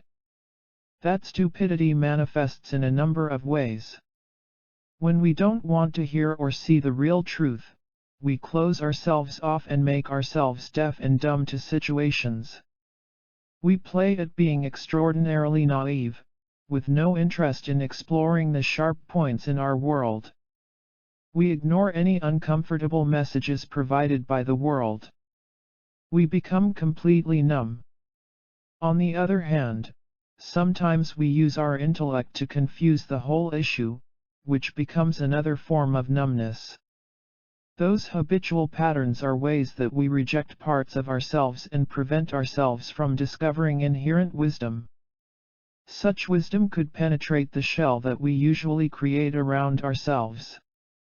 But it's very painful to actually tear away the shell, the skin that provides security and protects our sense of me-ness, I-ness. So we tend to close ourselves in as completely as we can. We sometimes blame our reluctance to open ourselves on lack of experience. I'm not learned enough, I don't have enough practice. But in fact our hesitation is usually based on an unwillingness to do the hard work of relating with ourselves. We find it too painful and unpleasant. We don't actually want to go through a process of unmasking. We might call ourselves by a different name, put on different clothes, and even move to a different geographic or social environment, to totally shield ourselves from criticism or exposure. The necessary unskinning process is covered over and replaced by gigantic wishful thinking. We don't really want to give in, give up, be exposed, or become naked at all. Instead, we often add extra baggage. In the name of a self-expose, in the name of nakedness, in the name of complete openness, in the name of selflessness or egolessness, we put on a suit of armor. We proclaim, this is it, this is the way to make yourself naked. You pronounce your new suit of armor, your further mask, as your vision of what you should be. Ever since we were separated or popped out from the fathomless, non-existent, beginningless, endless that, the wholeness of being, we've been trying to create our suits of armor, our masks, and shields of all kinds. If we have enough bravado, we also strategize and collect suitable weapons so that we can defend ourselves if anybody tries to penetrate our defenses. We might kill someone on the spot if he or she is too nasty or comes too close to us. Isn't this going a bit too far? Really? But who's kidding whom? How much can you actually kid yourself, your colleagues, and all the others, whoever they are? Such a self-deceptive approach not only affects us but also begins to affect our children, our parents, our spouses, relatives, and friends. Then we're all brewing this neurotic soup all the time. We may finally manage to achieve the ultimate neurosis. We might achieve a monumental world of neurosis, speed, craziness, aggression, passion, ignorance, and jealousy, in the name of peace, war, religion, education, government, the police force, the proletariat, students, school teachers, professors, poets, writers, and everyone else. We can achieve a lot in the name of our deception. But no matter how beautiful the paintings may be, how fantastic the poetry may be, how smoothly your car runs, how economically successfully your household is functioning, how great the relationships may be with your parents, your wife, and your husband, and how beautifully educated your children may be, growing up like beautiful young flowers, something is still missing. Something doesn't quite click. Something is absent. I'm not saying that what we do in this world in our social and economic setups is not worthwhile. Rather, I'm pointing to the style of our behavior when we don't want to open ourselves to others. We may introduce ourselves to each other as if we were good friends. We may fight with each other as if we were bad enemies. Nevertheless, we don't manifest completely who we are and what we are. We don't fully reveal ourselves. We still want to preserve and protect ourselves from the big wound, the big heart, within us. I once saw an exhibit of swords at the Japan Society in New York. It took a craftsman a year to make each one, and each was exquisitely beautiful. These works of art express the sharp, penetrating, and naked qualities of reality. That sharpness and directness are what is missing in our lives when we are afraid of ourselves. The artful dignity of a Japanese samurai sword also symbolizes how we can cut neurosis from within rather than striking an outer enemy. Such a fantastic sword is in us already as our awake nature. We should be proud that we possess such embryonic swords in our hearts. A lot of the time, however, we're trying to make sure that the sword in our heart isn't disturbed. We don't want to wake it up. We're afraid to jump and walk, let alone leap, in case that sword might awaken and might cut through us, from inside out. Our self-protective mechanism is really the expression of ego's mania. In the sense in which I'm using the word here, ego is not the actual heart of who we are but instead is the shield that surrounds the penetrating sword that exists in our heart. Since we don't want to awaken or reveal the sword, we develop all kinds of shielding, a whole process of covering it up. We're also afraid of demands from the outside, anything that might get inside us and encourage our inner sword to come out. We're very careful not to hug anybody too intimately. We don't want to do anything that might bring out the sword in our heart. We've become afraid, cowardly, and deceptive, so fearful of our own sanity. However, ultimately we can't get away from our own wisdom. The penetrating sharpness that exists within us is an irritation that can't be ignored. Because this beautiful sword exists, because such a sharp blade and fantastically tempered sword is already in our heart, we have to work hard to avoid noticing it. We make a shield out of concrete, foam padding, newspapers, whatever we have, to make sure that this truth within us can't get out. We don't realize that if that truth were allowed to come out, there wouldn't be any problem with it at all. When you begin to realize how sharp and penetrating your intelligence is and how open you could be, it is such a revelation. Once you begin to experience the truth, you don't find your habitual occupations that interesting anymore. We use them as entertainment, a way to kill time and reinforce our sense of survival. When we entertain ourselves, we don't have to expose ourselves completely. It would be messy, and we're somewhat afraid of that messiness. As well, there is some arrogance that prevents you from opening up completely. If you let go of your self-centered watcher, you won't be able to see yourself becoming a fantastic person. What would be the fun of that? You tell yourself that, in the end, when you see how great you are, then you'll actually give up your self-centeredness. That's your storyline, your theory, but the truth is that, if you feel you're becoming great, you'll want to hold on to that experience. Your egomania reinforces itself. It's like becoming a little dictator, a short-lived Hitler, Mussolini, Stalin, or Mao Zedong. The alternative, which is called egolessness, doesn't actually mean having less ego as opposed to more. We are talking about discovering the non-existence of such a thing at all. What we usually call me or myself is just the padding we put around our heart. That padding has to be, not rejected, but pulled away or penetrated. Often we think of opening as something that results from an external force coming into us, making a slit in our skin, and finally opening up our heart. In this case, our heart opens from within. However, opening is not automatic. There has to be a definite commitment to actually surrender, give, open up, and abandon the usual securities around us.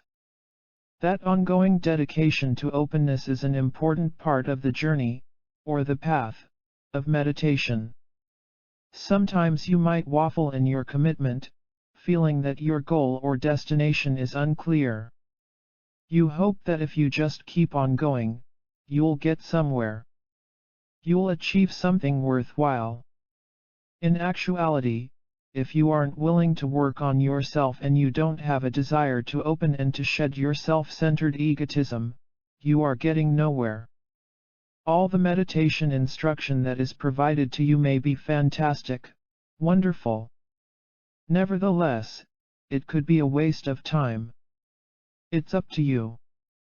How you make your journey will determine whether you make junk out of a genuine treasure. You aren't going to be zapped or saved on the spot. If you take such an attitude, you won't get anywhere. This doesn't apply just to meditation. It's also true in the everyday world. If you are a businessperson who thinks you are going to be a millionaire tomorrow, you think you will be zapped into millionaireship, well, that does not often occur. If you are working on a difficult relationship with your parents, your husband, your wife, your boss, or your children, there is no sudden zap that will solve everything.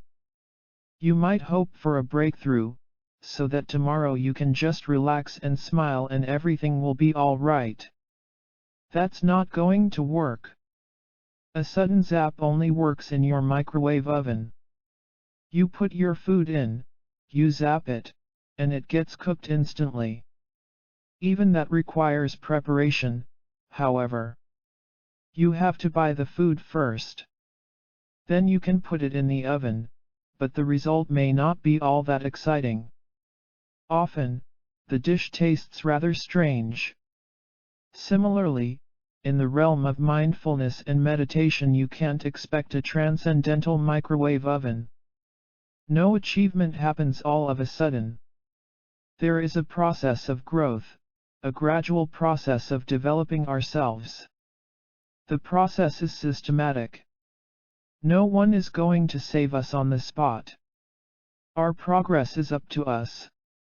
We need to ask ourselves if we are willing to undergo the complete operation. Do we want the sword to come out of our heart, or not? Chapter 19. Galaxies of stars, grains of sand. One of our greatest fears is the fear of losing our identity, ourselves. We may associate the loss of self with mental instability or with dying and our fear of death. However, being less self-centered and discovering a more open state of being, one that isn't so rigidly defined, could be viewed as a very positive and sane development.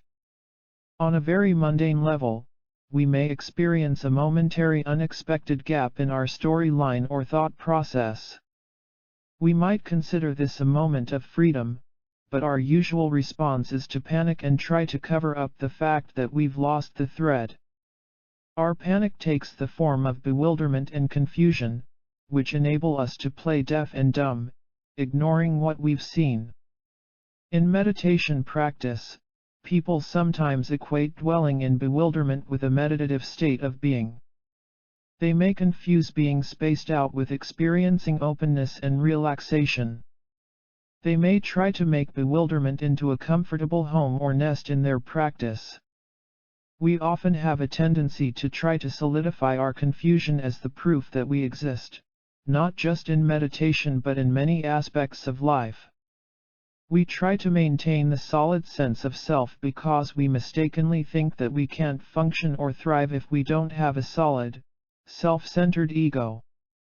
As we discussed in the previous chapter, this is mistaking the mask and the suit of armor that we're wearing for the real body, the real birthday suit.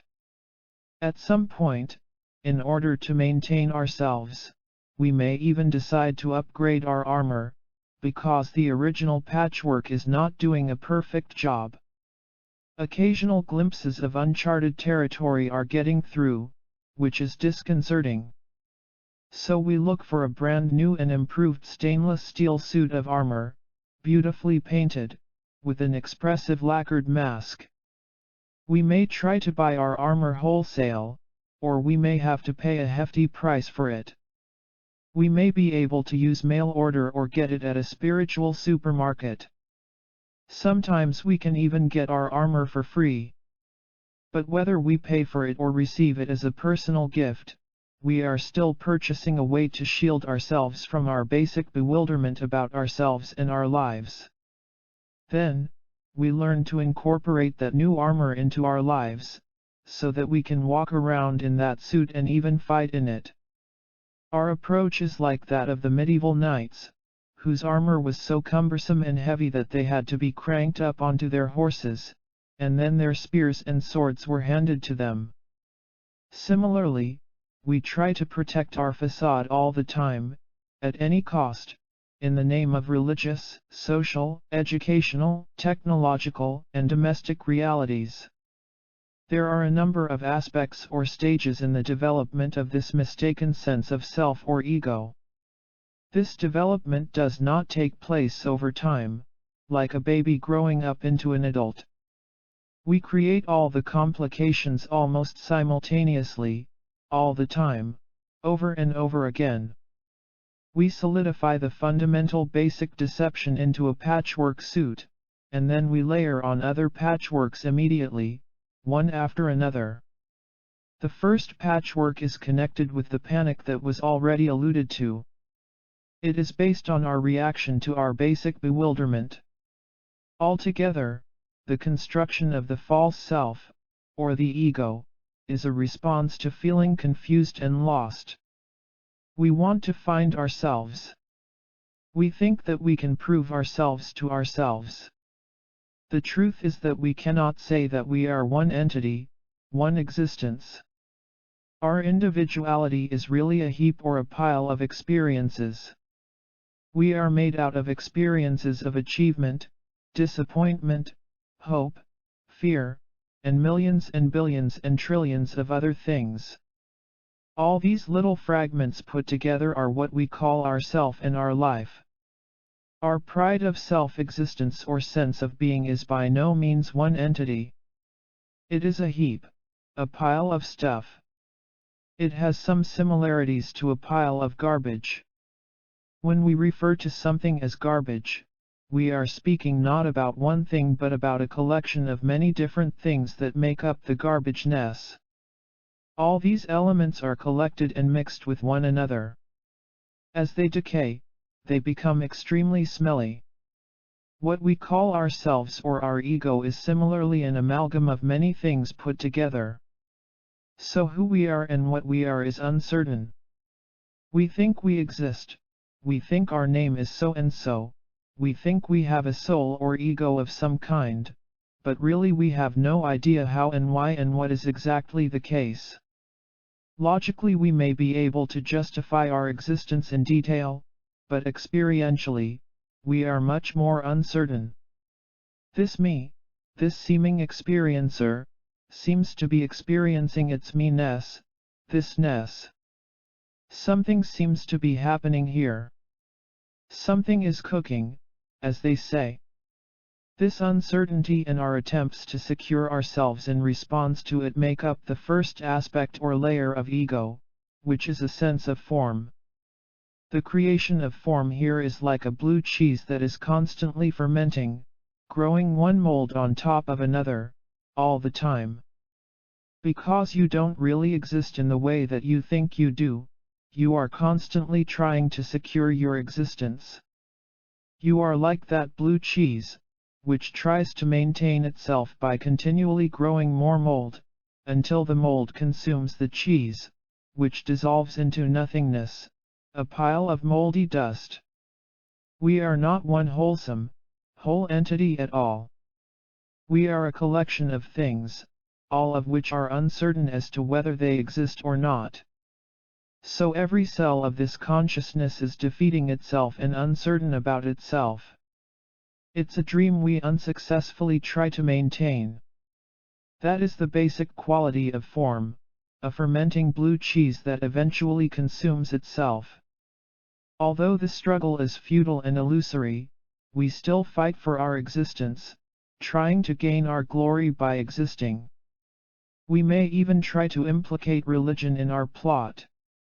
The essential wisdom or truth of most great religions is basically egoless to begin with, but that can be twisted, not just individually but on a societal level as well.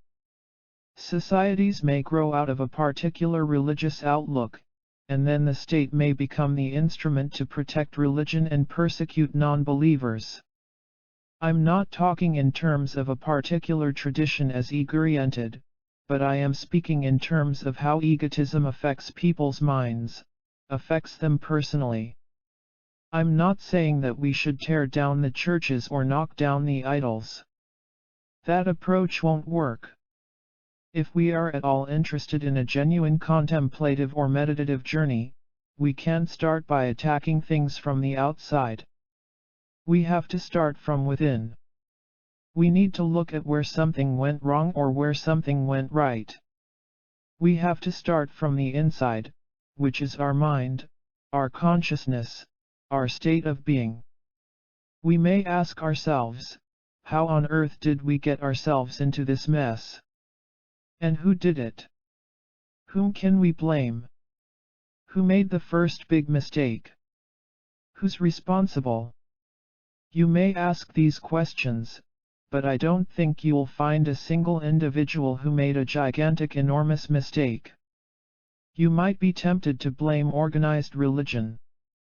You could blame Christ, you could blame Muhammad, you could blame Moses, you could blame Buddha.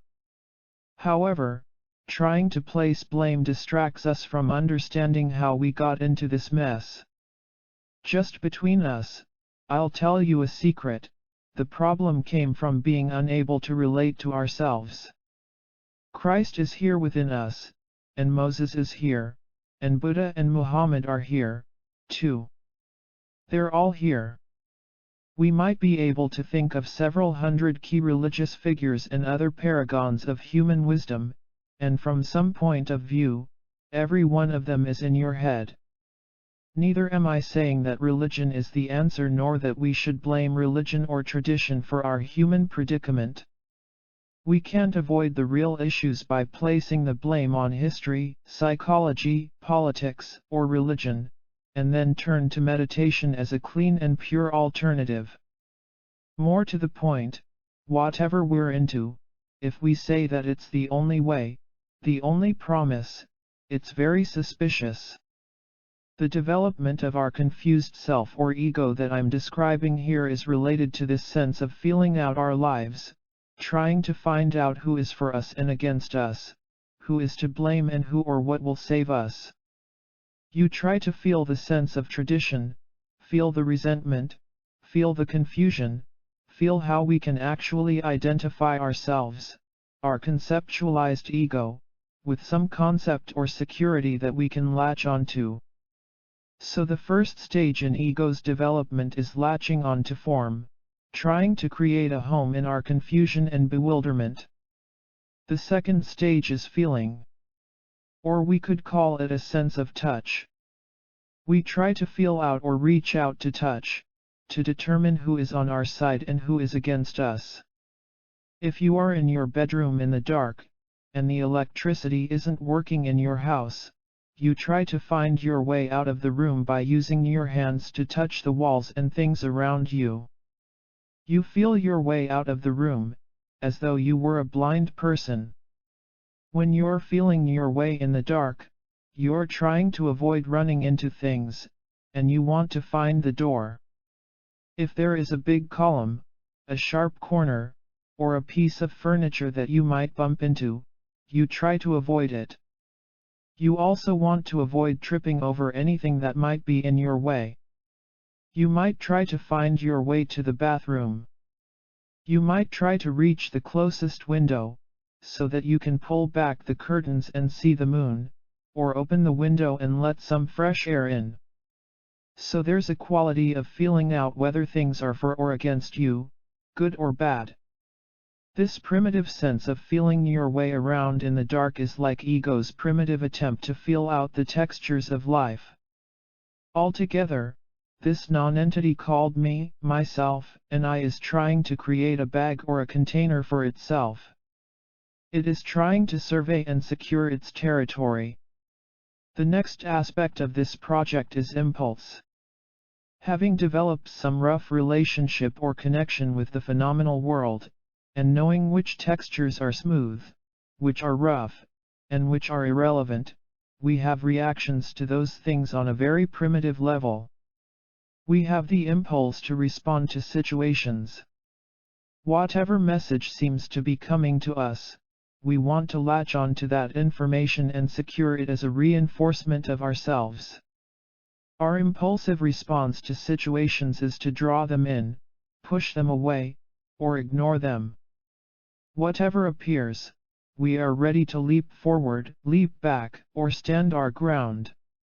Having developed a rough sense of form and some feeling for our world, and having developed an impulse to respond, or crudely communicate, now we reach a stage where we manage to put our feelings into categories.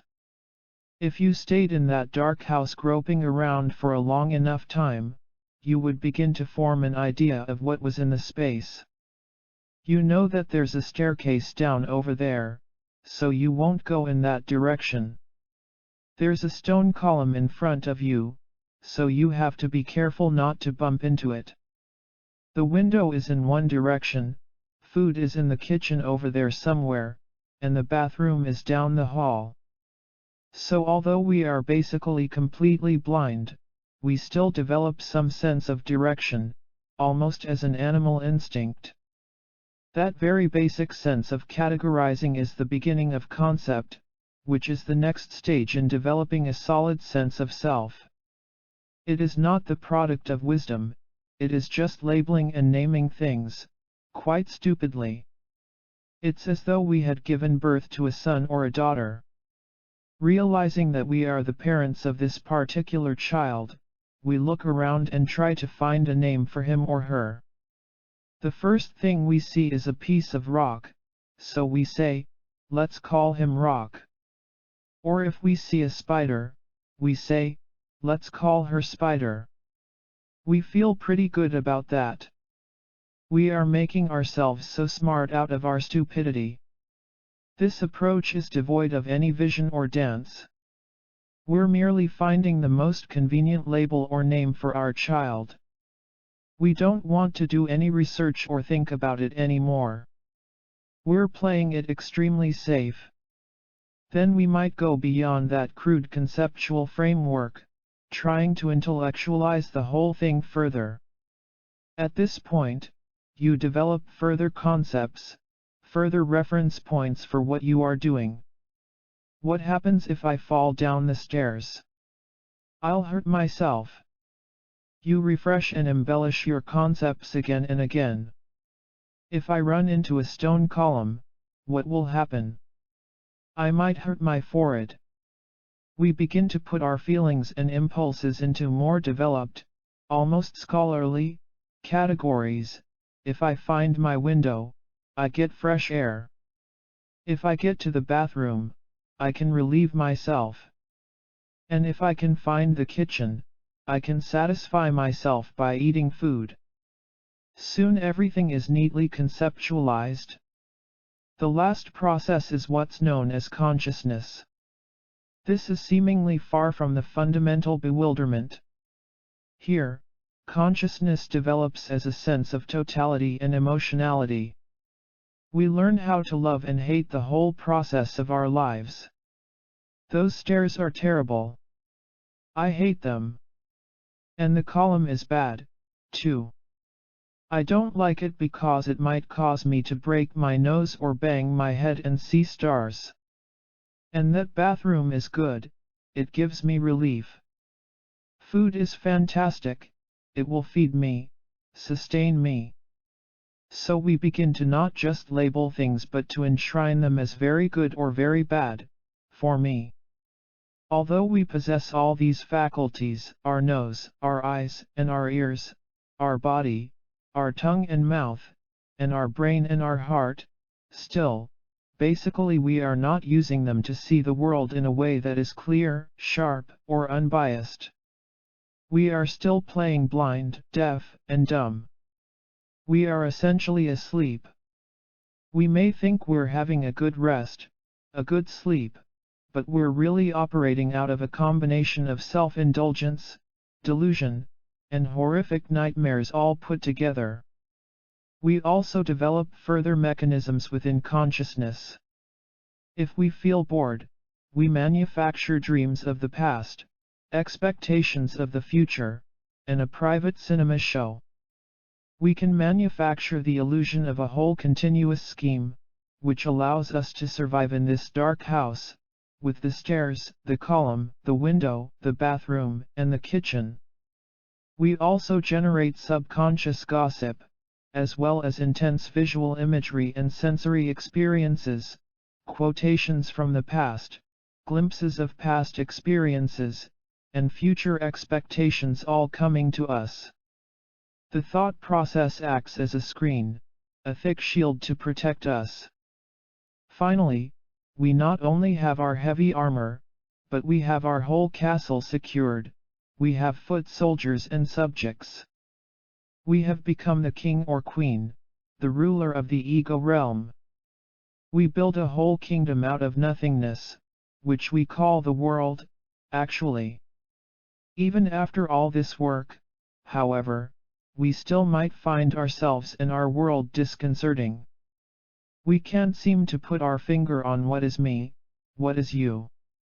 It all seems very uncertain. It's not because we are confused or stupid.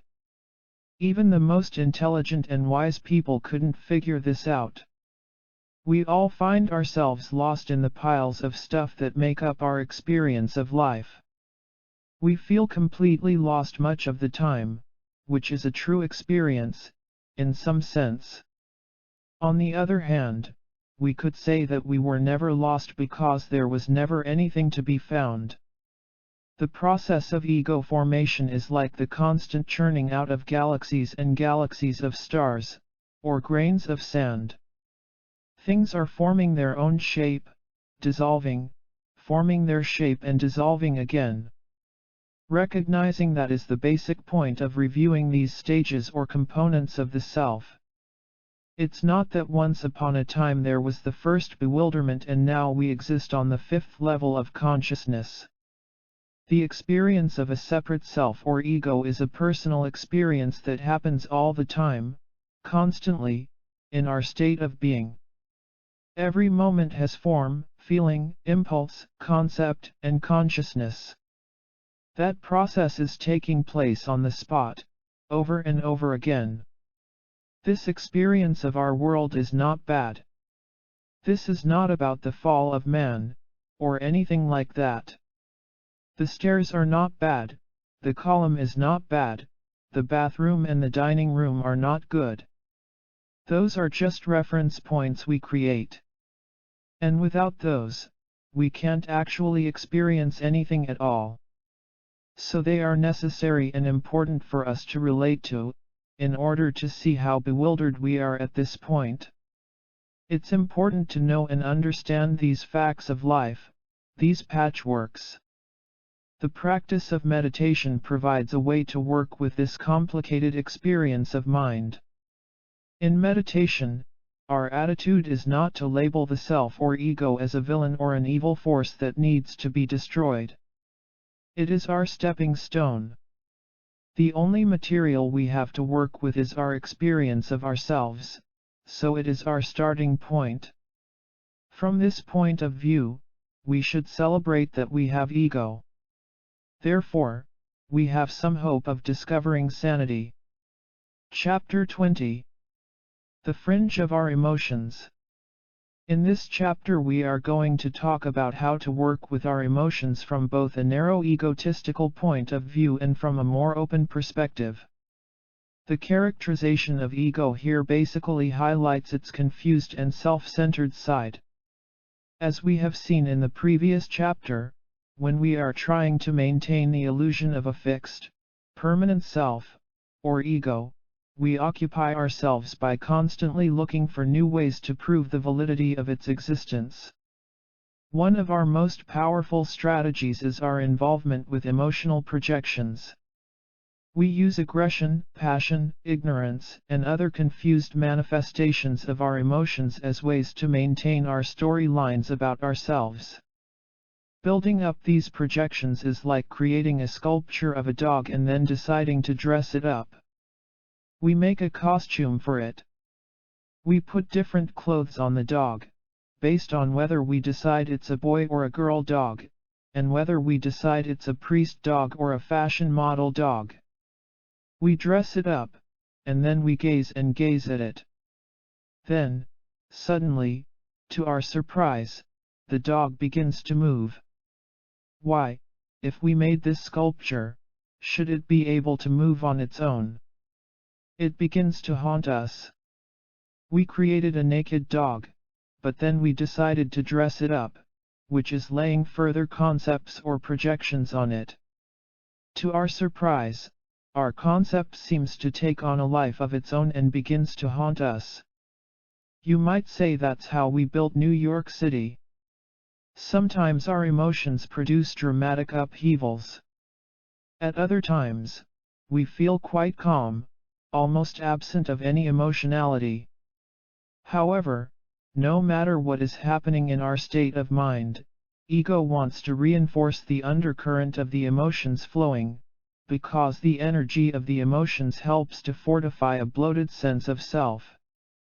To restate this, when we are filled with emotion, it seems that something, possibly something quite exciting, is happening and that there is a substantial entity at the center of the activity. When ego co-opts the emotions in this way, they function like the limbs of ego's enlarged mental body, extending its reach and reinforcing its hold. Attaching the thought process to the emotions is the key here. Thoughts are employed as the veins and arteries that circulate the blood of ego through the limbs.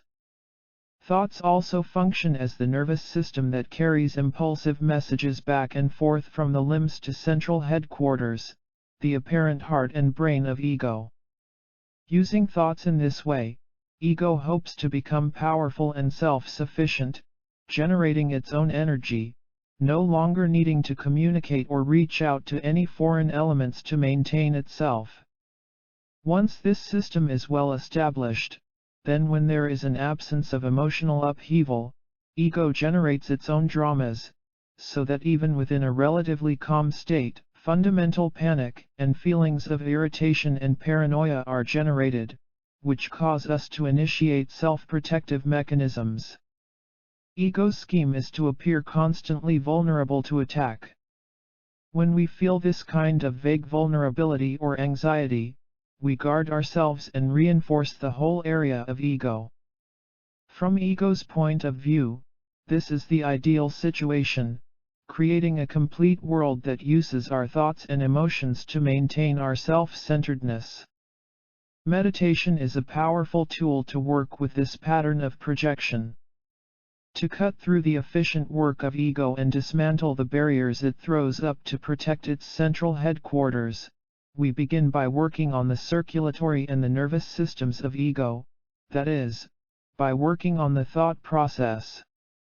The complications and confusion of our thought process are there to ensure that ego's extremities, the conflicting emotions, remain securely connected to ego's heart and brain. If the efficiency of this system is disrupted and set into chaos, then it becomes easier to work directly on dismantling the fundamental structure of our egotism. By applying mindfulness, the basic technique of meditation, we bring the existing thought patterns into a simple situation, as opposed to the complicated one that ego has constructed.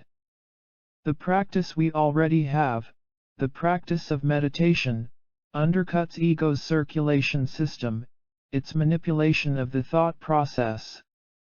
We do this by relating simply to posture, breathing, and labeling our thoughts. We have many kinds of thoughts. There is the heavy-handedness of case history thoughts. There are cunning fox-like thoughts and slippery fish-like thoughts, as well as grasshopper-like thoughts, leaping from one highlight to another. The way to work with all these aspects of our thought process is to simplify them into the basic practice. This approach to meditation is not introspective or inwardly focused. If we try to work on ourselves by penetrating the depths or so-called deeper levels of thought, we may become introverted and we may intellectualize or complicate the whole process of meditation, rather than simplifying it. The tendency to centralize everything within ourselves by focusing on me and my meditation may be encouragement for the ego. It makes the ego feel that somebody is home, or somebody's at the office conducting business. This approach supports the illusion of centralized authority and efficiency within us. To work with the problem of self-centeredness, the practice of meditation should get us out of the red tape of ego as much as possible. The basic practice is to relate with sitting, breathing, and walking from the point of view of awareness. This approach is outward-facing. It is engaging our actual living situation. In the practice of meditation, physical sensations, movements, and our breathing all relate with the environment around us, the world outside. These aspects of our practice aren't purely focused within the body. Centralizing energy inside the body is trying to hold on to the energy, which may increase tension and tightness. In the end, a person may begin to hate himself, because he hates the struggle that he's going through. In extreme cases, he may even want to destroy himself, to release himself from this internalized experience. The alternative, stepping outside the ego, is boycotting the centralized idea of oneself. This approach is a refreshing process of opening by applying the principle of right mindfulness.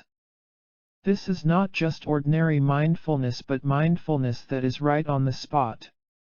This applies not only to formal meditation practice but also to everyday life, to mindfulness in action. Here, mindfulness is complete identification or oneness with your technique and your activity. You don't try to be mindful, but you recognize that you are in a state of mindfulness already. It is a way of working with yourself in which you become one with whatever techniques you are using. In our daily lives there are many routine tasks that involve repeating an action over and over again: swimming laps, stacking wood, vacuuming, washing dishes, brushing our teeth, shoveling snow, filing papers in a drawer or on your computer. Any repetitive, routine activity can be an aspect of our mindfulness practice. These activities provide opportunities to begin working with mindfulness in everyday life. Eventually, all activities can be part of the practice of mindfulness in action. This is not a replacement for formal practice, but our daily lives should also not be separate from mindfulness. If you identify with the action that you are repeating over and over again, it can be an experience of mindfulness. You can experience being absolutely right there, on the spot, and being one with the action. It is the expression of right mindfulness in ordinary life. Applying mindfulness in everyday life makes our experience much more spacious, and it also brings an awareness of the whole environment. That is the sign or hallmark of developing insight, starting to see the situation as a whole. If you are stacking wood, you are not only mindful of piling one log on top of another, but you are also aware of the whole woodpile and the space around it. If you're swimming in a lake, you have an awareness of the whole expanse of the water. There is greater awareness, as distinct from simple mindfulness. Mindfulness is primarily the aspect of the technique that is being right on the spot, and awareness is feeling the environment around that mindfulness. Awareness is more panoramic. If you are watching the road too intently when you drive on the highway, you might miss your exit, because you're only paying attention to the road in front of you and you don't see the exit signs. You may be watching the car in front of you and the car behind you very mindfully, but if you're not aware of the bigger space, you might miss your exit. New drivers are often very cautious, paying a lot of attention to the speed limit and being very mindful of other cars on the road. When you first learn to drive, that may be a very good idea. Eventually, however, in addition to being mindful of the details, you also need an overall awareness as you drive. If you purchase a new automobile, when you first drive it, you are very caught up in how the car accelerates, where the gearshift is, what all the lights on the dashboard mean, and other little details. But as you get to know your vehicle, you begin to tune into the size of the car and how it operates, how easy it is to accelerate or to stop, and things like that. At a certain point it's as though your awareness becomes one with the car, so to speak. It's as if the car is your body. You are no longer calculating each movement, but you intuitively know how to handle your car, how to park it and drive it. You begin to feel as though the car is almost driving itself, rather than that you are driving the car.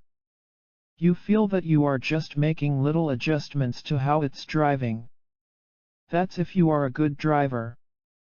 If you're a bad driver, then there will be lots of you involved in your driving.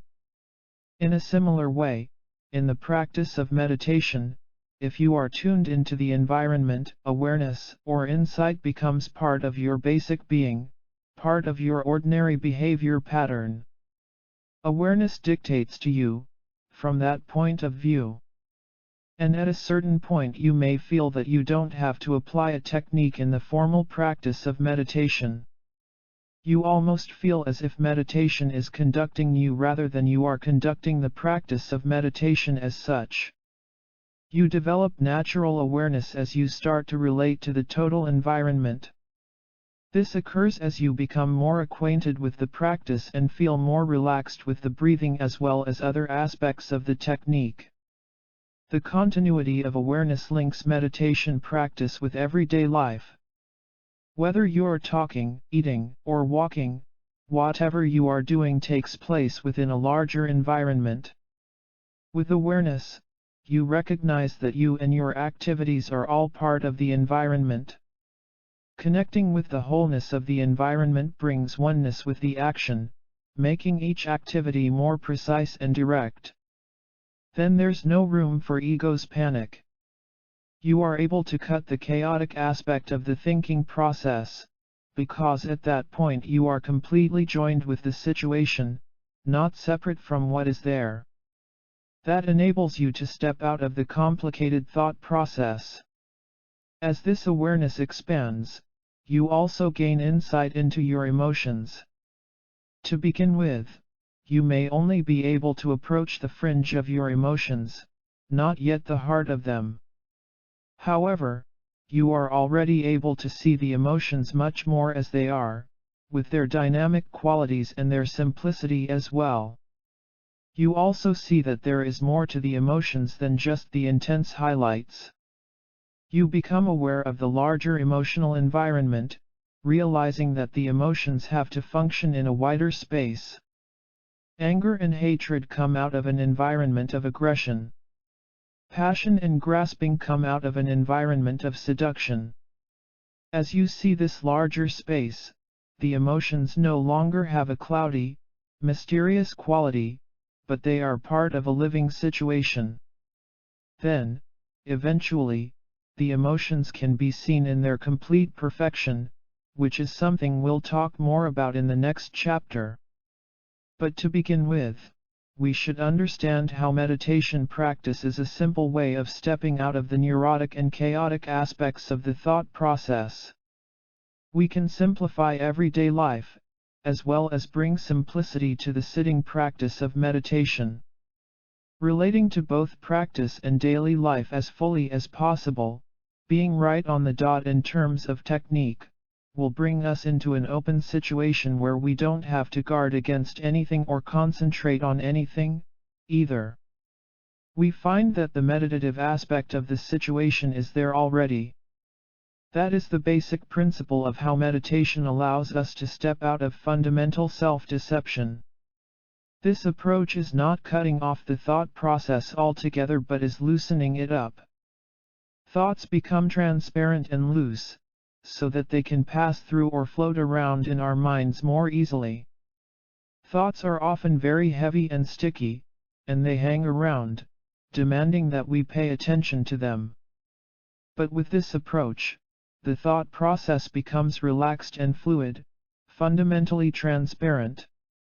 In this way, we learn to relate to our thought process, rather than trying to attain a state without thoughts altogether. Thoughts have fundamental intelligence and energy to them, so you don't want to cut off the thought process.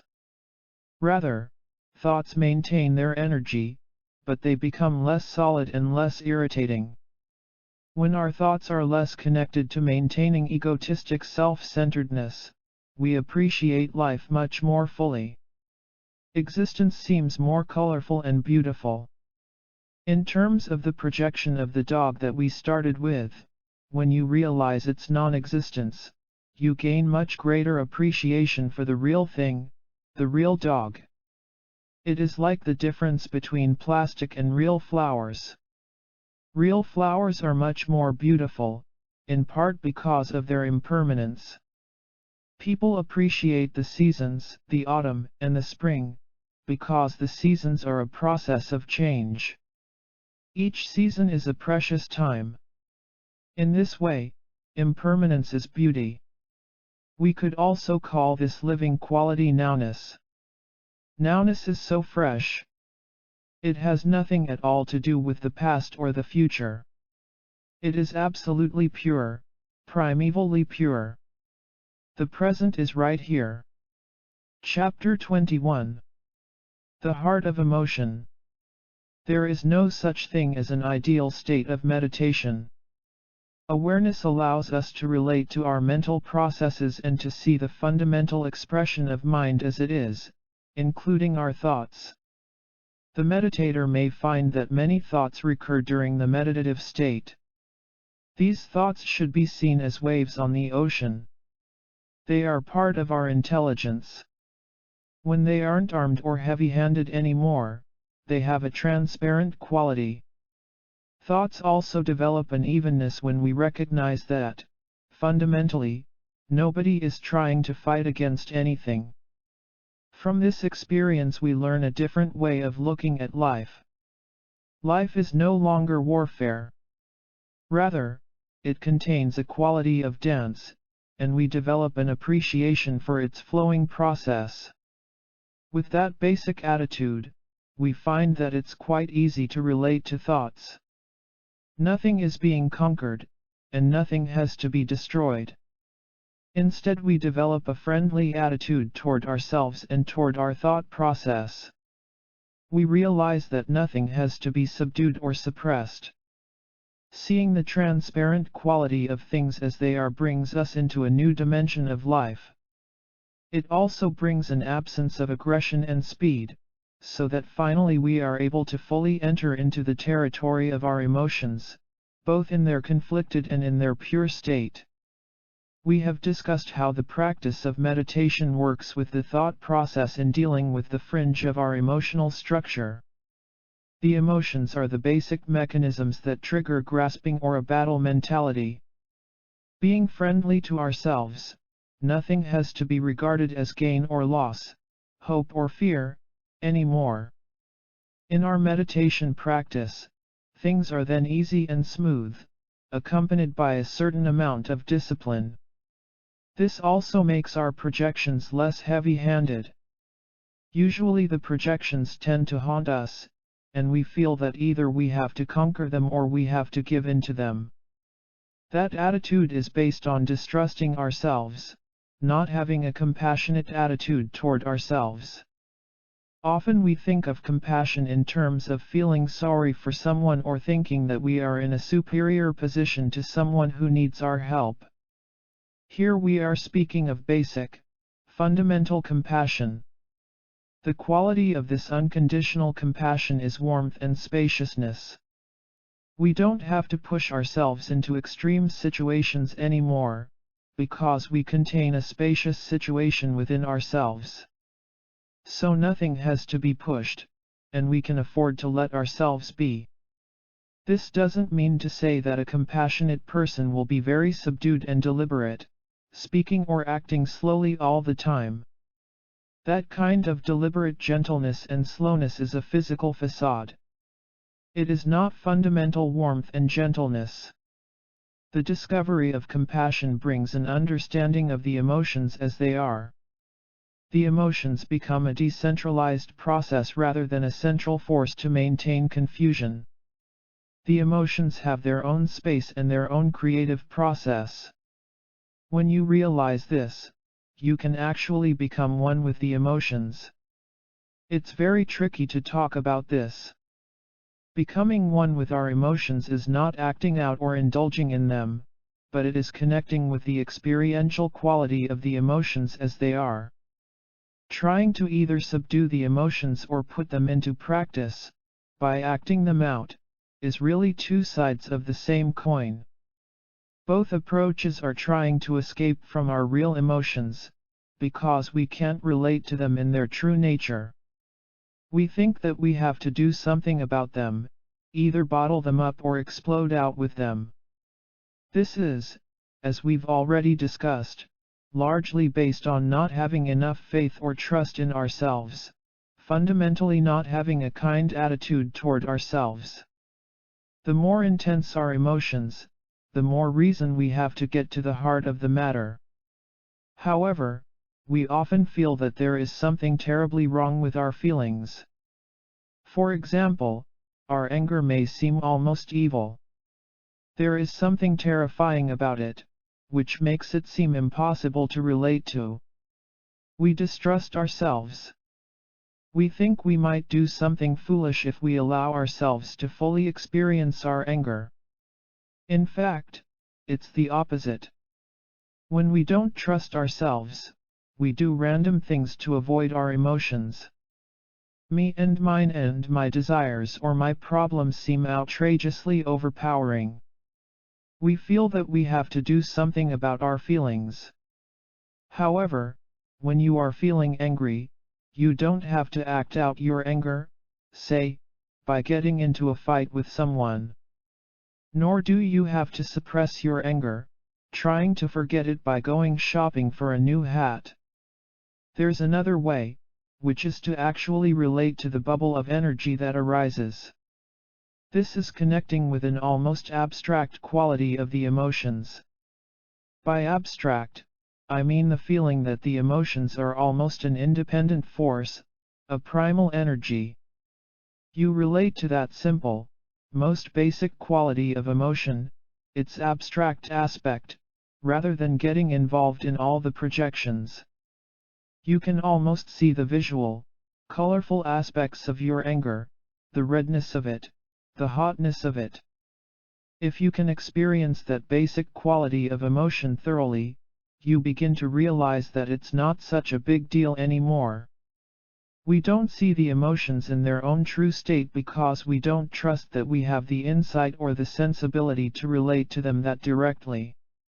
Even if we have a sudden insight about how we might do so, we automatically seal off that thought, that possibility of understanding them. The essence of the emotions is primordial wakefulness. That's a very powerful way of looking at them. We might think of mind as wakeful, as containing wakeful intelligence, but not the emotions, because we distrust them. We often see them as something overpowering, unnecessary or dreadful, something that we should cast off or find some way of getting rid of. But in fact, the basic nature of the emotions is that they are awake in themselves. They are like a snake curled to strike that unwinds itself in midair. That is the transcendental quality of the emotions, when we trust ourselves and we really enter into the emotions completely. When we are not able to approach the emotions in their own true nature, they tend to cause all sorts of casualties, on the fringes of emotion. Emotional outbursts have a lot of speed or intensity. When they are spinning around, and when you just touch the fringe, you are pushed away, cast off. The alternative is getting into the heart of emotion. For instance, the point of aggression is to arouse anger and hatred. If there is a you as a central person, a central reference point, your anger will overpower you. But if you become completely part of the anger, if you get into the isness of the anger, then anger's ability to overpower you disappears. There's no one there to overpower. Then anger becomes just a bundle of energy. To take another example, the point of fear is to frighten you. If you become part of the fear completely, right in it, then fear has no one to frighten. So it's a question of absolutely getting into the heart of the matter. Another way of seeing this is that you lose the concept of fringe and center altogether, in terms of your experience of your emotions or your identity as a whole. When you have a sense of being at the center, right in the middle or in command of an experience, you should regard the center as including the fringe of your experience as well. Sometimes you can only touch the fringe of an emotion or an experience, which might mean that something is threatening and you're trying to keep it at a distance. At that point, try to regard the fringe as also being right at the center. If the fringe becomes the center and the center becomes the fringe, there is no conflict between the two at all. There is no conflict within you or within your experience at that point. That is how the snake unwinds itself in midair. The emotions free themselves, rather than you're trying to find a way to alter or destroy them. We have to deal with the heart of the matter, the heart of situations. We have to work with both the cause and with the seeds of whatever develops in our life, rather than immediately jumping to conclusions. At the heart of the emotions we find emptiness, actually. When we realize that the forces at the fringe are also the center, we realize how much space there is. It is everywhere, all the time. And wherever there is space, space is the center in itself, as well as the fringe in itself, because there is no way to divide space into pieces. That realization breaks down the barrier of duality of me and my projections completely. There's no solid wall between us and our projections anymore. The wall between the two has been removed, because it never really existed. Finally we are able to perceive things without concept, without conceptualizing and judging, and without extreme emotional reactions. Things are seen as they are, because there's no fear of losing control of the center or control of the fringe. They have already been pacified or seen through. This experience enables us to relate with other things in our everyday life. Whatever we perceive or experience in life is spacious, full, and complete when we don't have ulterior motives. If you don't perceive things with hunger anymore, your basic sense of poverty is removed. You trust things as they are. This enables a person to act skillfully as well. Here, when we talk about skillful action, it's a question again of trusting in space, trusting the basic qualities of things as they are, rather than being skillful in creating or strategizing a particular outcome. Without ulterior motives, you can relate very accurately to situations. It's almost as though you yourself are a good speedometer that registers the speed of your vehicle or a good thermometer that registers the temperature of a situation accurately and precisely. You automatically become an accurate or skillful part of the process. From this point of view, if you are trying to be very clever by planning or reorganizing something, you are heading for complication and confusion. Ignorance is refusing to accept things as they are, trying to impose a secondary meaning or trying to interpret things according to your wishes. When you artificially try to reinterpret something, your intelligence becomes feeble and freezes up. This frivolous intelligence binds itself, like a silkworm that binds itself with its own silk thread. You are creating your own bondage. When you see the absence of the barrier of duality, there is no room to be cunning or clever. There's no purpose to it, when things have been seen through thoroughly. Rather, you begin to enjoy the details of your life as part of your path. When your journey is informed by meditative insight, then whatever happens in life becomes living insight. Situations themselves begin to act as reminders. They shake you, they slow you down, they warn you, or they may inspire you. If we become more generous and open by removing the fundamental obstacle, or our facade, we are much more kind and loving to ourselves. Then our outside projections become kind to us as well. So the whole world becomes a loving world, one without aggressive conflict. Therefore, you discover that the world is filled with compassion. This inspires you to be friendly to others and to try to help them. You aren't trying to convert them to your ego. That approach doesn't apply anymore. Rather, because you see the other person's situation as it is, your chemistry and the other person's chemistry mingle together extremely well, absent any elements of aggression or passion. I wouldn't call this an absolute state without extreme emotions. You could still have your emotional upheavals, but you also could have glimpses of openness. Those glimpses help you to become a more awake, open, and generous person. These glimpses of openness and generosity become the working basis, because they contain the qualities of compassion and skillful action. Then, each moment is a unique and beautiful opportunity to work on yourself. You don't want to miss the boat. Each moment is precious. Chapter 22 A mindful society. I did not come to North America to find a cozy home in the United States of America or because I appreciated elevators, aspirins, and all the other comforts available in this culture. I came here initially and the teaching situation took shape because of people here. My arrival here was a response to an invitation, one that is becoming ever more powerful. It seems that this invitation might be extended indefinitely. Quite possibly, the practice of meditation and the appreciation of mindfulness will stay on this continent for a very long time, for generations and generations to come. I wasn't invited here because something was missing.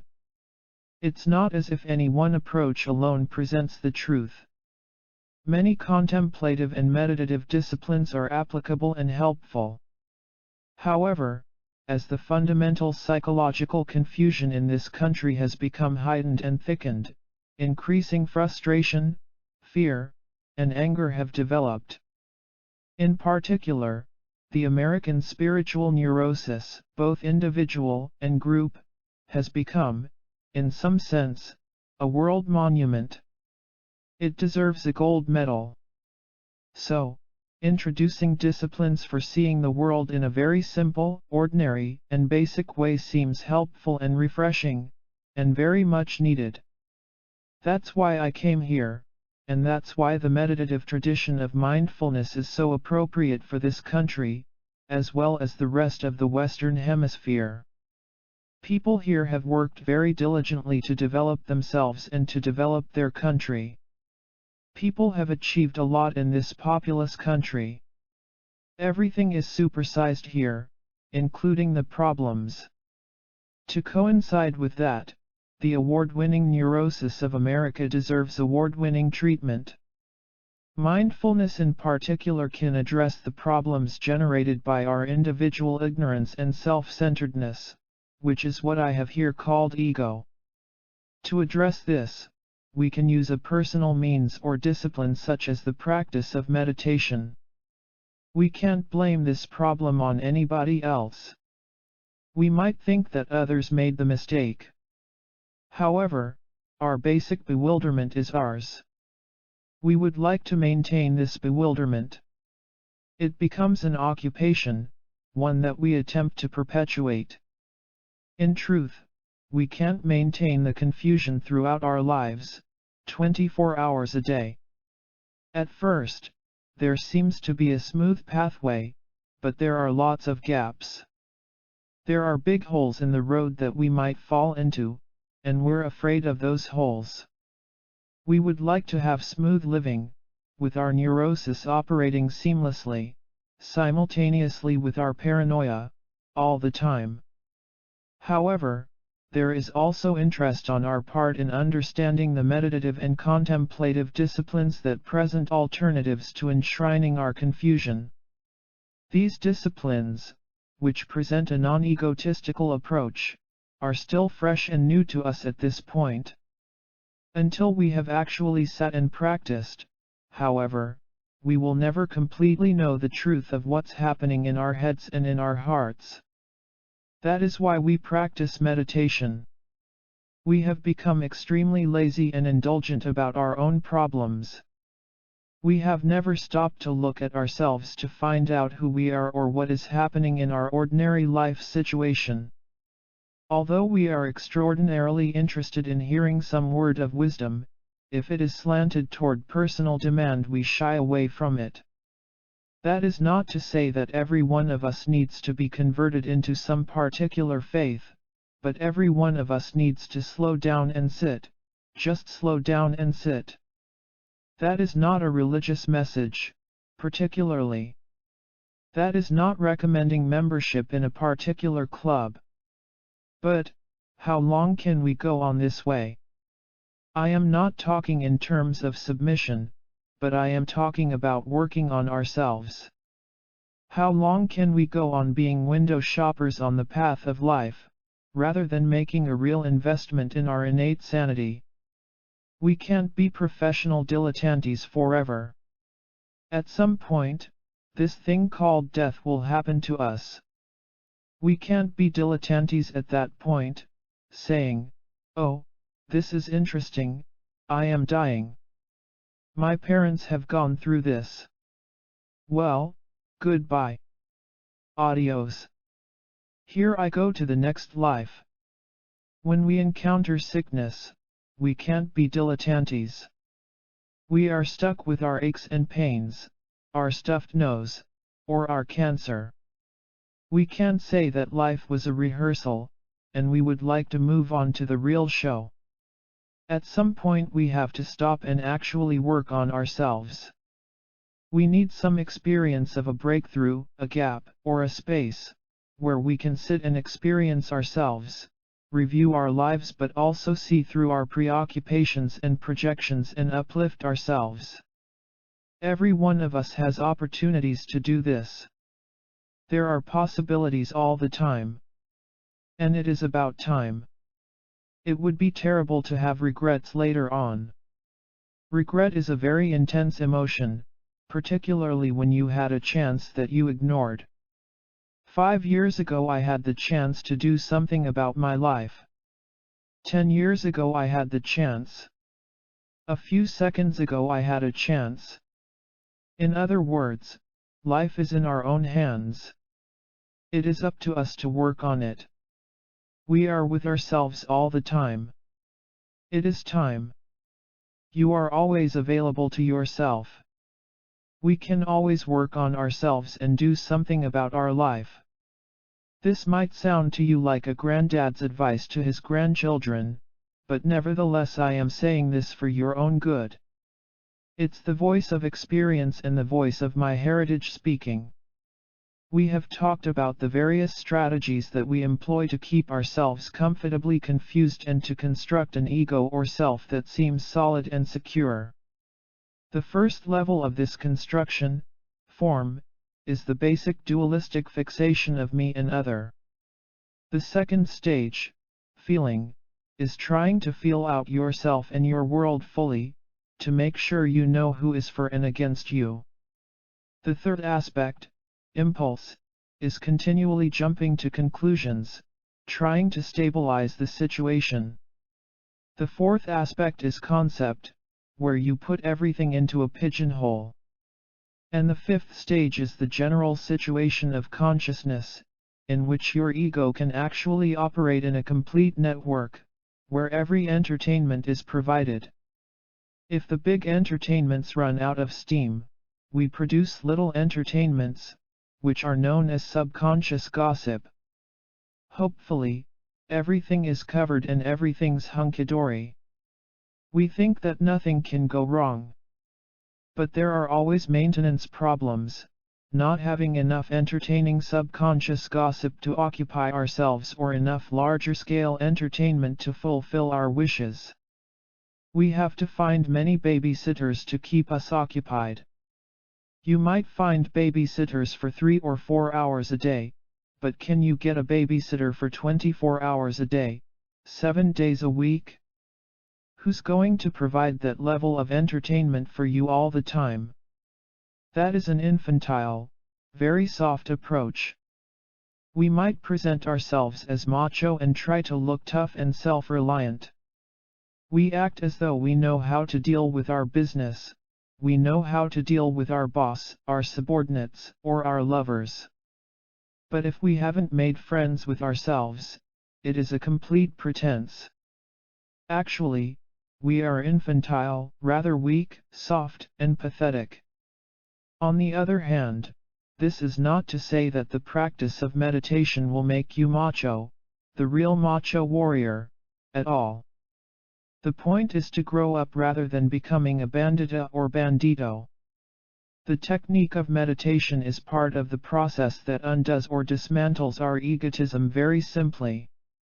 With the practice of meditation, to begin with, it is important to cut through the outskirts of the security ring of ego's scheme, as we talked about in the chapter on working with the fringe of the emotions.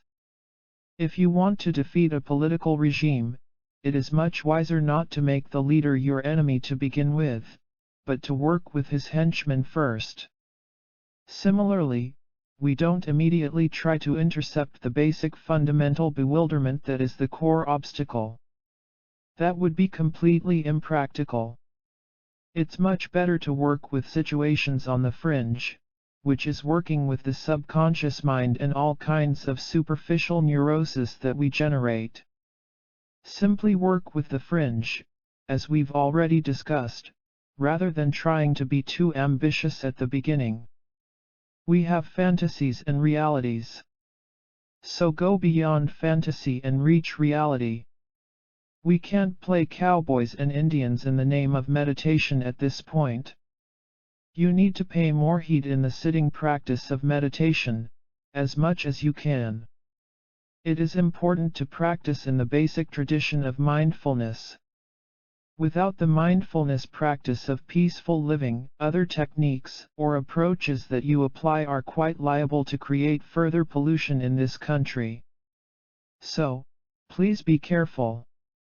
Having penetrated the outer ring of ego's fortress, how do we actually work with the fundamental dualistic fixation or basic bewilderment? There's no easy answer to that, no easy way to deal with that situation. But I would say that the best way to begin is by seeing through all kinds of self-deception in our life. This is done in the everyday practice of mindfulness in action.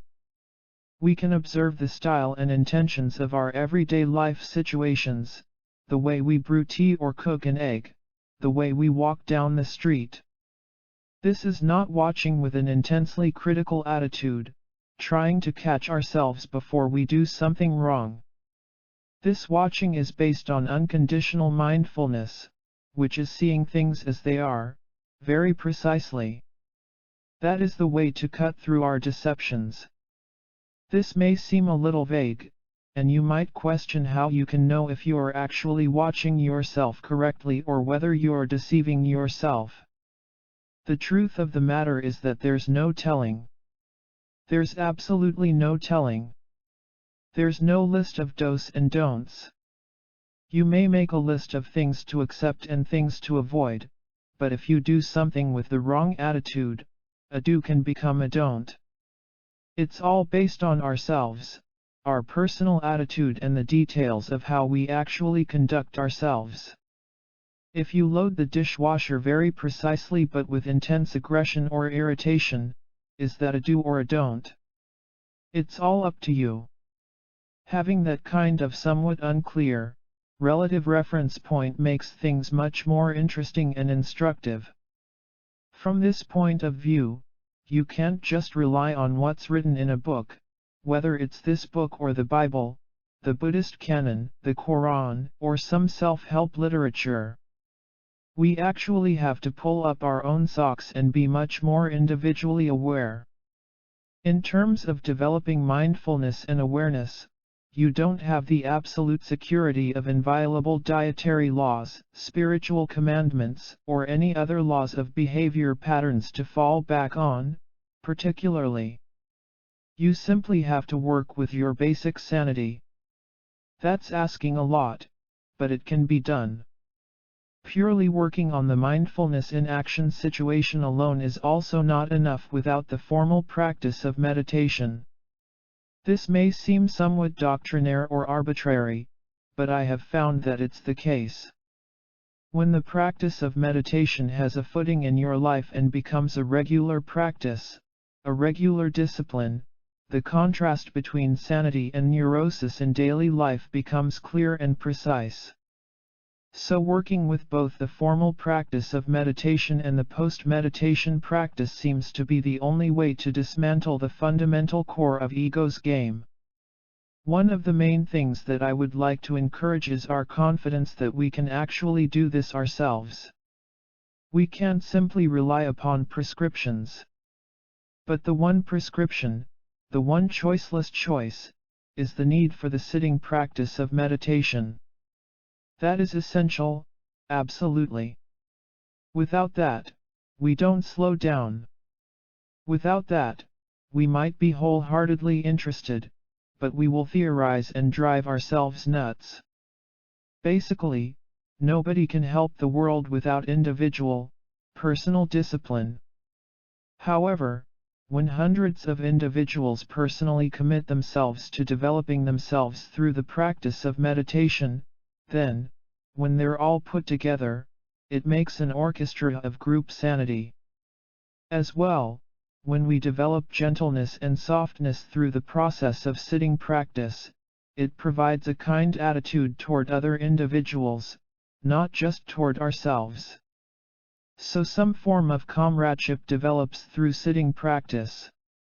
Working together with each other, we begin to develop a mutual understanding of our confusion, our neurosis, the ache in our back, or the pain of our stiff neck. When we sit together, we develop mutual appreciation and mutual concern for one another. Individuals begin to contribute their little portion of sanity to the bigger situation.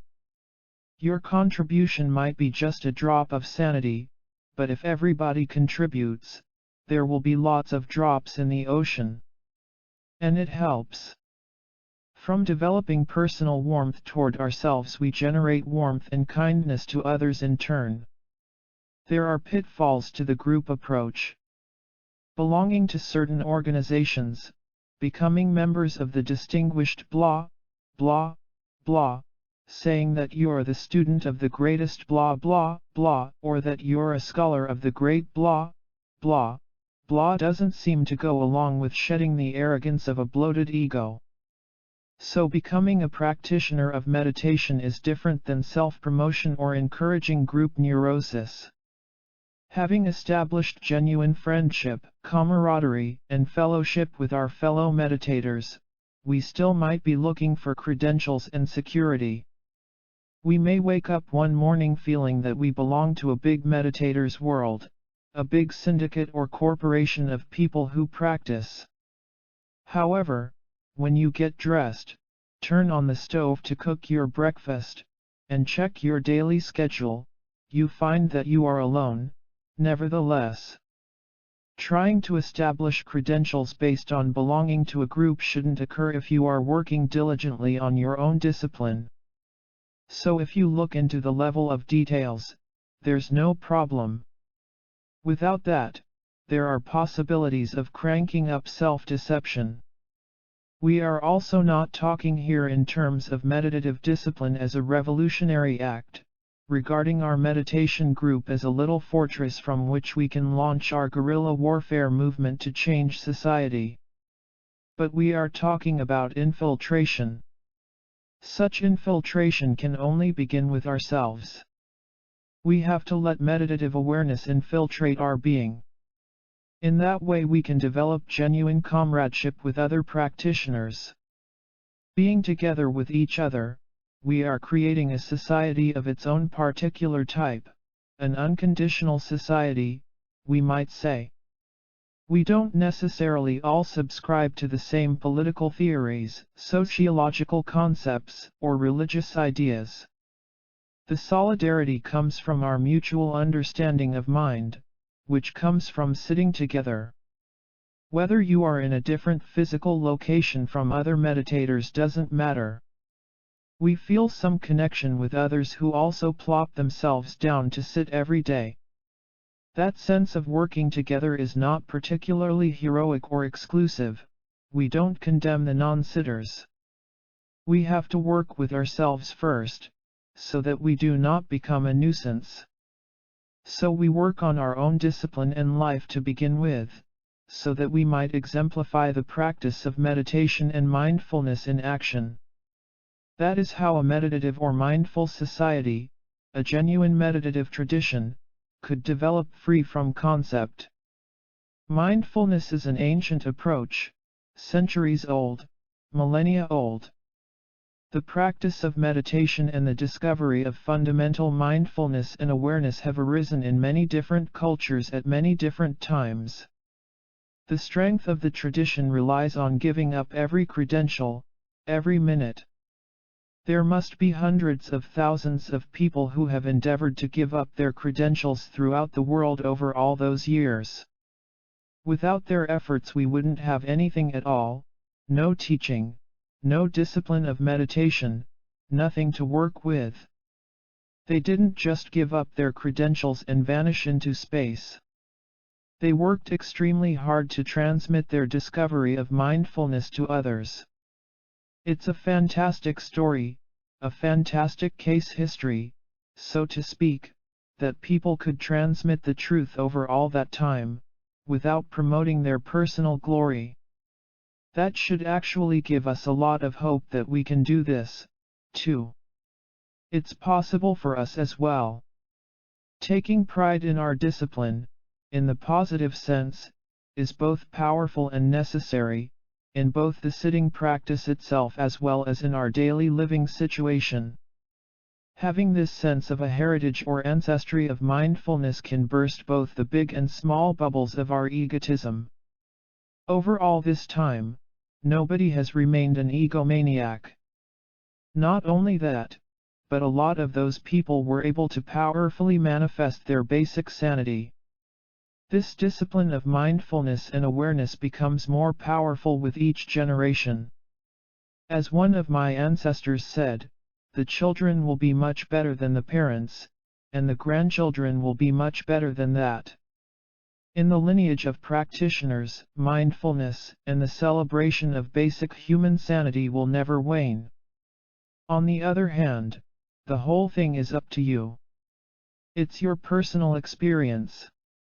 Through meditation we provide the room to be with ourselves. We also develop fellowship and mutual interest in our sisters and brothers in practice.